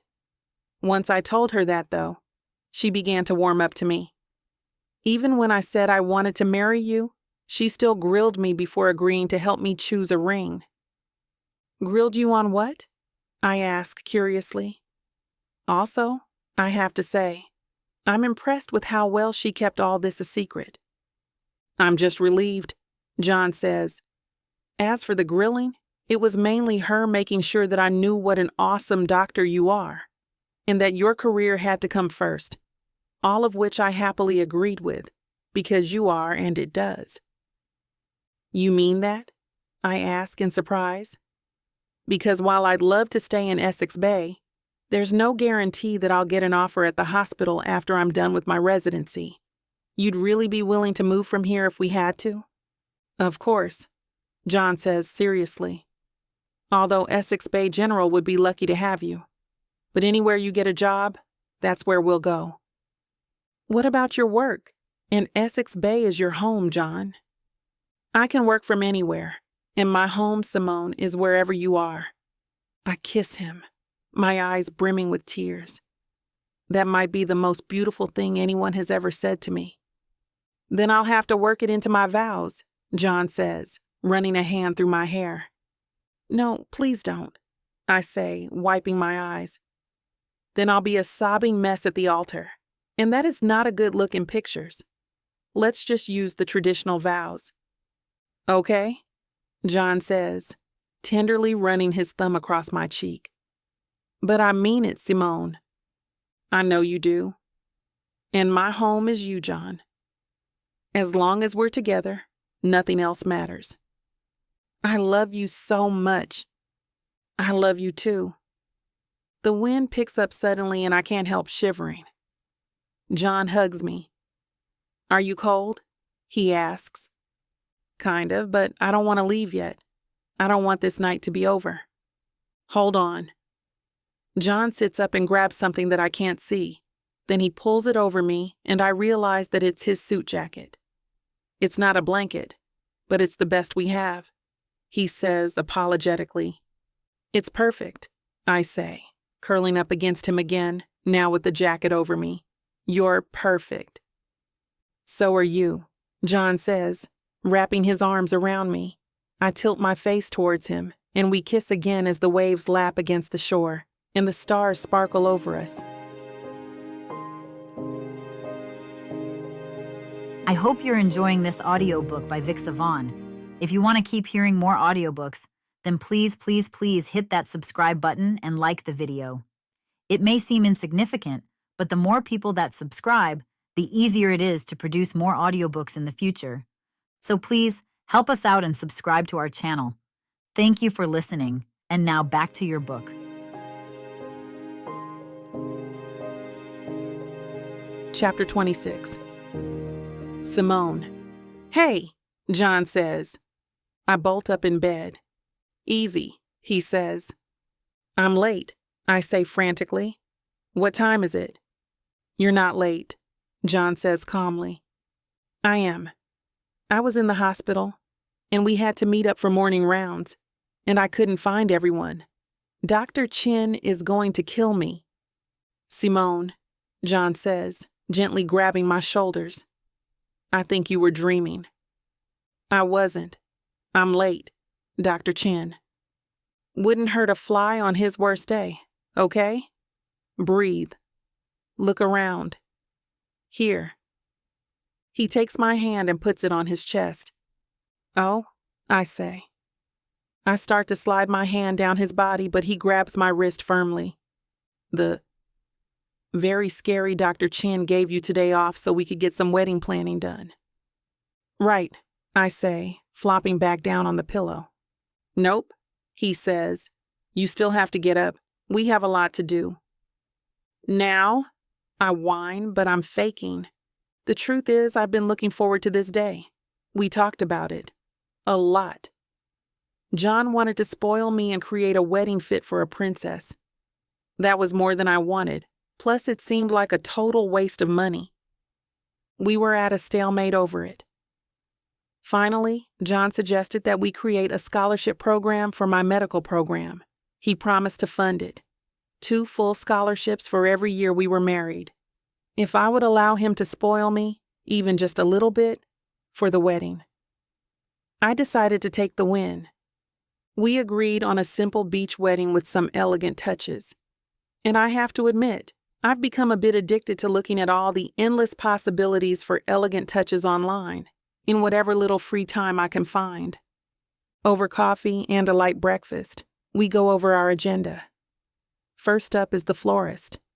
Hi, I'm Rose, the shop owner says. I can't help but giggle. She smiles. I know, but we all have botanical names. My sisters are Lily, Jasmine, and Daphne. Daphne? John asks. It means laurel tree in Greek, Rose explains. We used to call her Oak sometimes to annoy her. We go over the basic information for the wedding and the dates. You're getting married on a beach? She says, and we nod. Let me show you something. She flips to a page she's flagged in the album on the table and turns it around to face us. Now this is very large. I was thinking of something more simple for you. What do you think? The bouquet she is showing us is huge, much larger than I was thinking of. There is a variety of peach roses in darkening shades, shells. There is even a starfish. It's like a beach sunset was transformed into a bride's bouquet. I love it, I say. It's perfect. Just, can you make it smaller? Of course, Rose says at the same time John speaks. We'll take the big one. John, I say, how about I get us some water so you guys can discuss it? She leaves us alone. I turn to John. It's too much, I say. We shouldn't waste so much money on such frivolity. I don't need this. I've got you, and that's all that I need. To his credit, John thinks about what I said. I know you don't need it, he says. I guess that's one of the things that I love about you so much. You don't care about this stuff. Your heart is too big and full to worry about material things. I didn't think it was possible, but I love him a little bit more right now. But, he says, and I groan. No, wait, listen to me. I'd marry you with none of the wedding things. I don't care. But I just want to make some beautiful memories, have some nice pictures to look back on. Is that so bad? We don't have to go overboard. Just nice. That sounds reasonable, I admit. So, about the flowers. You love this, don't you? He points to the photograph. I mean, I saw your face. You lit up when you saw it. It's beautiful, I say. How about we get it in a medium, not humongous size? That sounds perfect, he says. He kisses my cheek just as Rose walks back into the room. Does this mean we have a consensus? She asks. We do, we say together. After we finalize all the details with Rose, we head to the bakery. We pick the 10 cake flavors we wanted to try ahead of time. The baker gives us scoring cards. So what I usually recommend is that you both say your favorite flavor out loud at the same time, he says when we are done with the tasting. John and I look at each other. Ready? 1, 2, 3. Chocolate mocha, I say. Lemon blueberry, John says at the same time. Luckily for your number of guests, we would recommend a 3-tier cake. The top layer is the one for your first anniversary, but we do vanilla for that. It freezes better. We decide the bottom and biggest layer should be the chocolate, of course. We pick a simple ombre design that looks like the ocean. The baker even offers to put it on a tray of crushed graham crackers to mimic sand. With another contract signed, we head to the jewelry store. Look, John says when we get there, pointing in the window. Everything in the window is silver. The door opens and a man sticks his head out. Are you my 1 o'clock? He asks. We are, I say. When we were booking the appointment, John thought we might want to leave some time for lunch. I was pretty convinced that the cake tasting wouldn't leave any room in our stomachs for lunch. Come on in, the man says. I'm Jerry. We follow him inside. I saw you looking in the window. We are showcasing a new designer. They have a new line in silver. He points to a framed poster on the wall. Make yourself comfortable, I'll be right back. Many cultures believe silver symbolizes empathy and compassion, I read silently. I look at John just in time to see him mouth the word empathy. It's you, John says when he catches me looking at him. You're silver, come to life. You give me too much credit, I say, my cheeks heating up. No, he says firmly, taking my hand. You don't give yourself enough. I don't know what to say. How did I get this lucky? Every day I think I know him, and every day he surprises me again in a new way. How can he make me feel this wonderful, more wonderful than yesterday, over and over again? He's a miracle. I want to tell him so, but I can't find the words. My heart is stuck in my throat. I think we should have silver rings, he says. It seems perfect, like a sign. Is that enough for you? I ask. It is, although, he says, grinning. You might get a very sparkling gift on our first anniversary. Picking the rings takes no time at all. When we are done selecting our simple matching bands, we have extra time left before the next appointment. We decide to share a smoothie bowl. The fresh fruit is bright and flavorful, every bit as delicious as all the cakes we sampled, just in a different way. About the next appointment, John says. What about it? I say, snagging the last ginormous blueberry with my spoon. I know you don't want it to be too much. I don't, I say. Just promise me that you'll get something that makes your heart sing. Please don't worry about the price. We can resell it after and donate the money if you want. I want to look beautiful for you, I say, putting my hand on his. So you'll go all out? I'll try. Good enough. He pulls up right in front of the store. I reach for him and kiss him. It's been a wonderful day, but not because of all the things we did or the money we spent. Just because we were together. I steel myself when I walk into the bridal salon. There are hundreds, if not thousands, of gowns. And I have no idea what I want. I tell Lori, my consultant, that we are having a simple but elegant beach wedding. She measures me and asks me if I want her to pull a few things to start. It seems like a good idea. The racks and racks of dresses look very intimidating. She puts me in a dressing room, and I strip down and put on the robe. Okay, she says. Number 1, mermaid. Because, beach. She helps me into it, and I turn around to face the mirror. It's an effort not to laugh. The dress looks like lace, and rhinestones got together and had a baby. Well, about 1,000 babies. No worries, Lori says swiftly. I can see from your face that this isn't it. Number 2 looks like a beach cover-up. An extremely fancy beach cover-up. It's something that I would wear over a swimsuit walking from the parking lot, but it doesn't make me think of a bride. Okay, last one for now, Lori says. And don't worry. We'll just keep going if we have to. Turn around. I do as she orders and gasp. The dress is long and white with just the right amount of the most delicate lace. It's light. It's like wearing a whisper.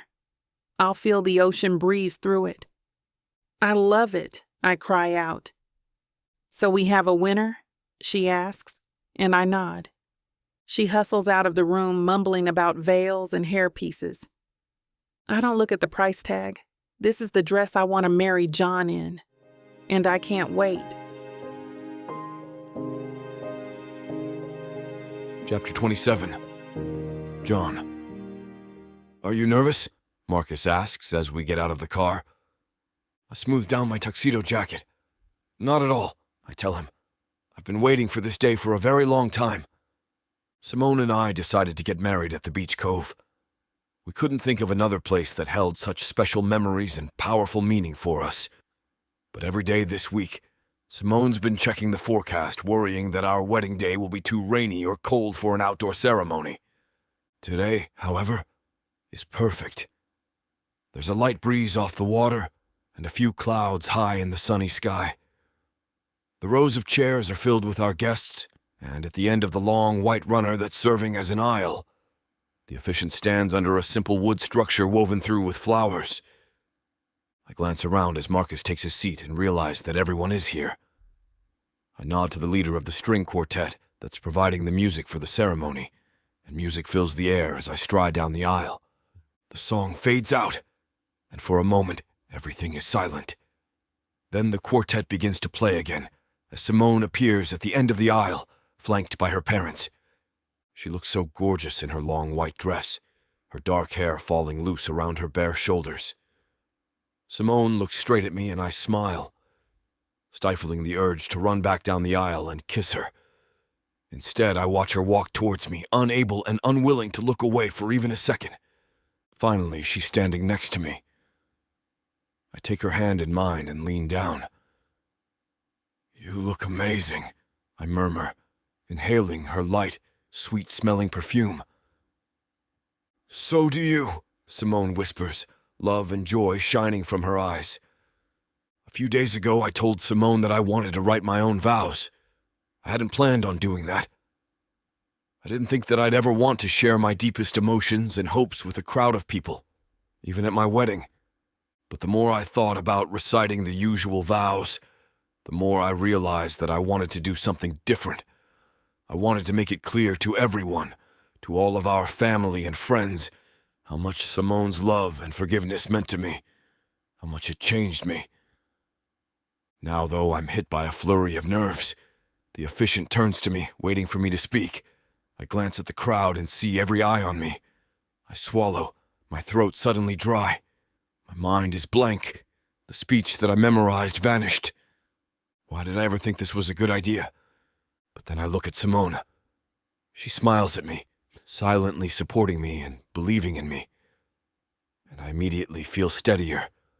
Simone, I begin, I love you more than I ever knew it was possible to love another person. Before I met you the first time. There are chuckles from the crowd and Simone smiles. Before then, I continue, smiling. I thought I had life figured out. I was a cocky smartass, and then I met you. And I was blown away. You were the smartest, kindest, most beautiful person I had ever met. You challenged me and pushed me and made me want to be a better man. And I blew it, I say bluntly. I lost you because I was too stupid and arrogant to know that I didn't actually know it all. After we broke up, I didn't think that I'd ever find love again. I thought that I'd had my shot and ruined it. I pause, swallowing down the lump that's formed in my throat. Simone squeezes my hand, and I know I can go on. Meeting you again was the greatest miracle of my life, I say in a stronger voice. You salvaged my soul, Simone. You showed me the meaning of true partnership and true forgiveness. You reminded me of what love should be, of what it can be. You gave me a second chance at happiness, and I will spend the rest of my life making sure that you are happy, loved, and cherished. For all of the tomorrows to come, I say, each one a new page where our story unfolds, I will love you. I will support you and make sure you never want for anything. I will be faithful and steady, and I will always, always love you. I love you too, John, Simone says, and I will always love you. I smile, expecting the officiant to now ask us to recite the usual vows. But Simone surprises me. I also wrote my own vows, she confesses. She glances at the audience. John didn't know I was going to, but I figured the best way to begin our marriage was by keeping him on his toes, right? Everyone laughs, me loudest of all. A few people clap, and I hear Aisha yell out, "Yes, Simone!" Simone grins, then turns back to me. John, when we first dated, I thought that we had the perfect relationship. So I started taking it for granted. I started taking you for granted. And when we broke up, my heart shattered. I swore to never be so vulnerable again, to never put myself in a position where I could feel that much pain. I shut down my heart, unwilling to open up to anyone out of fear. Meeting again felt like a miracle to me, too, I continue. And seeing the man that you have become was even more of one. I'm amazed on a daily basis to see how kind, empathetic, and patient you are. And to know that you are continuing to do this work on yourself every day has inspired me to be the best version of myself, too. I blink back tears as I grasp her hands more tightly in mine. I want to freeze this moment, because it's what I've been waiting for my entire life. And at the same time, I want to fast forward to next week or next year or 10 years in the future, to our married lives together. You awakened my heart, Simone tells me. You taught me to love without fear. Through all seasons, through every storm and each rainbow, I will walk by your side. The deepest joy of my life is rediscovering the wonders of the world again through your eyes. You are my lighthouse, she says, unshed tears sparkling in her eyes. You guide my way home, to you. Simone finishes speaking, and the only sound in the audience is people sniffling and quietly blowing their noses. I know how they feel. I'm kind of amazed that I'm not crying too. The officiant clears her throat, but I shake my head slightly. If it's okay, I tell her. I have an announcement to make. The officiant nods, and I look at Simone. I hope you don't mind me delaying our vows for another minute or so, but this is some news that was just finalized last night. I thought that you'd like to hear it as soon as possible. Okay, she says, a question in her eyes. Simone looks at our guests. Married life with John won't be boring, will it? After the laughter has died down, I look at Simone again. I want to see her reaction because I know it will be pure joy. At the risk of sounding immodest, I wanted to make public the news that I am sponsoring the residency program at Essex Bay General Hospital permanently. I've established a scholarship for all of the residents that will ensure that they will all have the bright futures as doctors that they deserve. The scholarship covers all of their expenses for the length of their residencies, no matter how long they are. I look at Simone, who looks both delighted and shocked. Simone, You were my inspiration for doing this. Your light gave my own life meaning. And together, we will spread the gift of hope. Our future is as boundless as the ocean, I say, waving a hand at the waves behind us and the stars above. It's an adventure for the taking, and we'll do it together, hand in hand. John! Simone cries in delight as people cheer. That's amazing! She throws her arms around me and kisses me passionately. The applause grows louder as I wrap my arms around her and twirl her around. I kiss her as I set her down, then reluctantly step back so we can finish the ceremony. If there are no other announcements, the officiant says with a wry grin, then I have a few words of my own to say. Go ahead, I tell her, grinning. I'm ready, Simone adds, giggling. Simone and John, you have recited your vows to each other in front of this wonderful assembly of family and friends. She smiles. Those beautiful vows have also made my job very easy today. You've more than pledged your intention to love, honor, and care for each other, in both good times and bad, for so long as you both shall live. Simone squeezes my hand, and I squeeze back. Do you have the rings? The officiant asks me. I pull the small bag out of my jacket pocket and hand Simone the thick silver band that I will wear. In my hand remains the thin silver band that I can't wait to slip on her finger. John, please repeat after me, the officiant says. With this ring, I thee wed. With this ring, I thee wed, I say, my voice suddenly thick with emotion. I slide the band onto Simone's finger. Simone, repeat after me, the officiant tells her. With this ring, I thee wed.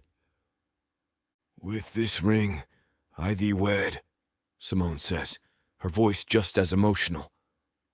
It gives me great joy to pronounce you husband and wife, the officiant says happily. You may now kiss again, she adds with a grin. I sweep Simone into my arms and kiss her as applause rings out around us.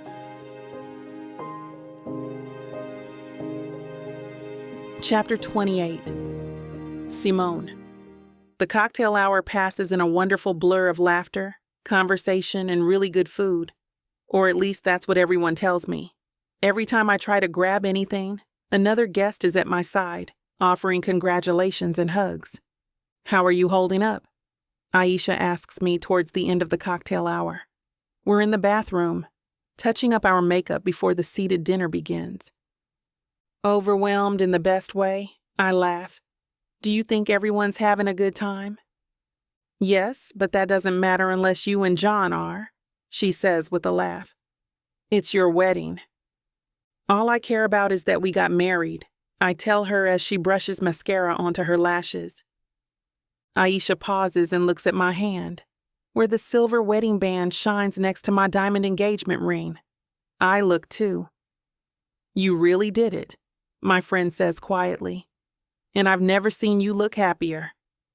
I never have been, I say, and then throw my arms around her. Thank you for always being there for me, Aisha. And I always will, she promises. Now let's get back out there and party.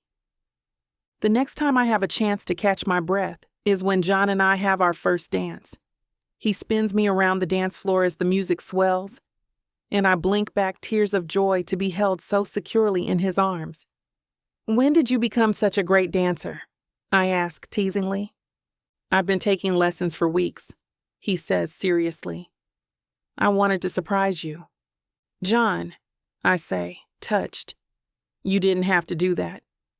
I'll do anything for you, he says, twirling me out and expertly pulling me back in as our guests applaud. When the song ends, he kisses me and everyone cheers. I close my eyes and melt into the kiss, feeling for a brief second like, even with the noise of the crowd, we're alone in our own world. After the reception, we get into the waiting limo. Tomorrow we fly to Fiji for our honeymoon, 10 days of bliss in paradise. But tonight we're staying at the fanciest hotel in San Francisco. I can't believe we're married, I exclaim as the car pulls away. I can't believe we're finally alone, John laughs. I always thought the wedding day was about the couple, but I swear I've seen more people, and made more small talk tonight than I usually do in a month. The marriage is for the couple, I tell him, smiling at the thought. The wedding is for everyone else. Although this was a great day, I think we put on a pretty good party. The first of many, John promises, pulling me towards him. In no time at all, the limo has deposited us at the hotel. We check in quickly and go to our room. When John unlocks the door and we walk in, I gasp. "This is gorgeous," I cry, taking in the sumptuous linens and giant bed. "Only the best," John says, closing the door. "I don't know about you, but I am very tired of wearing these formal clothes." He sits down on the bed and undoes his bow tie, then sighs in relief. I reach for the zipper on the back of my dress and tug it down. I can only get it halfway down, but that's enough for my dress to slide down low enough to reveal my white, lacy strapless bra and a hint of the matching underwear. Then I sit down on John's lap and deliberately unbutton his tuxedo shirt. His breath hitches as I untuck it from his pants, and then he slides the zipper of my dress the rest of the way down. I stand up and let the dress puddle to the floor, then step out of my shoes. "You are the most gorgeous woman in the world," John murmurs as he looks at me. He stands then too, and quickly finishes undressing. Then he takes me in his arms again, our naked bodies fitting perfectly together. I feel John grow hard against me. I step out of his embrace and give him a mischievous grin. "Ever made love to a married woman before?" "Nope." He grins back. I push him onto the bed and straddle him. "I think it's time we change that." "Oh, yes?" He agrees, reaching up for me. His hands find my chest, and I toss my head back with pleasure as they caress the delicate skin. Well, well, well, things are heating up again. You know what to do. Go to billionaire.com to get the dirty details that this platform won't put on the air. I know it sucks, but at least you can get a 40% discount with code VIXA40 to make up for it. Use it while it lasts and apply it to every digital product in your cart. Back to the story. When we break apart, I reach for the soap and, without a word, begin to lather his body. He lets me, then takes the soap from me and carefully washes every inch of me. We stand together under the warm water, droplets beating in our hair and on our eyelashes, soap bubbles sliding off of our bodies. When we're clean, John turns off the water and wraps me in a huge fluffy towel before drying himself off. Then we put on soft white robes and climb back into bed. I listen as John orders our food, and as soon as he hangs up the phone, I pull him close. We lie together in bed, facing each other. "The food might take a while," John says apologetically. "That just gives us more time for this," I say. "I could lie here all night, just curled up with you. How about for the rest of our lives? We could skip the trip. Just spend the next 10 days in this bed." I smile as I shake my head. No way. I am not passing up the opportunity to be in paradise. "This is my paradise right here," he says softly, kissing my cheek. "Anywhere you are is paradise." "I know what you mean," I say, and he blushes with pleasure. "Thank you," John says then. "For what?" "For giving me another chance," he says seriously. "For allowing me to prove to you that I had changed, that I had become the man that you deserve." "Thank you for changing," I tell him just as seriously. "I know that it wasn't always easy, and it means so much to me that you've become the man I always knew you could be." "Sometimes you were the only one that thought that," John says ruefully. "Hey," I tell him, caressing his cheek. "All that matters now is what's in front of us, not what happened in the past. We're going to have a beautiful life together." He smiles at me. "We already do." Chapter 29. John. "Simone," I call as I walk into our house. "Are you home?" I don't hear anything, so I move through the foyer into the kitchen. All of the lights are off, and I frown. I swear Simone told me that she would be home by 7 tonight, but the house feels empty. Then I notice a movement on the back deck. I open the sliding glass doors and walk outside to see Simone sitting in a deck chair. "Hey," I greet her. "How long have you been out here?" Simone loosens her hair from its customary bun and shrugs. "I don't know, actually. Pretty much since I came home from work." That's when I notice that, unusually for my wife, she's still in her scrubs. "Did something happen at work today?" Simone laughs softly. "Yeah, I guess you could say that it did." "Something bad?" I ask carefully. She shakes her head. "Not bad, but unexpected. Definitely unexpected." "Good unexpected?" "I think so." Simone looks at me, her eyes shiny, and I realize that she's about to cry. "Sweetheart," I say, crouching down in front of her and taking her hands in mine. "Whatever it is, don't worry. We'll deal with it together. And hey, if this is something like you got an awesome job offer on the other side of the country, then I'm up for the adventure." Simone shakes her head and wipes her eyes. "It's nothing like that, John." "God," she sniffles. "I'm messing this up. I'm sorry.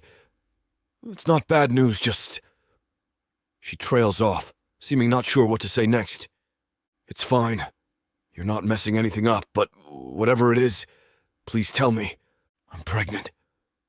Simone's voice is so quiet that at first I'm not sure I heard her correctly. "Wait, what?" "I'm pregnant," she says. "About 6 weeks along." "Oh my God," I say, stunned. "I know.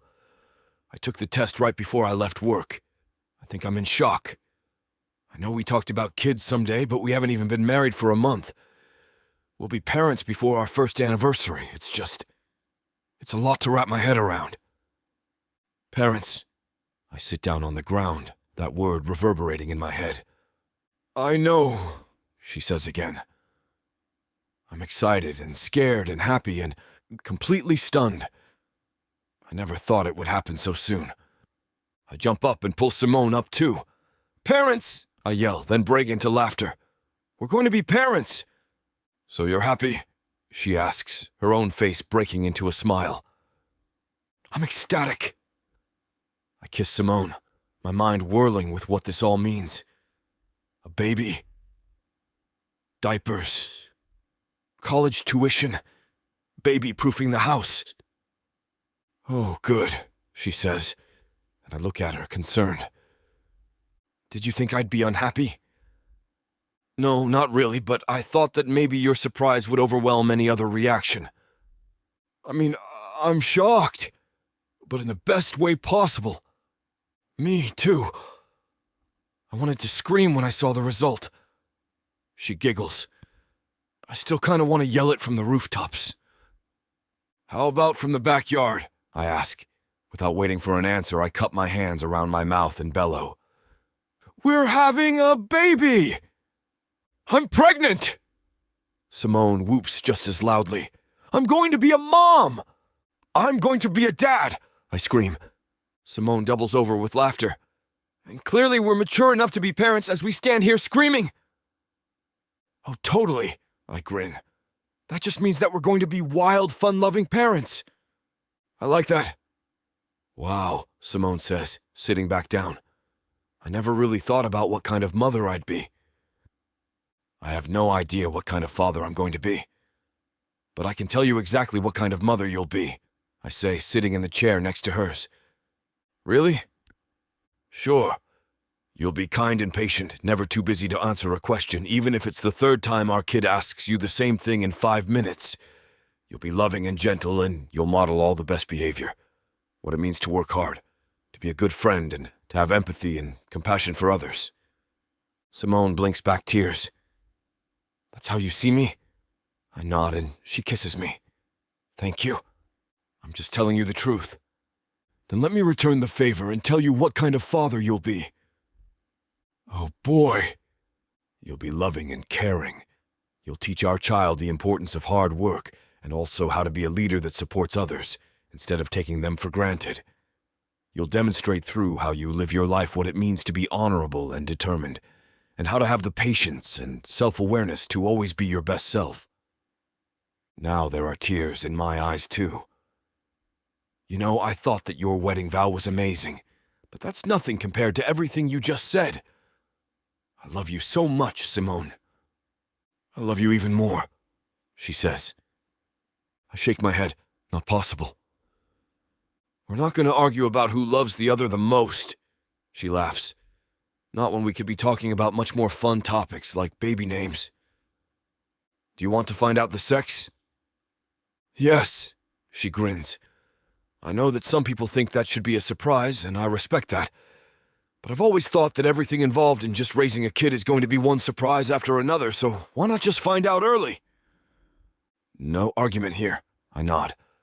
Plus, that means we only have to think up half as many baby names.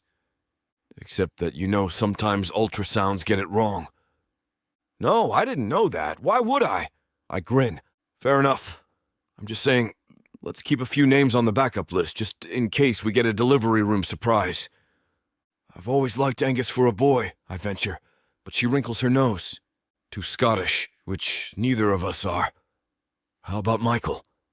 That's the name of the kid that bullied me when I was in 2nd grade. Vito? John, that was almost 30 years ago. I shrug. What can I say? He was a jerk. Simone laughs. Fine, that's off the list. What about David? I like that name. I also dated a guy with that name. Vito, I say immediately, and she laughs again. Okay, let's try girl names. I like Amelia. That's pretty, I muse. An image comes to mind of a little girl wearing braids with Simone's warm brown eyes and thick hair, and I smile. Whoa. Simone blinks in surprise. I was expecting an argument. No, I like Amelia. It's not super common, so there probably won't be, 10 in her class with her, but it's also common enough that she won't always have to spell her name for people. That's kind of what I was thinking. Plus, I like the meaning. What is it? It means hard-working or industrious. Not the most glamorous meaning, I know, but those are qualities that have served me well, and ones I'd want our daughter to have. Our daughter, I repeat softly. Can you believe that in 9 months there will be a new person in our family? Not even a little bit, and it could be a boy. Do you have a preference? Absolutely not, I say firmly. I just want the pregnancy to be easy on you both. That's all I care about. Me too. Simone shakes her head. Wow. I just realized that at some point I'll have to tell Dr. Chen. This could extend my residency, John. That's okay. And whenever you want to return to work, we'll figure out childcare. Daycare or a nanny or something else. I don't want you to worry about that. Thanks. Is it stupid to say that I already feel anticipatory guilt about being a working mom? Not stupid at all, but also not necessary, although I know that's easy for me to say. It is, but I still appreciate hearing it. Then I'll say it as much as you need. I'll get it cross-stitched on a pillow. I laugh. Whatever it takes for you to know and believe that our child will only benefit from seeing his or her mother working and excelling at a career that she loves. Thank you, Simone says again, grabbing my hands in hers and squeezing. I love that you feel that way. And I'd like a dozen of those pillows if you don't mind. Done. We'll deck out the nursery in them. We'll have to buy so much baby stuff. A crib, clothes, diapers, bottles. Can we put glow-in-the-dark stars on the ceiling of the nursery? I guess, but why? Because I always wanted that in my room when I was a kid, but my parents never let me. So you're going to use our child to get something you always wanted, Simone says. I thought that was the whole point of parenthood, I joke. Getting to relive your own childhood through your kid, only doing it right. Simone laughs. You might be onto something. Sure, we'll do the stars. As long as they're put on so tightly there's no danger of one falling off the ceiling and straight into our baby's mouth. I'll superglue them on. I promise. Simone moves over so that she's sitting on my lap. I wrap my arms around the waist and think about the embryo that is, even right now, growing into our child. I can't wait for our baby to be born, she says. I'm nervous as hell, but More than that, I'm just so excited. I can't wait to meet him or her. Amelia or Zeus? I nod. No, she laughs. We are not naming our child Zeus. Come on, it's a strong and memorable name. Simone kisses me. Darling, I love you, but that name is not even in contention. Fine, I mock grumble. How about Helios? Simone laughs so hard that tears run down her face. As I hug her even closer, I think that I've never heard a more beautiful sound from a more beautiful woman in my entire life. Chapter 30. Simone. The sea crashes against the seawall of our home. John and I are seated together on the outdoor love seat on the balcony of our home. This is the best place to sit and enjoy looking out into the water. The balcony is big enough for a small party, but today it is only us and the baby. I look over to the baby in his playpen, and he is playing happily with his stuffed animal. John could not be prouder of our progeny. I couldn't be happier with my life. I have a baby, and I am happily married. It would be nice to have some time alone with you, John says. I can remember a time when you didn't want to be alone with me. You can? John frowns. I know he is worried this comment is going to turn into a fight. My darling, don't worry.